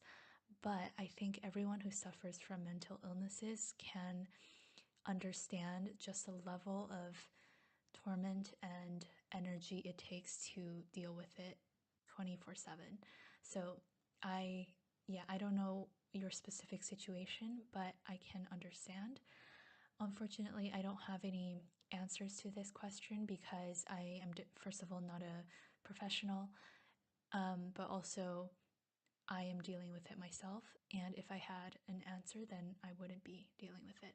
The only thing that's coming to mind that I want to say to you, as well as to anyone listening, is first of all, to not compare yourself to other people, but more importantly, I think sometimes you should stop comparing yourself to yourself as well. Let me explain.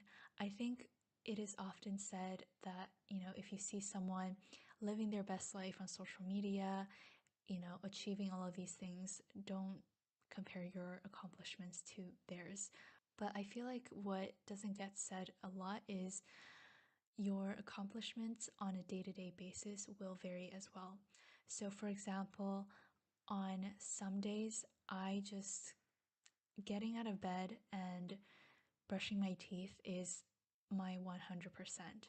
And it's very hard not to compare one of these days to maybe another day that I had that week where I was able to get so much done. Because especially for people with mental illnesses, I think our 100% looks very different and it's very volatile every day. So I guess just do your best each day. And also, you don't have to try 100% every day. That sounds very exhausting. Again, I can't really give any solid advice, like even advice like go to therapy. I don't know why. For me personally, I really don't like it when people just blanketly suggest going to therapy. It takes a lot of energy and time and money to find a therapist that works for you, and it's not so simple as just calling a therapist up and talking for an hour. I do want to say though, going to therapy is invaluable, and if you're able to, then definitely go. But just in general, I know that it's not always accessible. Sorry, I got a little bit too passionate. Um, I am going to try to answer some questions very quickly. All right, I just finished off all of these shipments, and do excuse my nail, I'm going to package some orders now.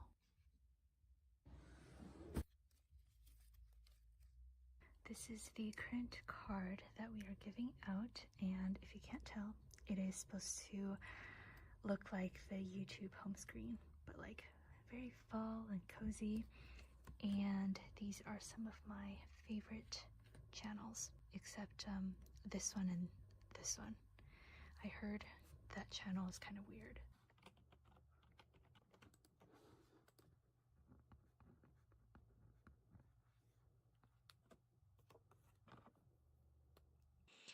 Would you ever consider digital planning? I already do a form of digital planning on my Google Calendar, but I don't really have any interest in dabbling into the whole iPad planning sort of thing. I just truly love paper planning, and I don't have an interest in getting an iPad, so yeah. How did you discover the Hobonichi world? So I actually grew up in Japan, so the Hobonichi company has always been on my radar for as long as I can remember. So yeah. Why is it that you don't restock your washi tape continuously instead of rarely? Um, this is mostly just because it's not as simple as soon as a washi tape sells out, then I will just quickly make more and then put it back in the store. Things like the size of the washi tape, whether it's 10 millimeter or 15 millimeter, and also the foil that I use affects each production batch. The production itself takes several weeks, sometimes like 1 or 2 months if something goes wrong. And I also have to time each new release and restock. We have a lot of other things in the shop, like stickers and charms and vellums, all of which I am working on producing at the same time. So yeah, it's just a little difficult. I would say like 99% of the washi tape that I release are in the form of a pre-order hybrid. So as long as you either are subscribed to my email newsletter or follow on Instagram/Facebook, and you are aware of when I host these pre-orders, then there should be no missing out on any designs. Why did you switch from the Hobonichi Cousin full year to the Avec system, which is like the half year system? And I don't really have a deep reason for this. The Hobonichi Cousin has been working for me for the past 3 years, so I didn't want to deviate to a completely different planner, but I just wanted to try something new, and the effects system does have the benefit of being able to start fresh mid-year, and also by the end of the year it's not going to be super super heavy and chunky, unlike the Hobonichi Cousin, which is getting a little fluffy and hard to write in. What is it like to be an aunt and for my parents to have their first grand baby boy? This is such a sweet question. I don't think my parents were expecting any gender, so we're all just very happy to have a very healthy and adorable baby boy. I will insert a few more pictures with the consent of my sister and my brother-in-law, of course. And yeah, we're gonna get a little personal, but ever since I was like 12, I have made the decision that I don't think I would like to be a parent. Yeah, maybe this will change in the future, but I'm currently 23 and I have not really wavered on my stance. So, for that reason, I am very excited to watch my nephew grow and spoil him, and also my future nieces and nephews. Christina is asking if I'm still tracking my exercise anywhere now that I'm not using the Hobonichi Weeks. And actually, yes, I am still tracking the Hobonichi Weeks. I am so stubborn, and even though I'm not using the Hobonichi Weeks for my day to day planning anymore, I'm still using the habit tracker because I want to complete it for the year. So, yeah. If you could go anywhere in the world, where would you go and what would you like to see? For one, I would love to visit Australia, but if I could pick only one vacation, it would be to Italy. I love Italian architecture, I love art, I love the food, the countryside, and one of my dreams is to take an Italian painting course. That would be just amazing. Do you have any dream collaborations? I will say I have a fun new collaboration for washi tape with another sticker small business. Um, that'll be mid 2024, so stay tuned for that. And as for a collaboration on fountain pen inks, this is a tough one. I would say either Sailor or Robert Oster. I love their inks very, very much. I have a lot of questions asking about my design software. So I use three different, actually like more like four different design softwares. I use Paint Tool Sai, Adobe Photoshop, Adobe Illustrator, and Affinity Designer. Um, I've been using these programs for over a decade, and I like certain things from each program, so I use them together to create my artwork. Somebody asked about the healthcare system.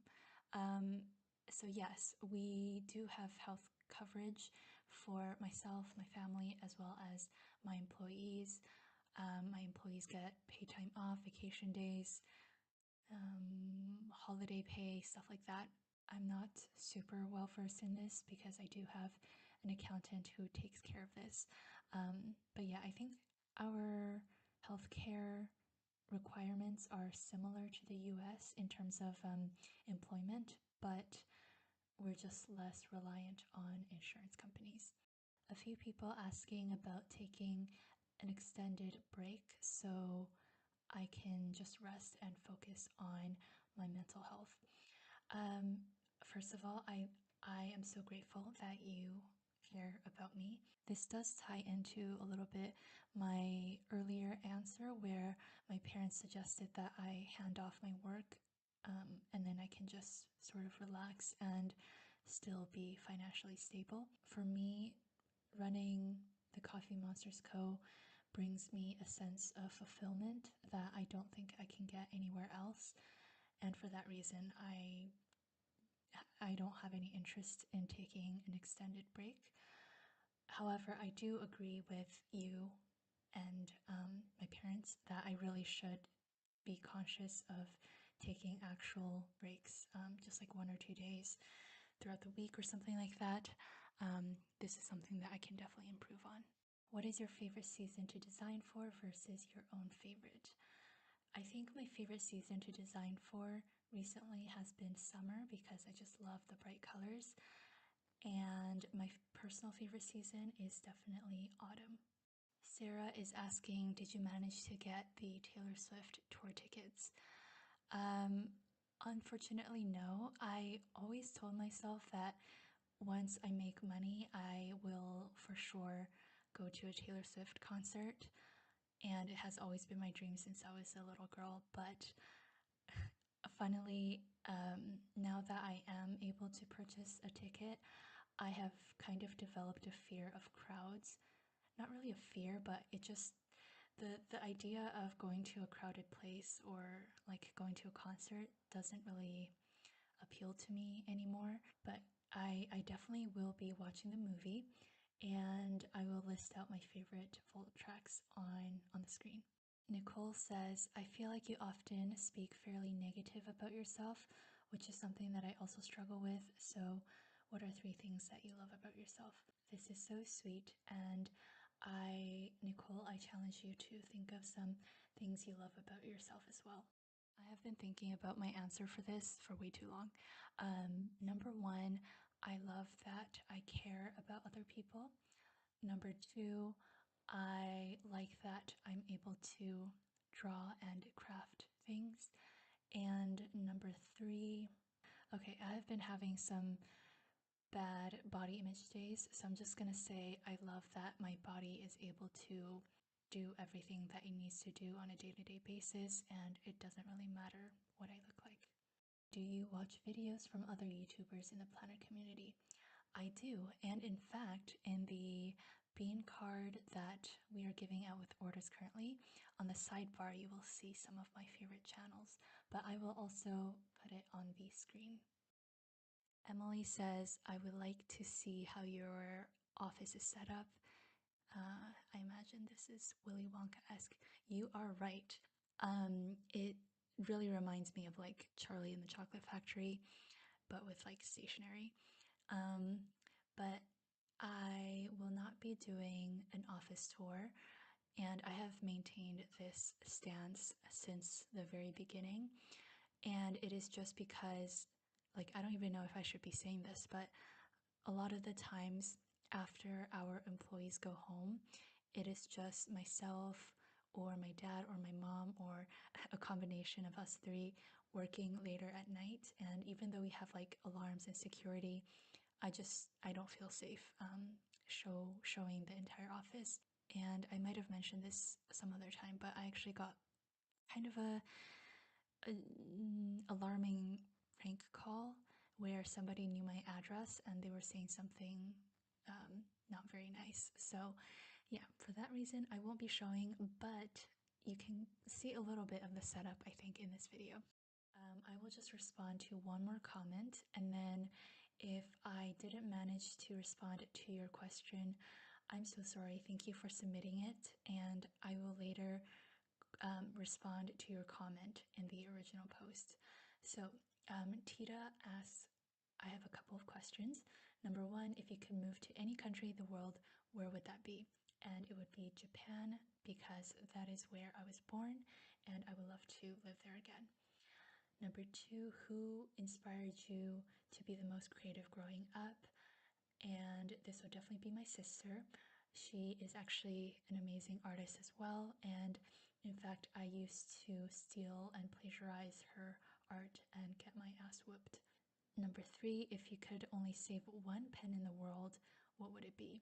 I don't know why you would ask such a cruel question, but in seriousness, I would keep the Energel Klena 0.4, but if I could pick a second, it would be the Leonardo Momento Magico. And then lastly, what has been the greatest success for you / TCMC this year? It would definitely be the office space.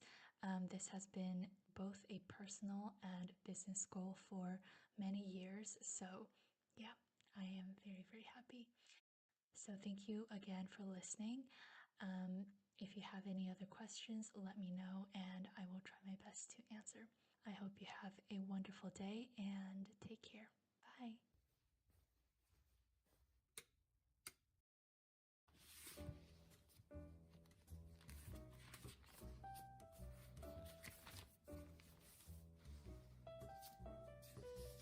Good morning, everyone. Welcome back to another daily journaling vlog. It is currently very gloomy and cold, so that is why I'm all bundled up in a cardigan and sweater. So I am having a very confusing day. On one hand, I'm very, very excited because today is actually the start of the Stationery Advent pre-order along with the Wonder Pens collab and also the Cozy Halloween washi release.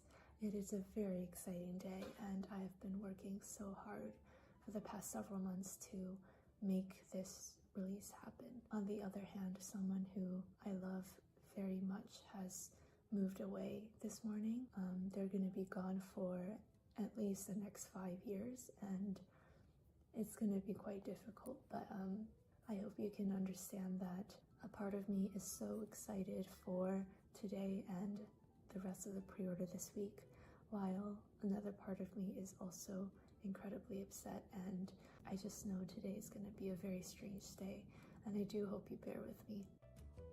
So this is currently what my spread looks like, and it is 6:30 in the morning. My idea for this week is that because I feel like I'm not going to have the best week, I'm going to base my week off of this Helen's Favorite Things sheet that is in the shop, and it's like a specialty foiled sheet. And so every single day of this week, I'm going to pick one of them, and I'm going to base my theme around it.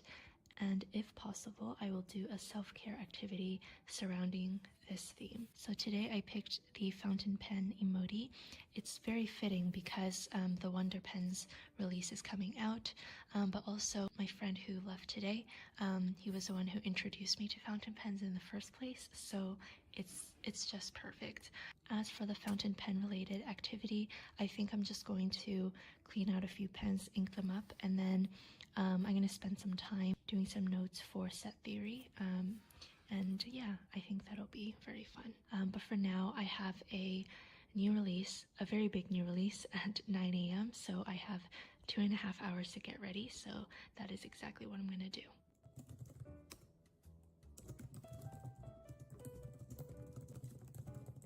I'm very excited because something else that is releasing today, which I kind of kept as a surprise, are these Halloween sticker seals. And this is a really cool, like, gunmetal, almost black foil. It's really weird. I don't know how to describe it. But yeah, there's this little well, actually 2 little witches and a reading ghost and a zombie. Now this one is like a misfit because you can see the cat's kind of weird, and also there's a little misfit on the book. So yeah, I'm selling these at a discount.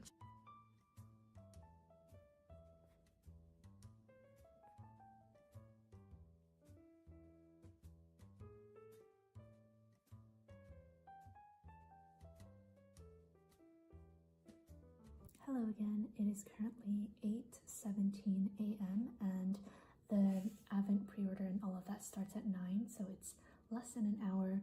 I'm freaking out just a little bit because the birthday sale was not a good experience with Shopify crashing many times.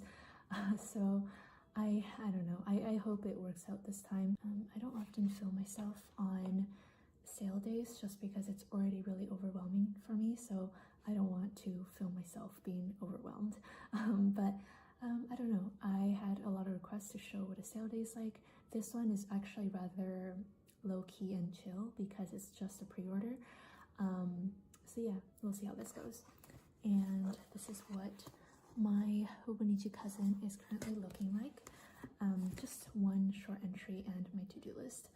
And I also do plan on filling out my A6 Leuchtturm later on. For now, I'm just gonna double check my listings. And I also have some emails to respond to, and both Sophia and Jean, my email assistants, are working today. So I'm also reviewing some of the drafts that they left me. So overall, just a lot of things going on.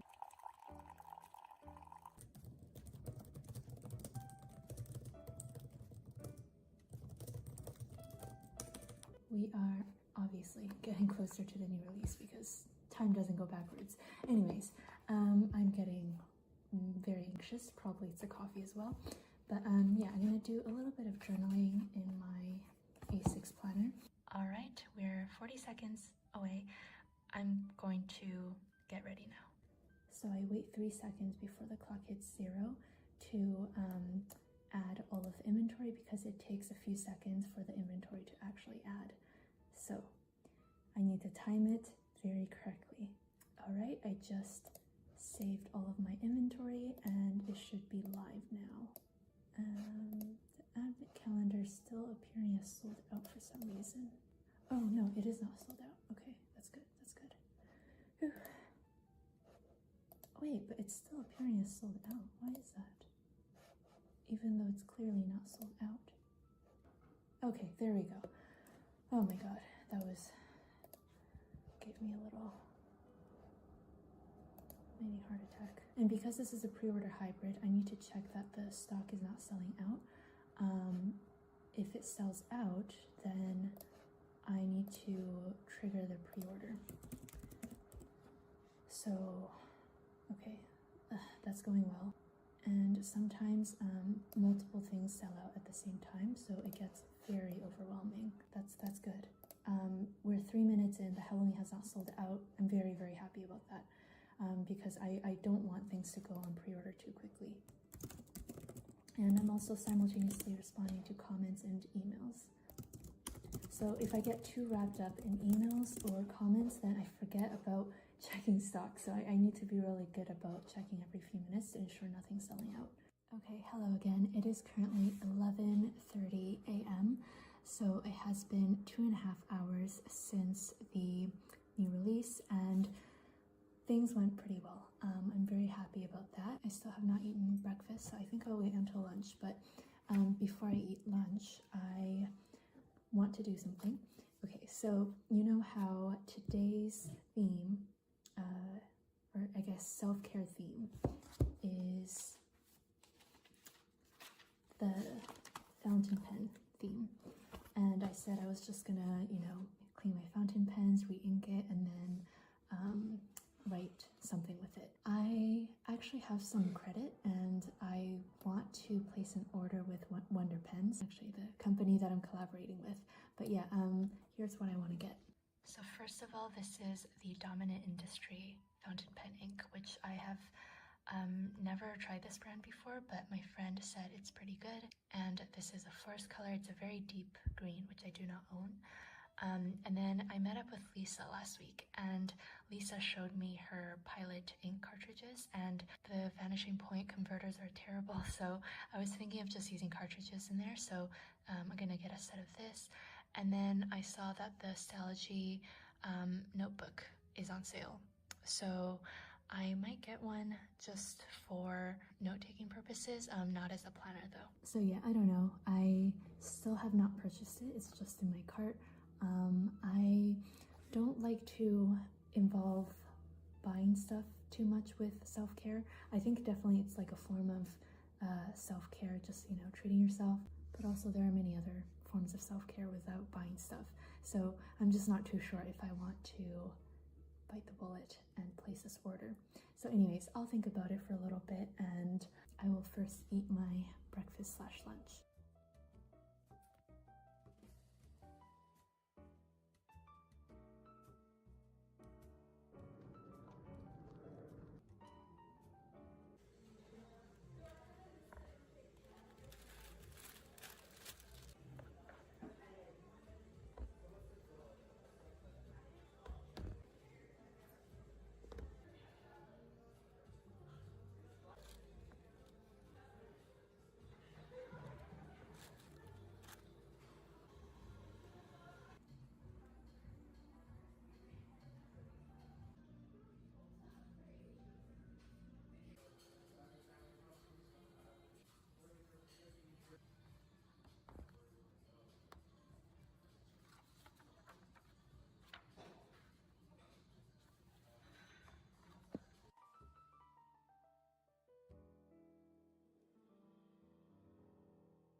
All right, I got home from the cafe and I was honestly getting like waves of devastation, which I know is like really dramatic. I don't know. So yeah, I decided to just pull the trigger and treat myself. So I ended up getting the 3 things that I talked about earlier, and I also added some ink cartridges of the black ink from Jeroboam, just because again, I wanted something for the vanishing points.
Good evening. It is currently around 11 and I've just finished packing orders for about 3 hours. I'm going to quickly fill in my Hobonichi cousin for the night, and then I have some designing to do for the monthly kits. I do hope to sleep before 12:30 because yesterday I got so little sleep. And maybe before bed I will do a little bit of reading. But I think that's about it for today.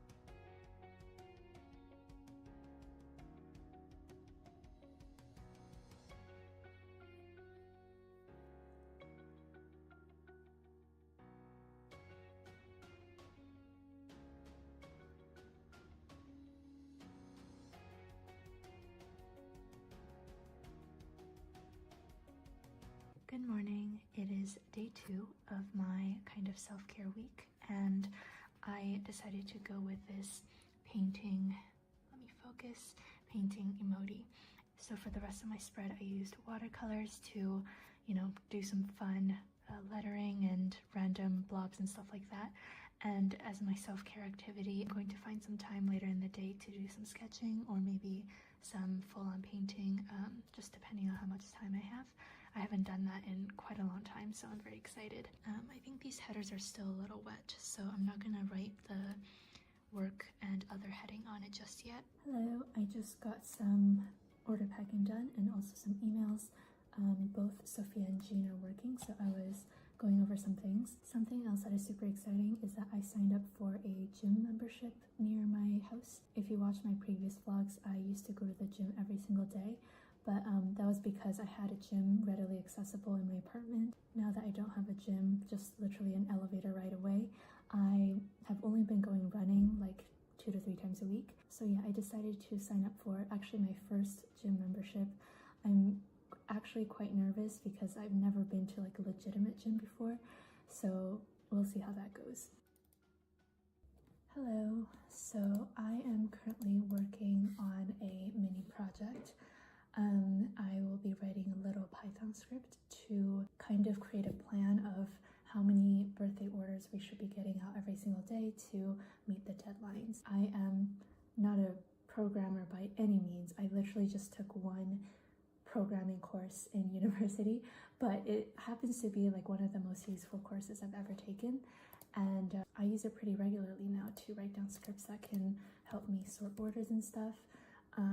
So yeah, I will probably be doing this for about an hour, and then after that I will probably head to the gym for the first time in several months, and I'm actually very, very excited but also nervous because I've never been to this gym before.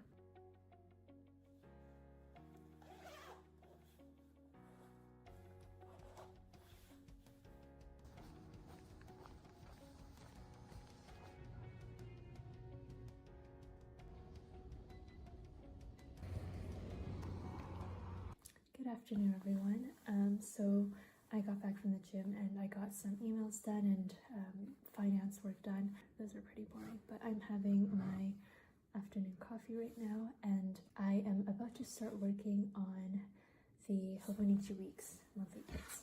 So I'm currently still trying to figure out the sizing. This is my 2020 Hobonichi Week, so it's pretty old and I haven't really used the monthly pages. It is still not perfect, so that is why I haven't finished a single monthly kit yet, but hopefully I can get it done today. I got these new headphones and I started using them yesterday, and I actually really like it. I had my AirPods for about 3 years and the right side broke, so I have been listening out of my left ear for the past like 6 months, and yeah, I thought, prolonged listening out of just one headphone is probably not the best, so yeah, I got some new ones.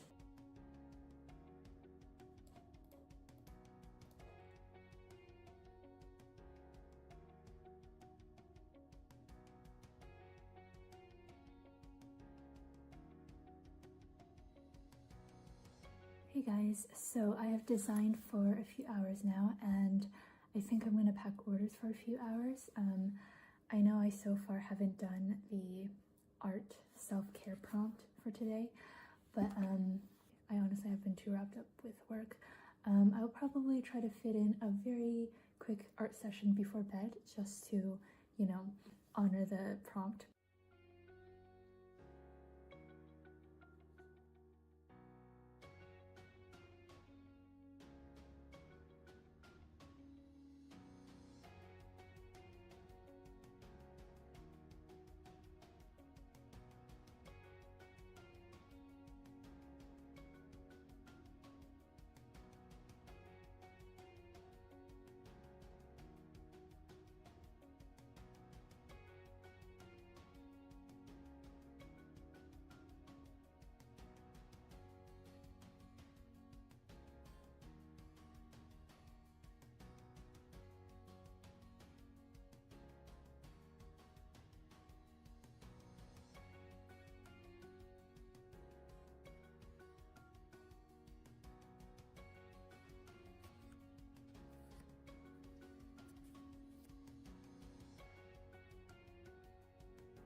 Hello again. I just finished packing a bunch of orders and I haven't checked off my to-do list all day, so that's what I'm going to do now. And for tonight, I was going to actually design, but then I realized that I still have not fulfilled my self-care prompt for today, which is to draw or paint something just for myself. So I think I'm going to force myself not to do any other work apart from like emails and stuff, and I will draw something.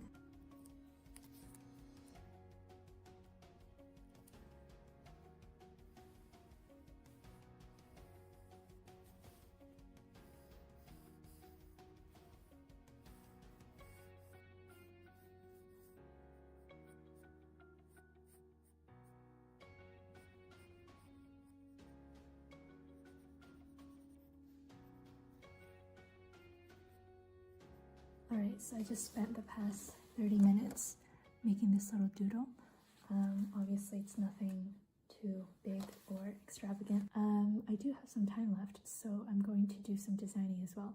So I'm very happy, you know, I got some me time in and I also get to do some work.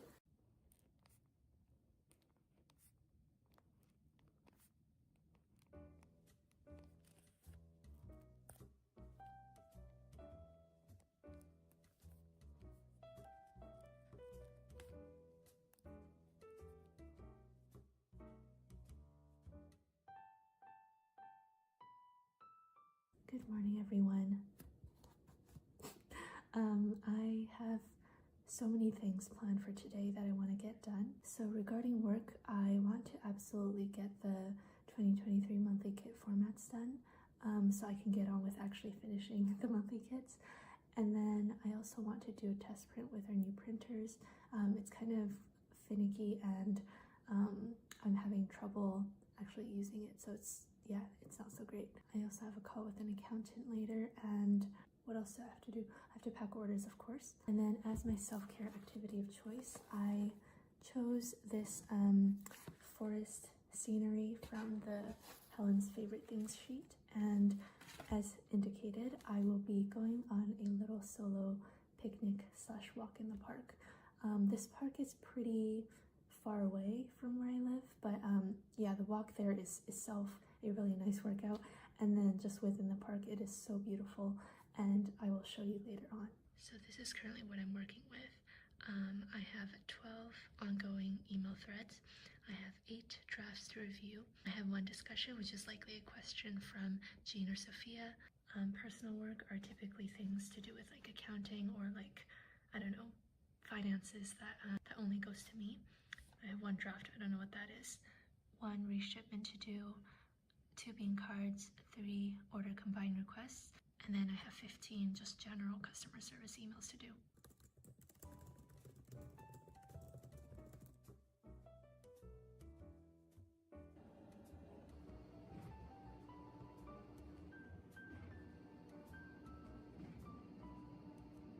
Alright, so I just did some more test printing, and this is what they look like. There is currently the issue where the heads are not perfectly round according to my lines, and I know it's a little bit hard to tell, but if I look up close it's very obvious, and of course I want everything to be perfect, so I need to contact the printer company to solve this issue, because we definitely cannot send out stickers if the lines aren't correct. I am so cold right now. My hands are freezing, so that's why I'm wearing this jacket.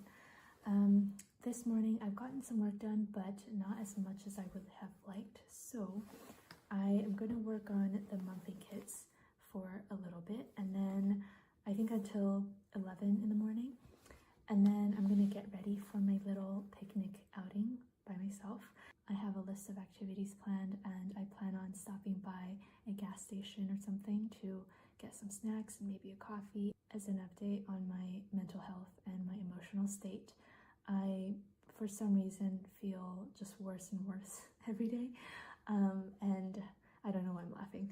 But yeah, I think compared to my other vlogs, you can tell that I'm taking things a lot more slowly, and I'm focusing on doing stuff for myself that I do enjoy. So hopefully, like, this is just a temporary thing that'll pass. But yeah, anyways, I'm gonna get started with work now.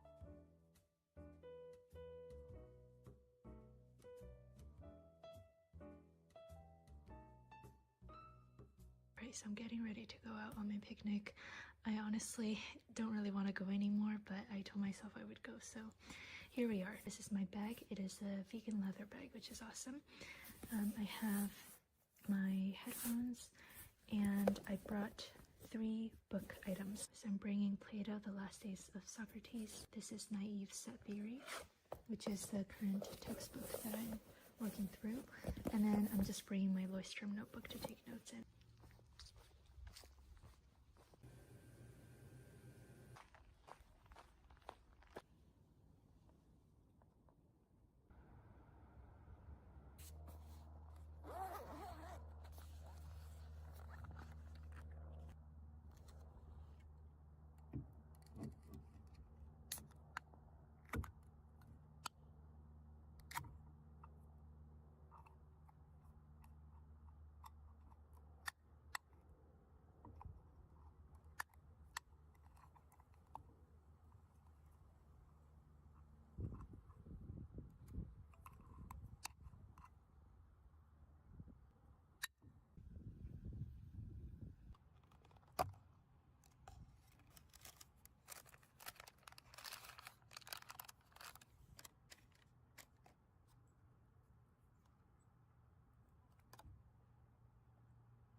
Hello, I just got back from my little outing, and I know before I left I said I didn't want to go, but I'm so glad I went. It was such a lovely time. I'm going to fill out my planner now for the afternoon, and in the meantime I want to talk a little bit about something that I have realized. So as I was walking to the park, which is about a 30-minute walk, I was once again feeling sad for various reasons, and at one point I was thinking to myself just how pathetic it was that I was going to the park to have a picnic by myself. So I was just stewing in this bad headspace, and then I realized that I have never in my life thought that it was pathetic for another person to go to the park by themselves and have a nice picnic. I've never thought that was pathetic, but for some reason I thought that if I were the one to do it, then it would be pathetic.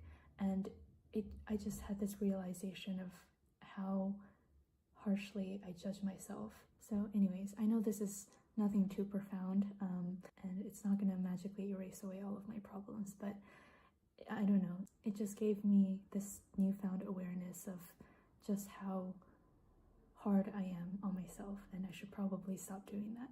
Anyways, I had a very nice break today. It was just for 2 hours, but I felt really good about it, and I'm gonna continue designing a little bit, and then I will be packing orders for a few hours as well. So I thought I would show you guys the new packaging labels that we will be using. This is not my photo, so we don't actually have the stickers yet, but I just requested for a photo because I was so excited. Actually, there are 2 or 3 more designs for other packers, but they just sent me a photo of these 4, and I love them so much. I think it's pretty self-explanatory. This one's me, this one's my mom, this one's my dad, and then this is one of our hired employees, and then we have 2 more or 3 more. I can't remember how many I've ordered. So yeah, we should be actually getting this week, so I'm very excited.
Hello, hope you're having a wonderful day.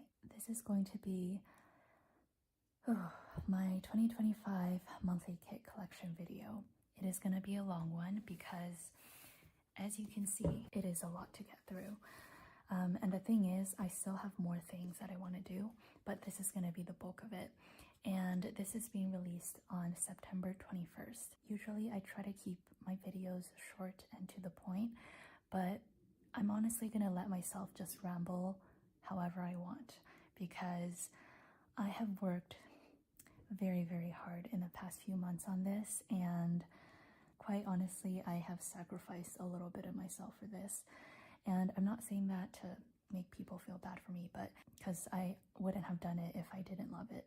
But yeah, I just want to be able to talk about every detail that I obsessed over. So the overall theme for 2025 is going to be slice of life. It is a very, I think, whimsical and cozy theme. And the tagline is kind of finding joy in the ordinary. And that is also my personal life theme for 2025. So I thought this was just perfect. Part of the reason why this year was especially taxing for me was I decided to release all 12 months at the same time. For all of the previous years, I would release January through June, so 6 months, and then around May, I will release July to December. At least my workload is split into 2. And I have always said I'm never going to do 12 months at the same time, because I am a solo artist and every heart, every cloud and speckle is drawn by me, and all of the formatting's done by me. So it just wasn't on the radar. But every year when I call for feedback from customers, I always get the feedback that customers would prefer having all 12 months at the same time. And so for this year, I was like, you know what, I'm gonna try, and I did it. It was very difficult, but I'm very proud of how this turned out. Another thing is I did a huge reformat of every single item. Even if something looks similar to previous years, I actually redid it from scratch, just because I wanted to ensure every pixel was perfect and the spacing was all good, etc. My hope is that this formatting is going to be the sweet spot, and for next year I don't have to spend time doing a reformat and just focus on adding more add-ons. Fingers crossed that is how it'll play out. So let's get started. I'm going to go over the monthly kits first and then the add-ons, which I will say, if you have a planner that is not as popular, or if I don't have like a specific kit for your planner and size, don't worry. I am currently developing a planner size quiz for the website, and you will be able to take this quiz, and the website will give you suggestions on which items will work for your planner. It's not available yet, but I'm currently working on it. So yeah, if you have questions about whether we have something for your planner, just give me a few days. Okay, I'm gonna start with the Hobonichi Cousin kits, because I feel like this is what the majority of my customers use. The lighting isn't very good, and it is also raining today, so hopefully the colors come off okay. I will have the listings available on the website a few days